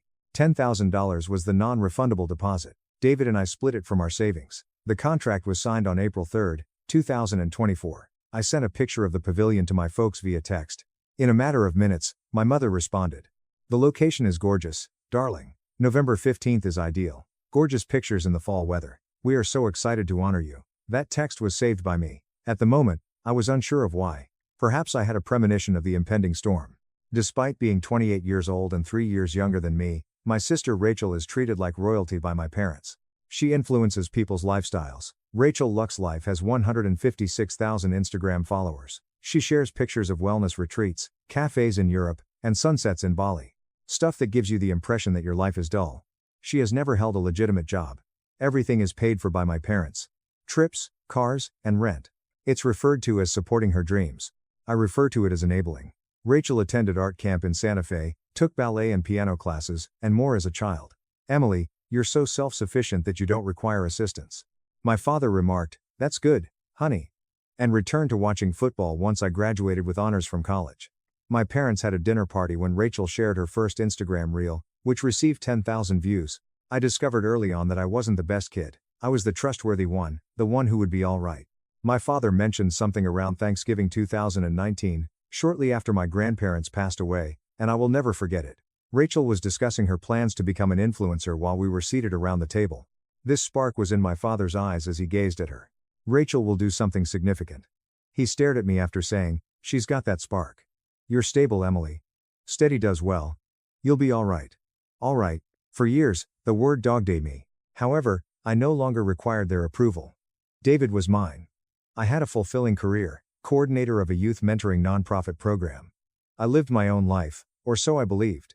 Rachel shared an Instagram story in June 2025 that left me feeling nauseous. A video shows her squealing and jumping on her bed. My mother then texted me on the 15th of July 2025, 3 months before my wedding, with the comment, "Just booked the opportunity of a lifetime Bali, here I come." Some things are just meant to be. I didn't think much of it. Rachel was always going somewhere. "Give me a call to discuss the date." I was working. I went outside into the heat of Texas. I put the phone to my ear. "Hello, Mom. What is going on?" She spoke in a strained voice. "It concerns the date of your wedding. How about it?" Rachel made travel arrangements to Bali for a wellness retreat. She has a great opportunity. She will be producing content and networking with well-known brands. There is no reimbursement. My chest constricted. "All right, what time is it?" "From November 12 to November 26. Quiet. That's my wedding, Mom." "I understand, my love. That is the reason for my call. Is it possible to move it? Perhaps next year in December, or perhaps the spring?" The parking lot caught my attention. The asphalt shimmered in a heat wave. We reserved the space 20 months ago, Mom. In May, we distributed save the dates to 250 individuals. The contract for the venue is signed. They're altering my dress. It's all locked in. I get it, but Rachel needs to know about this. The cost of this excursion was $20,000. Emily, that money is lost if she cancels. $20,000 to take a trip. I had saved for my wedding for 5 years. I had scraped together $60,000 with David. Every dollar matters. Additionally, they requested that I discard everything for Rachel's Instagram posts. There was a silence when I said, I'm not changing the date. Then my mom's voice became icy. This has to do with family, Emily. Rachel's career is flourishing. Your wedding can take place at any time. Mom, we have a contract. Thousands of dollars would be lost. The location, she said, I'll give you a call back, and hung up. I felt the first break in my universe as I stood there in the heat with my phone in my hand. My father called 2 days later. This time, his voice was cold. When a deal was going bad at the dealership, that was the voice he employed. This has to do with family, Emily. Rachel's work is significant. She is networking with large brands while in Bali. Your wedding can take place at any time. You're being self-centered. Selfish. It was a slap of a word. We signed a contract, Dad. The location. Emily, it's not about the money, it's respect. I held my voice steady even though I wanted to shout, the date will not be altered. He gave a quick breath. After then, we have an issue. He ended the call. I was trembling as I stood in my flat. After seeing my face, David entered the room and drew me into his embrace. What was it he said? David inquired. He referred to me as self-centered. David squeezed me closer. You're not self-centered. You are defending yourself. There is a distinction. I wanted to think he was real. However, there was a part of me that thought I may be mistaken, the part that had spent 31 years trying to win my parents' approval. Perhaps I should simply reschedule. Perhaps I was causing the family to fall apart. I had trouble sleeping that night. My parents insisted on a face-to-face meeting on July 22nd. David and I took a car to their Westlake Hills home. Even though the air conditioner was running nonstop, my palms were sweating. Rachel, who was staying with a friend in Los Angeles, was also present via speakerphone. In the background, I could hear cafe noise. This wasn't even serious to her. With her hands folded, my mother sat across from us. With his arms folded, my father stood by the window. My mother said, "We've come up with a compromise," in a sweet voice. The wedding is rescheduled for May 2026. The adjustment fees will be partially covered by us. Everyone benefits. I turned to face David. Beneath the table, he gripped my hand. I mentioned that the change fees will range from $12,000 to $15,000. At the very least, we would forfeit our date. We would have to begin anew. My dad looked out the window. We're willing to assist. What more would you like? The speakerphone crackled with Rachel's voice. Something snapped inside of me since, after all, I had already paid the deposit for Bali. No, I stated that the date remains. My dad's expression hardened. After then, we have an issue. 10 minutes later, the meeting came to an end. My mother was sobbing in the entryway as David and I made our way to the car. My dad didn't even give me a glance. My father texted me when I woke up the following morning. 6:52 a.m. is the timestamp. Don't expect our financial assistance because you have chosen this course. You're alone. Your mom is inconsolable. I hope you feel proud of who you are. The $150,000 that Grandma and Grandpa left was for a family-focused wedding. This isn't eligible. We'll give you nothing. I read it 3 times. I then showed David. Are they able to achieve that? I inquired. Lawfully. David's mouth clenched. We will find out, but I'm not sure. My parents didn't spoken to me for 47 days. I made 6 calls to my mom. Voicemail. I made 4 calls to my father. Directly to voicemail. I texted. They had seen them, as evidenced by the red receipts. No responses. I sent my mom a text on August 10. Can we discuss? Mom, you are missed. At 2:17 p.m., read. On the 24th of August, no answer. Please, I would love to see you both at the wedding, not read, but delivered. Rachel, meanwhile, prepared for her trip to Bali with 34 Instagram posts. All of them were well received by my parents. They never once acknowledged my wedding countdown posts, instead leaving the comment, "So proud of you, sweetheart, and you deserve this." David saw me go downhill. When I cried, he held me. When I was unable to sleep, he made me tea. And it wasn't until much later that I discovered what he was doing. He dug. My phone rang on September 8. Mom. My heart leaped. Hi there. Not moving. Her voice then became icy. We will attend the wedding, but don't count on us to be pleased. I took a seat on the sofa. Mom, I just wanted to say that I spoke with your father about this. We won't act like this is fine, but we'll be there because family is coming. You put your date before your sister's aspirations. There are repercussions for actions. She hesitated. We won't contribute money or take part in pictures until you apologize to Rachel. Emily, this is to teach you humility. Humility. Now my mother's word, my father's. My intention was to say, you're punishing me for having boundaries. She hung up, and I wanted to respond, this isn't humility. It's control. Instead, I simply answered, okay. I felt more empty than ever as I sat there with my phone in my hand. Jenna Carter, the venue planner, sent me an email 8 days prior to the wedding, on the 10th of October 2026. Subject line, conflicting and urgent directions. I took it open. Hello Emily, I hope all is well with you. I'm contacting you because I've been receiving contradictory information about your event on November 15. Before moving forward, I wanted to have your straight clarification. Please see the emails attached. Tell me how you want me to handle this, please. Regards, Jenna. 3 emails from my mother are attached. First email, the 3rd of September 2025. Hi, this is the bride's mother, Lauren Hayes. We must talk about rescheduling the event for November 15 to 2026. What choices do we have? Kindly give me a call as soon as possible. The 15th of September 2025. Email, 2. I know there are consequences, but this is a family issue, Jenna. You can certainly cooperate with us.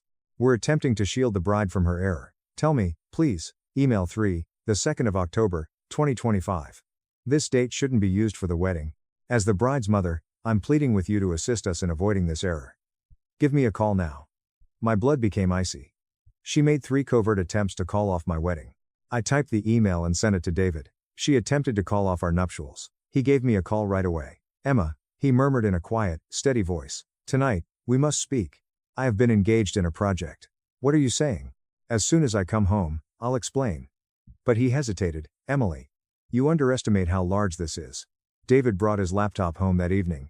I need you to trust me, he said, setting it on the kitchen table and pulling up a chair for me. I do. Good. Because I've spent the last 3 weeks digging into your family's finances. I looked up. What?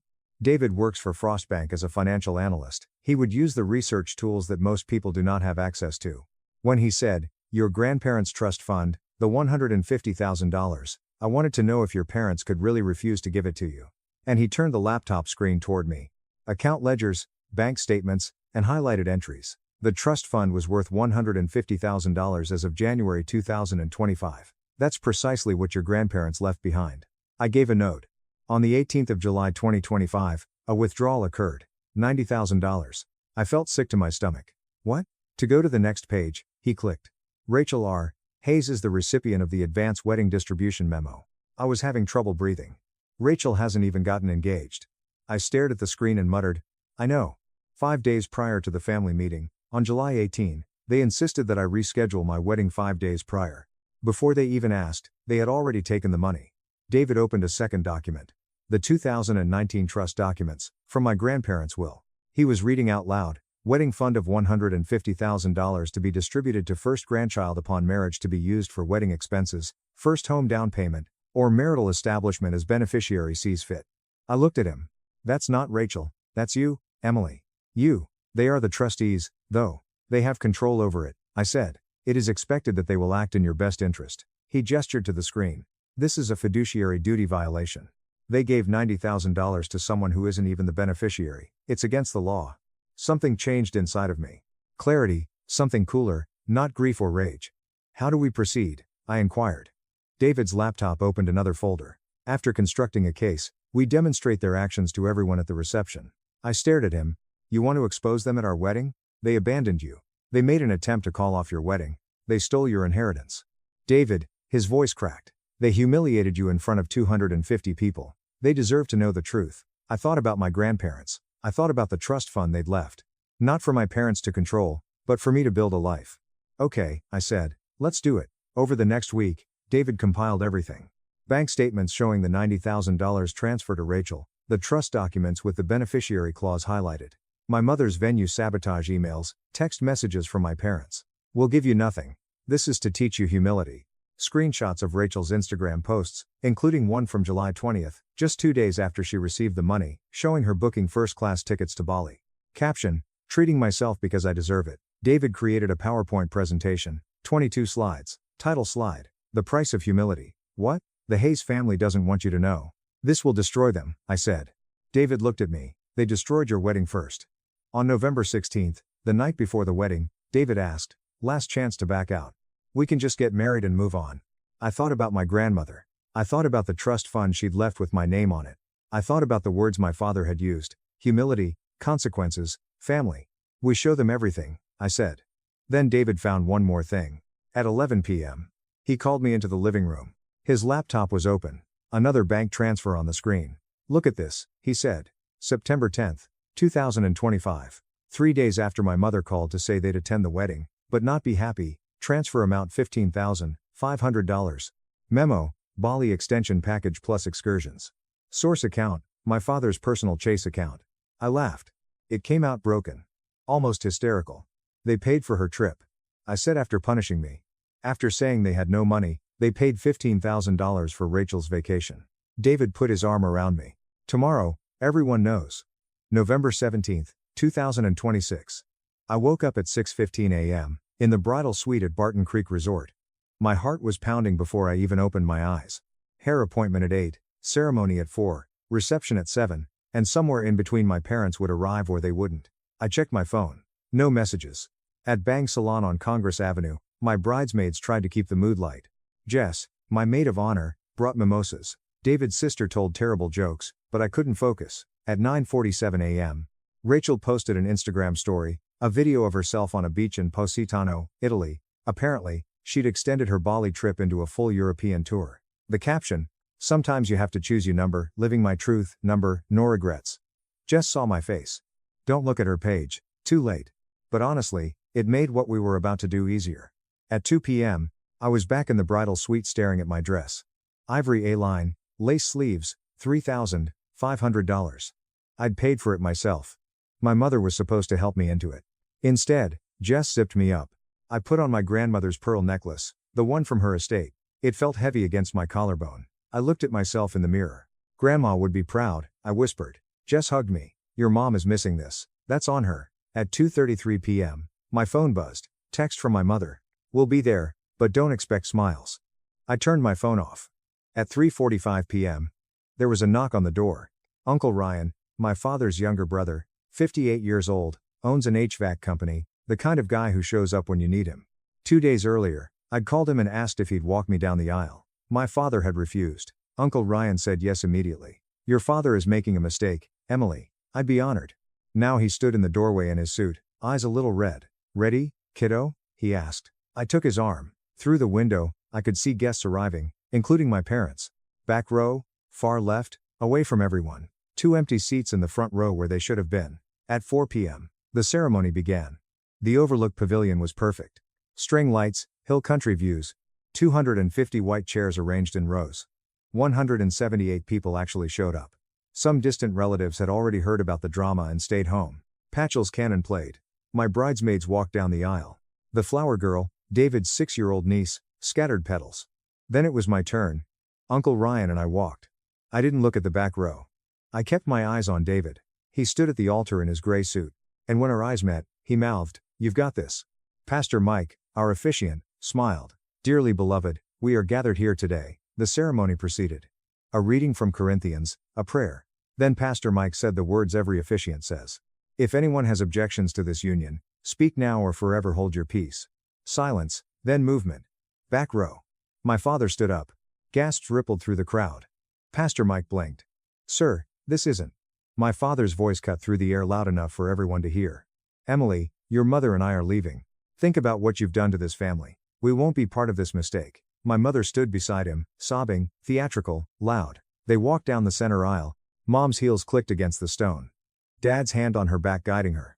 50 people from the unsweet side of the family sat frozen. Mouths open. Some crying. No one breathed. The silence lasted 45 seconds. It felt like 45 years. Then Uncle Ryan, still holding my arm, leaned close and whispered, "Keep going, honey." I looked at Pastor Mike. My voice came out steady. "Continue, please." Pastor Mike nodded, cleared his throat, and continued, "Love is patient. Love is kind." We exchanged vows. David held my hands. His voice was steady, but when he got to the end, he improvised. "Emily, your strength humbles me. Today, in front of everyone here, I promise I will always stand up for you. Always, no matter who's watching." I felt tears sting my eyes. We exchanged rings. Pastor Mike smiled. "I now pronounce you husband and wife." We kissed. The crowd applauded, some of them crying, some still in shock. As we walked back down the aisle, I saw Aunt Natalie, my father's older sister. She was sobbing. She mouthed, "I'm so sorry." I smiled at her because in 4 hours, sorry wouldn't be necessary. Justice would be cocktail hour, 4:30 to 5:30 p.m. The terrace overlooked the hill country. Sunset was starting to bleed across the sky. People sipped wine, ate appetizers, and whispered, "What happened? Are they coming back? I can't believe they just left." I said the same thing to everyone who asked. They made their choice. David circulated through the crowd, calm and composed. But I saw him check his watch. 7 p.m. Dinner. 8:15 p.m. Toasts. That's when. At 5:45, the photographer asked for family photos. "Just David's side," I said. She looked confused. "What about just his side?" David adjusted his tie. "Game. Face on." At 6:30 p.m., we entered the grand ballroom. The transformation was stunning. String lights crisscrossed the ceiling. Eucalyptus garlands draped the tables. 20 round tables, each seating 10. The DJ announced us. "Ladies and gentlemen, for the first time ever, Mr. and Mrs. David Peterson." Cheers. Applause. We danced to Thinking Out Loud by Ed Sheeran. For 3 minutes and 40 seconds, it felt almost normal, except for table 3, front left, parents' table, 2 empty chairs, name cards still in place, Brandon Hayes, Lauren Hayes. Everyone saw it. Dinner was served at 7 p.m., filet mignon or Chilean sea bass. Salad, main course, dessert, tiramisu. I couldn't eat. David couldn't either. We were waiting at 8:10 p.m. David excused himself. "Restroom," he said. He went to the DJ booth, set up his laptop, connected it to the projection screen, the one we'd rented for a photo slideshow. He loaded the PowerPoint, came back to our table, squeezed my hand. "Last chance, do it." At 8:15 p.m., the toasts began.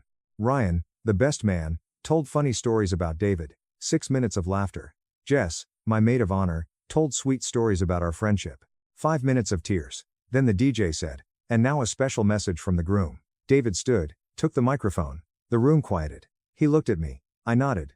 He turned to face the room. 165 people. "Thank you all for being here tonight," he said. "Especially those who stayed after the interruption earlier." A few nervous laughs.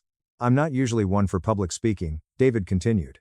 "But today, something happened that I can't ignore, and neither should you." He clicked a button. The projection screen lit up behind him. Title slide, white text on black, "The Price of Humility." People leaned forward.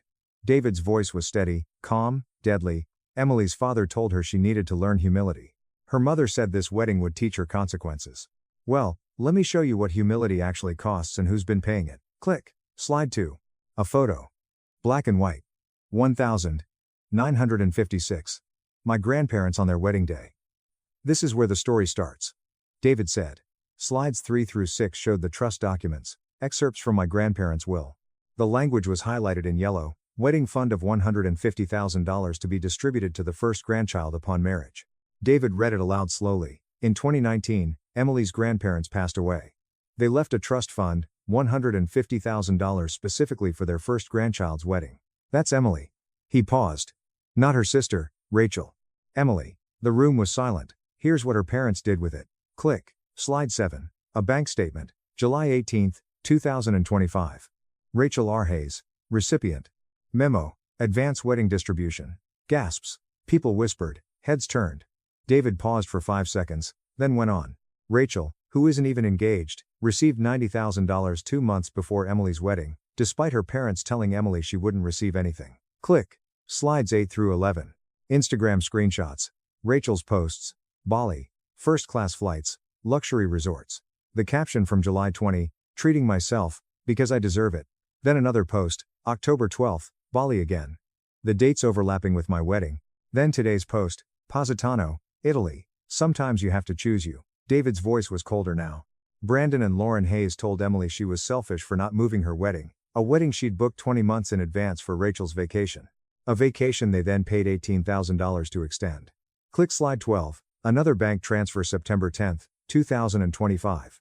Amount $18,000. Memo, C. Hayes Bali extension package. After punishing Emily, David said, after claiming they had no money, they spent $18,000 on Rachel's Instagram content. Aunt Natalie stood up. Her hand covered her mouth. She whispered something I couldn't hear. 3 people at her table started crying. David moved to slides 13 through 15. My mother's emails to the venue coordinator. He read them aloud, every word.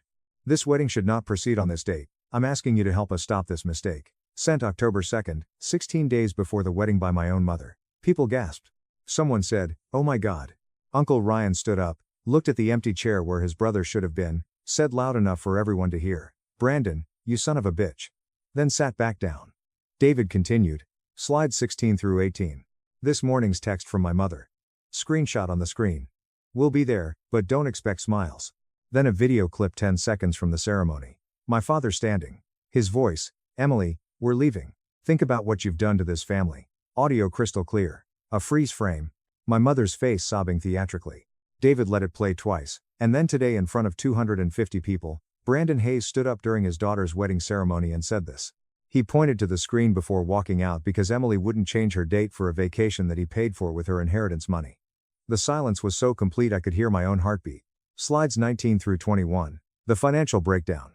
Wedding costs $60,000 total. Itemized. Venue $18,500. Catering $16,000. Photography, $5,800. Emily is a nonprofit program coordinator, and I am a financial analyst. The remaining balance was paid by Emily's savings of $25,000, David's savings plus his grandmother's inheritance of $35,000, and the parents' contribution of $0. David's voice was now barely audible, barely a whisper, but it was captured on the microphone. Emily's parents, who own 3 car dealerships and have a net worth of $5 million, did not contribute anything. He paused. Correction, they contributed $90,000 that they took from her. Click slide 22, final slide, white text on black. Emily didn't learn humility today. We saved for 5 years. I used money my grandmother left me when she passed away last year. She discovered the true identity of her family. David set down the microphone, approached me, and extended his hand. I stood up, and he gave the room one final speech. I have 3 folders here if anyone wants copies of these documents for legal purposes or otherwise. Come see me after. He placed 3 manila folders on the table. He then took a seat next to me. The room was quiet for 5 seconds, 10 seconds, and then Aunt Natalie stood up and began to clap, slowly at first, then more quickly. Uncle Ryan then stood up and clapped, followed by David's parents, table by table, 165 people standing and clapping not for us, but for the truth. The 9-0, second ovation ended with chaos. "You did the right thing, son." Uncle Ryan hugged David. Aunt Natalie came to me with mascara running. "I didn't know," she said sobbingly. "I swear to God, Emily, I didn't know." 15 people grabbed their coats and left, including distant Hayes cousins, some of my father's golf buddies, and people who couldn't handle what they'd just witnessed. David's phone, 2-8. He turned it off. My phone, silenced on the table, lit up like a Christmas tree. 37 text notifications. My cousin Jennifer, my father's niece, stormed outside with her phone pressed to her ear. I watched her pacing and making wildly erratic gestures through the window, screaming at someone, most likely my father. He said, "Not tonight, tonight we dance." The DJ paused awkwardly, then said, "Oh, all right." The dance floor exploded, people needed a release, the energy was wild, the laughter was louder, the dancing was harder, and it turned into the best party I've ever attended. Let's continue this celebration. He played Uptown Funk. To David for having balls, and to Emily for having a spine, and to all of us for witnessing the most legendary wedding toast in history. Ryan grabbed the microphone for an impromptu second toast at 9:45 p.m. The room erupted, and as the last guests left at 11:42 p.m., Aunt Natalie gave me another hug. We returned to the bridal suite at midnight, and David turned his phone back on. He found 4 voicemails, one from Uncle Ryan, saying, "David, call me tomorrow. I need copies of those documents." 3 from unidentified numbers, and a woman's voice playing on speaker. "Your grandmother would be so proud," she said, "not of the money, of you." That's when I finally started crying, happy tears. This is Amanda Chen from KVUE News. We got a tip about an incident at a wedding tonight involving Brandon and Lauren Hayes of Hayes Auto Group. Could you confirm and comment? I looked at David and he pulled me close. Good, let it spread. Let everyone know what they did. My phone was buzzing nonstop when I woke up on Sunday morning, November 19, at 9 a.m.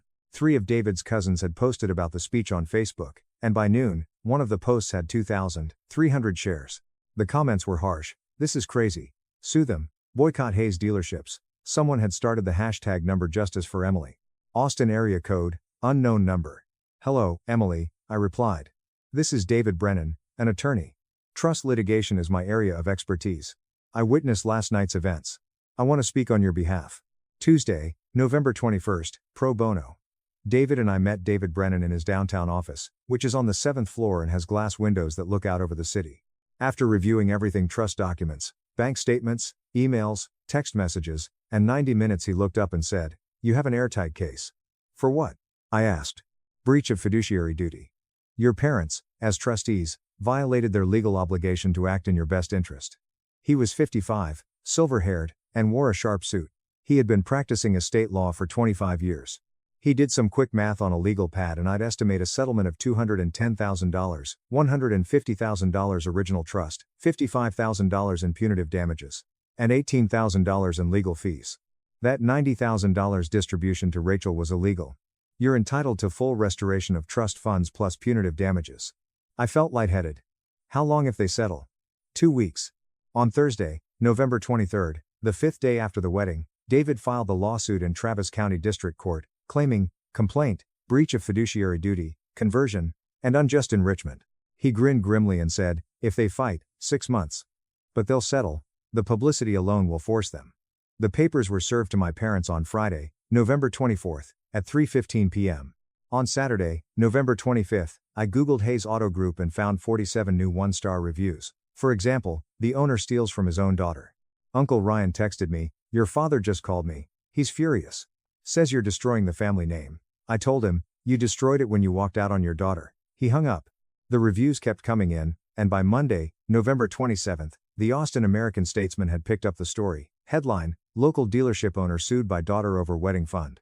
KVUE ran a 2-minute segment, interviewing Uncle Ryan on camera. Would you trust him with your money? Another family values? More like family lies. Never buy here.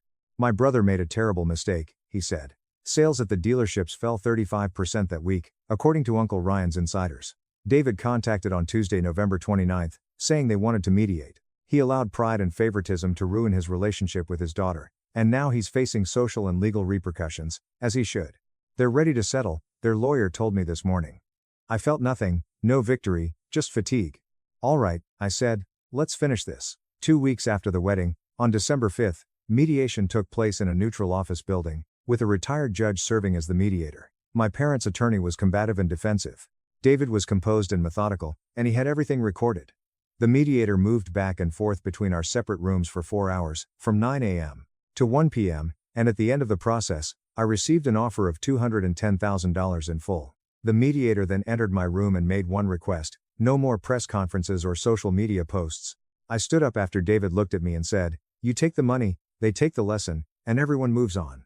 I added one more clause, signed an apology acknowledging their actions, waited for 30 minutes, and the mediator came back. They agreed, said that an apology would be written tomorrow, and said that the money would be transferred within 5 business days. David took my hand and we left. Done. Friday, December 8th, the apology came by certified mail. It was a 1-page document that was typed and signed by both Brandon and Lauren Hayes. We admitted that we let pride and partiality dictate how we handled Emily's wedding and the trust fund that our parents had set up. I read it once and felt nothing. David said, "Is it enough? We failed Emily as parents. We are terribly sorry. We breached the confidence they placed in us as fiduciaries. This is simply paper." I put it in a drawer. I never heard back. On Tuesday, December 12th, the money arrived in our account. Wire transfer, memo, settlement, Hayes versus Hayes. Balance $210,000. After spending a considerable amount of time staring at the screen, I began looking at houses. 6 months later, in May 2027, David and I purchased our first house, a 3-bedroom, 2-bathroom house in Buda, Texas, for $400,000. The down payment was $60,000 from the settlement. Like everyone else, we obtained a mortgage for the remaining amount. At 12 weeks pregnant, we hadn't spoken to my parents since the mediation. No texts, no calls, and Rachel's Instagram following had fallen to 91,000 after losing 65,000. When the story went viral, she lost several brands, and she now posted less frequently, with captions that were different and less confident. It was Easter Sunday, May 5. Uncle Ryan was present, along with David's parents and a couple of cousins. When Aunt Natalie invited us to dinner, she said softly over dessert, "Your father asks about you through your uncle. He wants to meet the baby when it comes." I put down my fork, "Maybe if he earns it." Uncle Ryan nodded, "That's fair." That night, David and I sat in the nursery, painting. He was looking at trust documents, both new and ones we were making for our child. "What should we include in our will?" he said, referring to the soft yellow walls and the crib we had put together. I considered my grandparents, the trust fund they had left, And how it had been used against me. For this kid? I asked myself. I grinned. Instead of us, how about using this to create a life that brings you happiness? David gave me a kiss. Excellent. Keep a record of everything if you're listening to this and your family is controlling you with money, silencing you with humility, or manipulating you with guilt. Be aware of your legal rights. If you need a lawyer, get one. Additionally, keep in mind that sometimes your family is stronger than the one you were born into. You're not by yourself. We're still painting the nursery in that house. Last week, my parents sent a gift. I gave it back. Perhaps there will be reconciliation in the future. Perhaps not. However, with 2 empty seats in the first row and 165 spectators, I discovered something that day at the Overlook Pavilion. Families can be created or born. Ours. The gift I wired you was $500,000. Grandpa said, but my family stole $450,000, leaving me with only $1. Math BB's $250 check to show for it. I expressed my gratitude to my grandfather for the Math BB's $250 payment. When my grandfather finished carving the turkey, put down the knife with surgical precision, and said, "The gift I wired you was $500,000. I actually laughed because the envelope my mother had slipped me an hour earlier contained a Math BB's $250 check. Ethan Walker is my name. I work as a digital thief hunter and am 29 years old. Denver-based Sentinel Tech employs a cybersecurity analyst. I've provided 4 federal court testimony, assisted the FBI in recovering $3.8 million in ransomware payments, and tracked Bitcoin fraud in 14 different nations. I am skilled at tracking money through the most obscure parts of the internet. As it happens, my own family's Thanksgiving dinner was the scene of the largest heist in my professional life. My sister Sophia called 3 days prior to the holiday. I was in my flat, watching a phishing operation out of Estonia on 3 monitors that were flashing with code. I was always skeptical of the brightness in her voice. The tone she employed when she pretended not to desire something. She greeted him as, "Hey, Jordy." I interrupted the trace I was running and said, "Nobody calls me Jordy except her. Listen about Thanksgiving. Maybe you should skip it this year." "Why?" "Grandpa's really tired lately. The doctor said he shouldn't have too much excitement. You know how he gets when you visit. I want to stay up talking, show you his old maps, and tell those stories about Korea." She chuckled, but the joke seemed artificial. "We're thinking of a quiet holiday, just the local family. Denver is where I call home. Bridgeport, Connecticut, is home to my family, a very handy distance of about 2,000 miles. Since when does Grandpa want quiet?" I responded. That statement may have been accurate. Since he turned 87, and his cardiologist told Mom he needs to reduce stress. The only member of my family who had ever truly listened to me. Grandpa Charles Montgomery Walker, a retired civil engineer and decorated veteran, had been slowing down but asking that I skip Thanksgiving. Sophia went on, "You should probably save the airfare money. I know consulting pays well, but those flights from Denver aren't cheap." In her 33 years, Sophia had never been concerned about my money.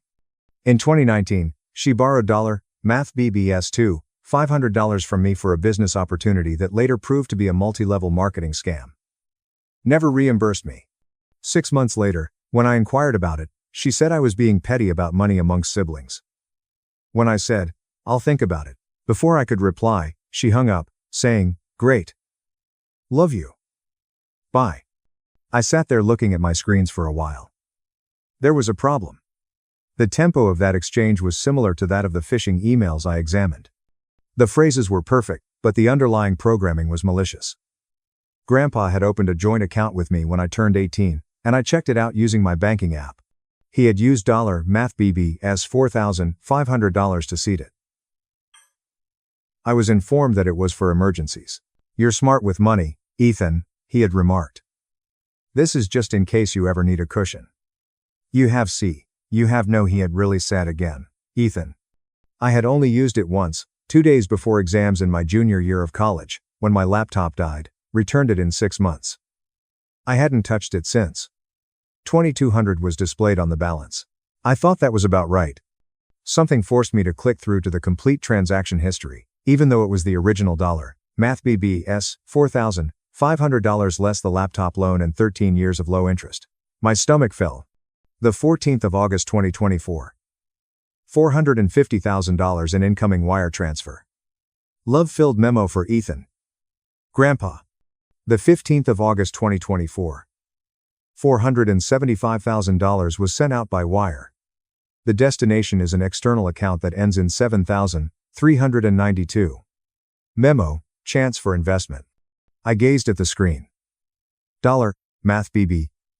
S450, $0. In a day, gone. Because someone had left just enough to prevent a Math BB's $0 balance notice that could have notified me. The account now displayed Math BB S2, $500. I had trembling hands. I cautiously put my coffee mug down as if it may break. Before speaking with a fraud prevention representative, I had to make 3 transfers when I phoned the bank. Mr. Walker, I'm showing that the wire was initiated with valid login credentials and 2-factor authentication, the agent said. Patricia was her name. She sounded worn out. Do you not recognize this transaction? I didn't make it. The IP address shows Bridgeport, Connecticut. Is that a location you visit regularly? My family lives there, but I haven't been there since July. I see. And you're certain you didn't authorize anyone to access this account on your behalf? She hesitated and said, completely certain. I heard someone typing. Mr. Walker, we also have a document on file.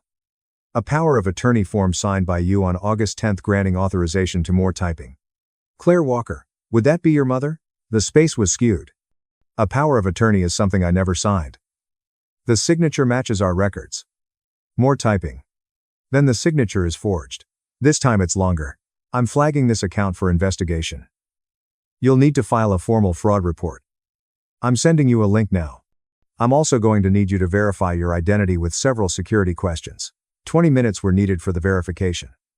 My coffee had gone cold by the time I hung up, and the Estonian phishing operation I had been following had ceased operations, most likely moving to another server farm.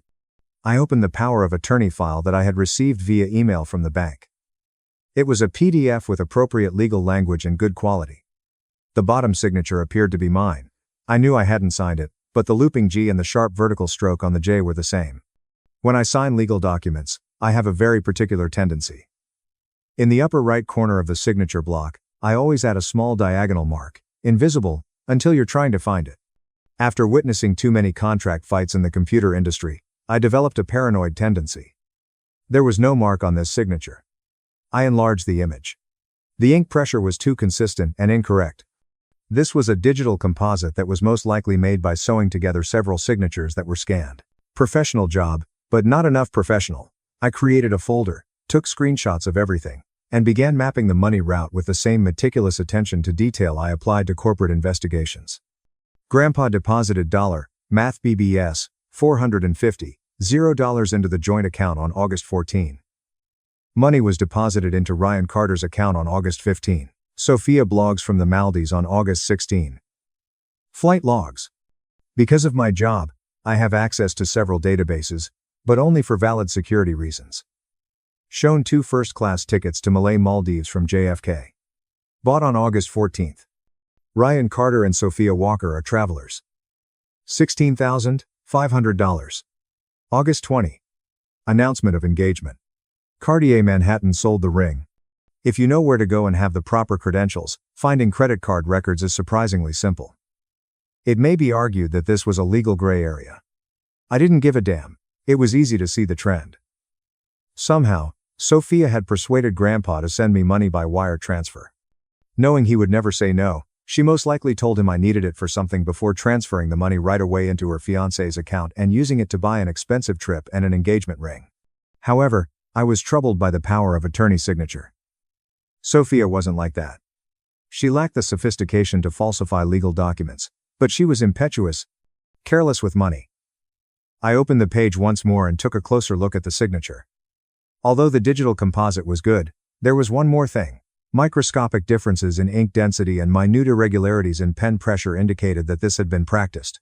Before the final version was created, someone had traced my signature several times. I thought it looked like Mom's handwriting. Last year, I received a birthday card from her.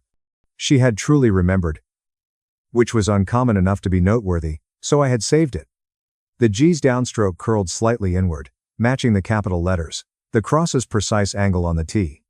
My signature was falsified by my mother. I reclined in my chair. Denver spread in the November afternoon sunshine outside my window. On I-25, traffic is flowing. Individuals going about their daily lives unaware that mine had just collapsed. It buzzed on my phone. Sophia texted. I gazed at the message for a whole minute. So, you're definitely not coming. Thursday, right? Just want to make sure so mom doesn't overbuy food. She responded quickly after I texted. Actually, I changed my mind. I'll be there. I had never mentioned that. Really? Are you sure? I thought you said work was crazy right now. Work can wait. 3 dots emerged, vanished, and then reappeared as I typed, family's important. Okay, great. See you Thursday. I printed all of the evidence I had acquired. Packed my laptop and portable projector I used for professional presentations, and made travel arrangements. 47 papers in all, including bank statements, credit card receipts, airline data, screenshots of Sophia's Instagram, wire transfer information, and the fake power of attorney. When I graduated from college, Grandpa gave me a leather portfolio, which I placed in it. I could see the irony. I arrived at JFK on Wednesday, hired a car, and drove to Bridgeport in the kind of chilly rain that makes November in Connecticut seem like the end of the world. I spent the evening creating a presentation after checking into a Hampton Inn that was only 15 minutes from my folks' house. A case study, wire fraud, a title slide, and a family investment opportunity. How $Math BBS 450. $0 turned into $Math BBS $250 is the subtitle. I worked on the timing. The entire dot. Disclosure will take 12 minutes, including deliberate pauses for maximum effect. I've testified in court, presented to boardrooms, and instructed jurors on intricate cybercrimes. This ought to have been simpler. No. It wasn't. I had grown up with these people. I learned how to ride a bike from my sister. For 2 years, my mother took me to a robotics club every Saturday. My father, who was family but had never really been involved. However, they had stolen from me. Not only the cash. My grandfather's gift, his confidence, and his will to assist me had all been taken. And they had done it with such ease and casualness. At 2 p.m. on Thursday, I took a car to my parents' place. At 4, dinner was served. The timetable had been texted by Cannabis have you likes for Majin. The timetable had been texted by MIHC 414.com for Majin. 41414.com. 414.com for Majin. Mom. Very well planned and regulated, with appetizers at 4, turkey at 5, and dessert by 6:30. After pulling my laptop bag up the front step, I parked on the street. With its cream-colored colonial, black shutters, and the maple tree in the front yard that I had climbed as a child, the house appeared much as it had always done. Innocent, and typical. I knocked, but Mom opened the door first. She drew me into a rehearsed hug and said, "Ethan, you made it. I'm so glad you decided to come after all." Wouldn't miss it. She had on her lovely cashmere sweater with the pearl buttons. Her hair was styled by a professional. Her smile had a fragile quality to it. Sophia's in the kitchen. Ryan is here. Too. I know you haven't met him yet. He's wonderful. You'll love him. I accompanied her inside. The smell of pie, stuffing, and turkey filled the home. Grandpa had his reading spectacles on his nose and was reading the newspaper in his usual recliner by the fireplace. When I walked in, he looked up. Ethan. A smile spread across his entire face. I walked across the room and gave him a cautious hug, saying, "There's my boy." He felt weaker than before. His grip was still firm, but the bones were more noticeable beneath his cardigan. He inquired, "How's Denver treating you?" "Good. Really good. Working on some interesting cases. Still catching the bad guys. Always," he said with a smile. The words struck more forcefully than they ought to have. "That's my grandson. Justice before everything. If you may be for more Gevelos. If you may be for more Sal.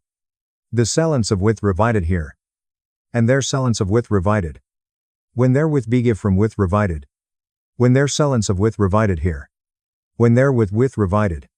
When the store to do for more silence." Sophia emerged from the kitchen, Ryan following like a pricey accoutrement. Since I last saw her, she had lost weight. The type of weight reduction brought on by stress, eating nothing, and drinking green juices. Tiny rainbows were thrown over the wall by the engagement ring when it caught the light. Jordy. She also gave me a hug. And when I didn't quickly pull away, I could feel her stiffness. This is Ryan. Ryan, my little brother Ethan. Ryan held out his hand. He gave a solid, well-practiced handshake, saying, "Great to finally meet you. Sophia talks about you all the time." Every aspect of him was dumb, rehearsed. The way he stood with his shoulders back and chest open, the smile, the eye contact.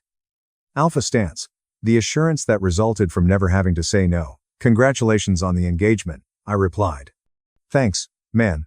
She's 1 in a million." He kissed the top of Sophia's head and drew her close. She was radiant. Genuinely shown.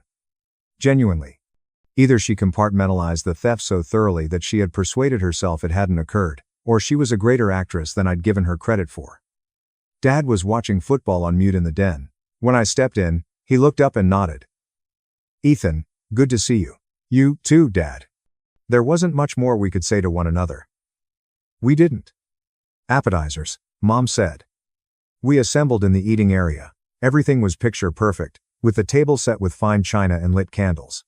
Mom and Dad sat on either side of Grandpa, while Sophia and Ryan sat across from me at the head of the table.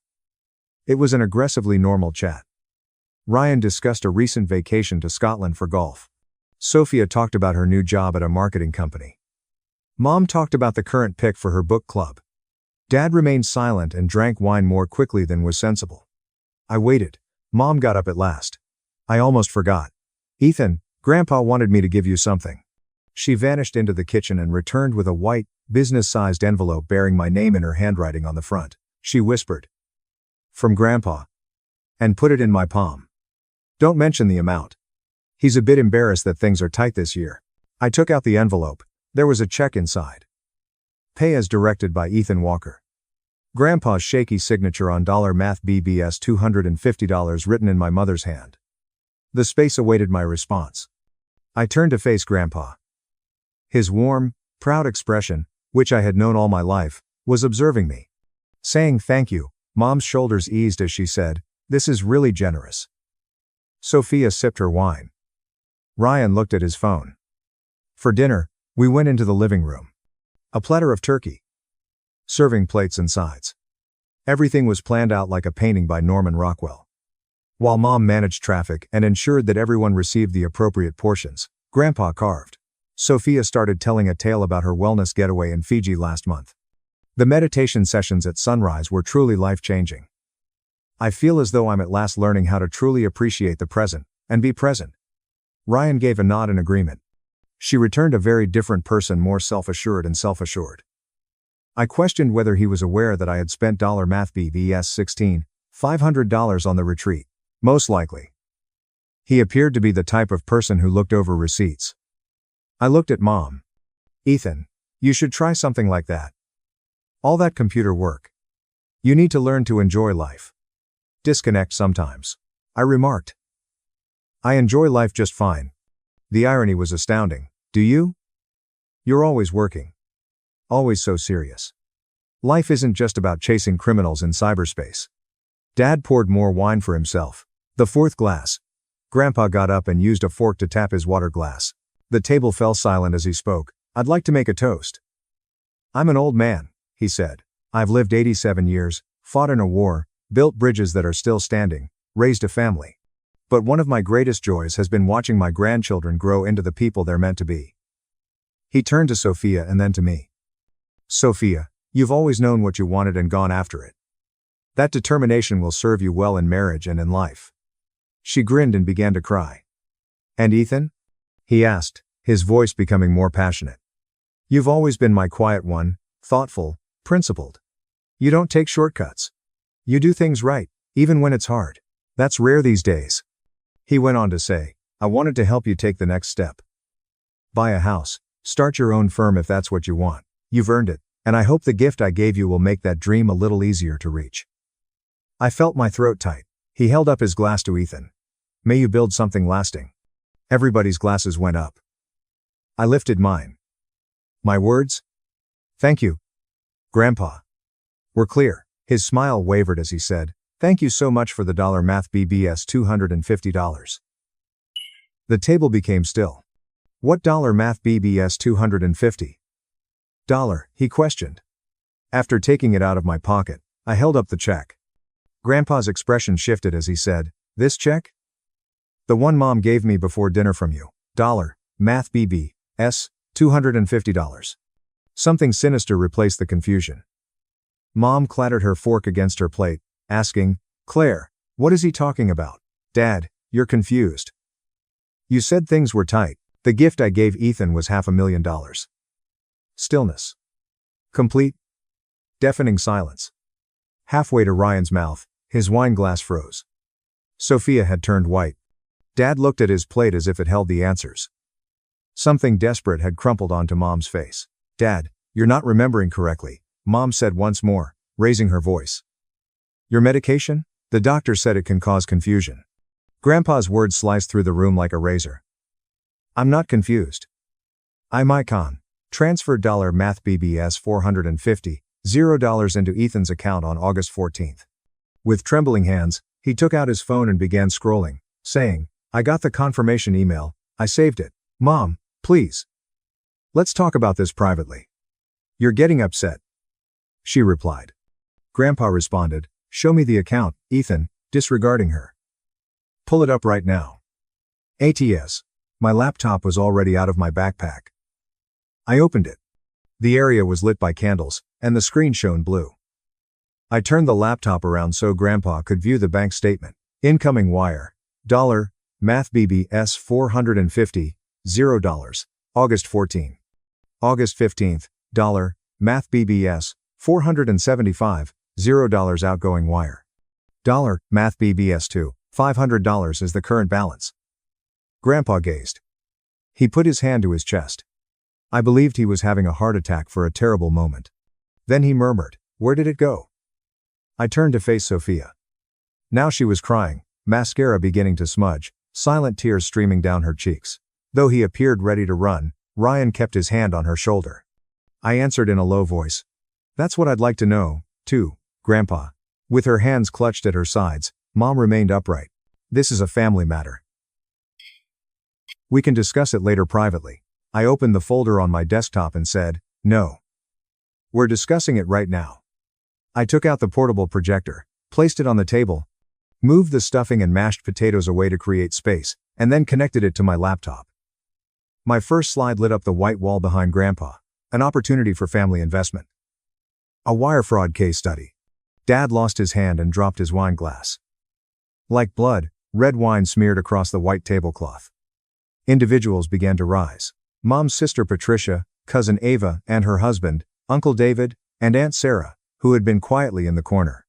Slowly, then more quickly, they retreated. We should go. Aunt Sarah whispered. This is between the immediate family. They simply walked away. 3 times the front door opened and closed. Automobile engines began to run. Only 6 of us were left when the chaos subsided. Sophia, Ryan, Mom, Dad, Grandpa, and myself. I moved on to the following slide. The bank transfer records expanded to a size that was readable from the other side of the room. Grandpa starts a math BBS $450, $0 wire transfer as a present for me on August 14. On August 15th, math BBS $475, $0 was transferred to Ryan Carter's external account by someone having access to the joint account. Ryan frozen. The following slide. Sophia timestamped and dated her Instagram posts. My sister posted from the Maldives on August 16. I bought 2 first-class tickets from JFK to Malay. August 14th. Math BBS 16. $500. Sophia sounded like an injured animal. The following slide. The ring of engagement. Zoomed in. August 20. Announcement of engagement. Cartier Manhattan sold the ring. August 19. $30,000. Ryan got to his feet. I don't have to sit here and listen to this. Sit down, urged Grandpa. Despite being quiet, his voice was powerful. Ryan took a seat. I moved on to the following slide. The signature on the fake power of attorney is highlighted. Claire Walker was given power of attorney over the joint account via this paper, which was submitted to the bank on August 10. It's a fake signature. Here, and here. Take note of the variations in pen pressure. I made use of a laser pointer. My mother's handwriting, not mine, is reflected in the letter forms. Now Mom was crying too, but her tears were filled with rage. You don't understand what we've been through. The medical bills from your father's surgery. Dad's surgery was covered by insurance, I said. I checked the mortgage. It's current. I took out the documents. You had no right. I had every right. You stole from me. The following slide. Audio recording. This is a voicemail left by Claire Walker on August 28 to Arthur Harris, attorney at law. I filed a fraud report and was able to obtain it through legal discovery. I hit the play button. The room echoed with Mom's voice. Arthur, we already spent the first installment. If Ethan finds out, he'll go crazy. We need to paper this over. Can you help us create some kind of, I don't know, legitimate explanation? Maybe a loan agreement or something. The reply from Arthur Harris. Claire, this is fraud. I won't be a party to it. You need to tell Ethan the truth before this gets worse. Mom's voice once more. You don't understand. Sophia needed the file ended. Mom looked completely devastated. The words came out more forcefully than I had intended. I was trying to help your sister with my money. You have a good job. You don't need. That's not the point. The point is that Grandpa gave me a gift, a life-changing gift. And before I realized it existed, you took it. You falsified court documents. You told him a lie. You misled me. And after taking everything, you gave me $1 math BB2S. $250 check as if it were a good gesture. Sophia was now crying uncontrollably. I just needed the wedding in 6 months, so I'm really sorry. I freaked out when Ryan said we had to make a good impression. So, you stole from me? It wasn't like that. What was it like then, Sophia? Explain it to me. She was unable to. Ryan stood up once more, determined this time. Lose my number, he said to Sophia. All of it. This family, this drama, whatever this is, I don't do this, he said as he left. The front door banged shut. After him, Sophia yelled. I actually let out a yell. She then betrayed me. Face blotchy, mascara smeared. You just destroyed my entire life. You destroyed it yourself when you chose to steal. She reached for her coat and purse and said, I hate you. She also departed, saying, I hate you so much. As she pulled away, her automobile squealed its tires and roared to life in the driveway. During it all, Dad sat still and gazed at the wine stain that was growing across the tablecloth. He stood up at last. He said, I'm going to bed, but no one heard him specifically. He made his way upstairs. We heard the door to his bedroom shut. There are now 3 of us remaining. Grandpa, Mom, and me. Mom was trembling. She covered her face with her hands and slid into a chair. I thought it would be okay. I thought you'd never find out. I thought you thought wrong. Grandpa got to his feet. His face was fixed in a way I had never seen him do before, and his hands were steady now. Anger, sorrow, and betrayal. He took his phone out. Mom grabbed his arm. Dad, please, please don't do this. Think about the family. Think about Sophia's future. Think about. .com. Silently. I am thinking about it, he said. I'm thinking about how I trusted you. How I called you before I made the transfer. Told you I wanted to help Ethan. Asked you to make sure he knew it was from me, that it came with love, and you took that trust and turned it into theft. Dad, he said as he withdrew from her and called 911. With her hands joined in prayer, Mom literally fell to her knees. Please, please don't do this. I'm your daughter. I made a mistake. Please. Grandpa said, this is Charles Walker at 847 Maple Drive in Bridgeport. Into the telephone. I need to report a theft. Mom broke down in tears. The kind of sobbing that sounds like it's shattering. After 18 minutes, the police showed up. One cop was younger than the other. Officer Lee Sun-Wen has 5 years of experience, while Officer Martin Chen has 23. I had a folder ready for them already. Every piece of evidence is arranged, chronologically. They looked over everything systematically while sitting at the dining table with the turkey cold and the candles burned to stubs. Officer Chen addressed Grandpa as Mr. Walker. Do you want to press charges? Yes. You've. Are you certain this is your daughter? I'm certain. He gave me a look. And you, Mr. Walker? Ethan, do you want to pursue this? I recalled Sophia's yelling, Mom's tears, and Dad's abrupt departure. I remembered the years of Thanksgiving dinners that would never take place again. Destroyed holidays and broken families. And Ryan's contemptuous departure. Then I remembered the look on Grandpa's face when he had prepared that toast. He was proud, loved, and had saved for years to be able to provide his grandchildren with something special. Yes, I said. I want to pursue this. Gwen, the officer, made notes. We'll need you both to come to the station tomorrow to file formal reports. We'll also need to coordinate with the bank and possibly the FBI since this involved wire fraud across state lines. Mom looked up, face blotchy and swollen. FBI. Wire fraud is a federal crime, ma'am. It was as if she folded in on herself. Around $11. Mathram PM $. The cops departed. Mom was curled up like a kid on the couch. My laptop, projector, and evidence folders were all packed. I was led to the door by Grandpa. I said to him, "You okay?" Sadly, he grinned. "Last night before you arrived, your mother told me she'd given you my check. She said you'd thanked her. Said you were grateful things weren't as tight as you'd feared. Said the dollar, Math BBS, $250, would really help with your rent. The manipulation was amazing. And I believed her," he added. "Because why wouldn't I? She's my daughter. I raised her. I thought I knew her. I'm sorry, Grandpa, don't be. You did the right thing. It's her choice to live with." His hand touched my shoulder. It was the same hand that taught me how to tie my shoes, cast a fishing line, give solid handshakes, and meet people's eyes. "When you called and thanked me for the dollar Math BBS $250 at dinner," he muttered. I almost let it go, almost convinced myself I was confused. My memory was faulty. Maybe I hadn't actually sent the full amount because it was easier than believing my own daughter would do this. He hesitated. "But then I looked at your face, and I knew you were giving me the chance to see it, to really see what they'd done. You were protecting me from living the rest of my life as their fool." I had a stiff throat. "Last night you thanked me for dollar Math BBS $250, stated the man. "Tonight you proved you're worth more than any amount I could ever wire you." He was 87 years old, frail, and the strongest guy I had ever met, so I gave him a cautious hug. "I love you, Grandpa." "I love you, too, Ethan. Now go home. Get some sleep." In the November rain, I took a car back to my hotel. At a traffic light, I checked my phone. I didn't listen to 4 voicemails, 6 from Mom, and 17 missed calls from Sophia. I blocked their phone numbers. Grandpa and I went to the Bridgeport Police Department the following morning to sign statements and file official reports.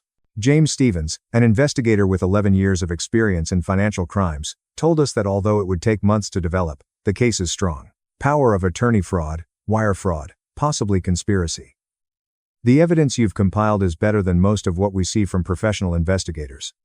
"I am a professional investigator," I said. "Just usually for corporations, not family." He inquired, "How does it feel, going after your own family?" I considered that to be fair. The consequences were rapid and widespread. The police report and possibly one of the relatives who had seen the altercation during Thanksgiving were the likely sources of the stories leaked to the local media by Monday. Family Thanksgiving ends and theft charges appeared in the Bridgeport Courier. Sophia was fired on Tuesday by her business, a boutique marketing firm that took pleasure in creating ethical brands. She yelled about it in her voicemail, "So I know." I didn't hear it all the way through. After 32 years of membership, my parents' church, St. Matthew's Episcopal, asked them to resign from their voluntary roles on the fundraising committee. The official reason was too much bad press. Ryan Carter removed all of Sophia's pictures from his LinkedIn profile and set his status to single. For a week, his bio was taken down from his corporate website, but it was then put up with no information on his personal life. The lawyer Mom had phoned, Dr. Arthur Harris, actually reported the conversation to the State Bar Ethics Hotline, according to the bank inquiry. He had attempted to warn her off, according to the paper trail. Intent was established in part by that testimony. Federal accusations were brought in January. Claire Walker, forgery, wire fraud, and fraud conspiracy. Sophia Walker, conspiracy, accessory after the fact. Because the wire transfer included digital banking systems that were under federal control and crossed state lines, the FBI became interested. I spent 4 hours in a federal building in Hartford giving a deposition, going over each piece of evidence, database query, and screenshot. With 14 years of experience in white-collar crime, Jessica Harris, The assistant U.S. attorney prosecuting the case told me it was one of the cleanest fraud cases she had ever seen. Most families who steal from each other hide it better, she stated. Or the victim doesn't have the skills to document it thoroughly. You basically built our entire case for us. Saying, I do this for a living, just usually not against my own family, she said with a sorrowful smile. How does that feel? The detective asked the same question. Justice is the same response. August was the date of the trial. Mom's lawyer attempted to work out a plea agreement. I declined to take part in any deal that excluded incarceration. Grandpa supported me. Mom ultimately entered a guilty plea to reduce charges, 1 count of forgery and 1 count of wire fraud. Punishment: 3 years of supervised release, 16 months in federal prison, and full restitution of $Math BBS $45,000 with interest and penalties. As a result of her conspiracy plea, Sophia received a 12-month sentence, 2 years of supervised release, and an order to return the engagement ring. The week after Thanksgiving, Ryan had sold it. She didn't have the Math BBS $26,500 she needed to buy it back at auction. An aunt loaned her the money. Following the court's order, the ring was sold, with the money going toward reparation. No charges were brought against Ryan Carter. Despite everyone's paid assumption that he knew the money was stolen, prosecutors were unable to provide proof. 6 months later, he relocated to Boston. In February, Dad filed for divorce. Cited my spouse's illegal behavior and our irreconcilable problems. The process was swift and unattractive. The house was his. Mom received nothing. Since Thanksgiving, I haven't communicated with any of them. Blacklisted them on all platforms. Blocked their emails. And blocked their phone numbers. Using my cousin Ava and Grandpa as middlemen, my dad made 2 attempts to get in touch. I said no both times. Reconciliation was not what I desired. Apologies were not what I wanted. I wanted them to realize that actions have repercussions. Trust is shattered by such treachery, and once it is destroyed, it cannot be restored. Since it's a lengthy drive from Denver to Connecticut, Grandpa and I now eat dinner once a month, generally by video call. I occasionally take a plane to visit. We don't discuss Sophia or Mom. We discuss my work, my life, his career stories, and his maps.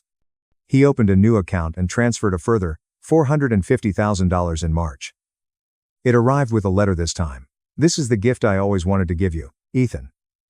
Use it to start a business, buy a house, or create something meaningful. I know you'll do it right. I was stupid enough to trust your mother when she asked me to do something wrong, but you showed me the truth even when it hurt. That's the mark of true integrity. Love, Grandpa. I purchased a home. Craftsman 3-bedroom home in a nice Denver neighborhood, next to a park. Now that I have a home office, I have a suitable place to conduct my research. Although I enjoy my job at Sentinel Tech and they treat me well, I occasionally consider opening my own business. Grandpa uses the 2nd bedroom for his visits. There is nothing in the 3rd. Perhaps it won't be in the future. Sophia sent me an 8-page handwritten letter last week. It came in a simple envelope with no return address. It began, Ethan, I know you'll probably throw this away without reading it, but I have to try. What I did was unforgivable. I was selfish and desperate, and I didn't think about what I was stealing from you beyond just money. I watched her words disintegrate into confetti as I read the entire thing and then fed it through my shredder. Forgiveness is seen as noble by some. Perhaps it is, but I have no desire to be honorable. Being entire is something that interests me. For me, being complete meant removing those who attempted to divide me and sell the parts. My money was stolen by them. They attempted to pilfer Grandpa's present. They came so close, but I left them with something they would never be able to steal.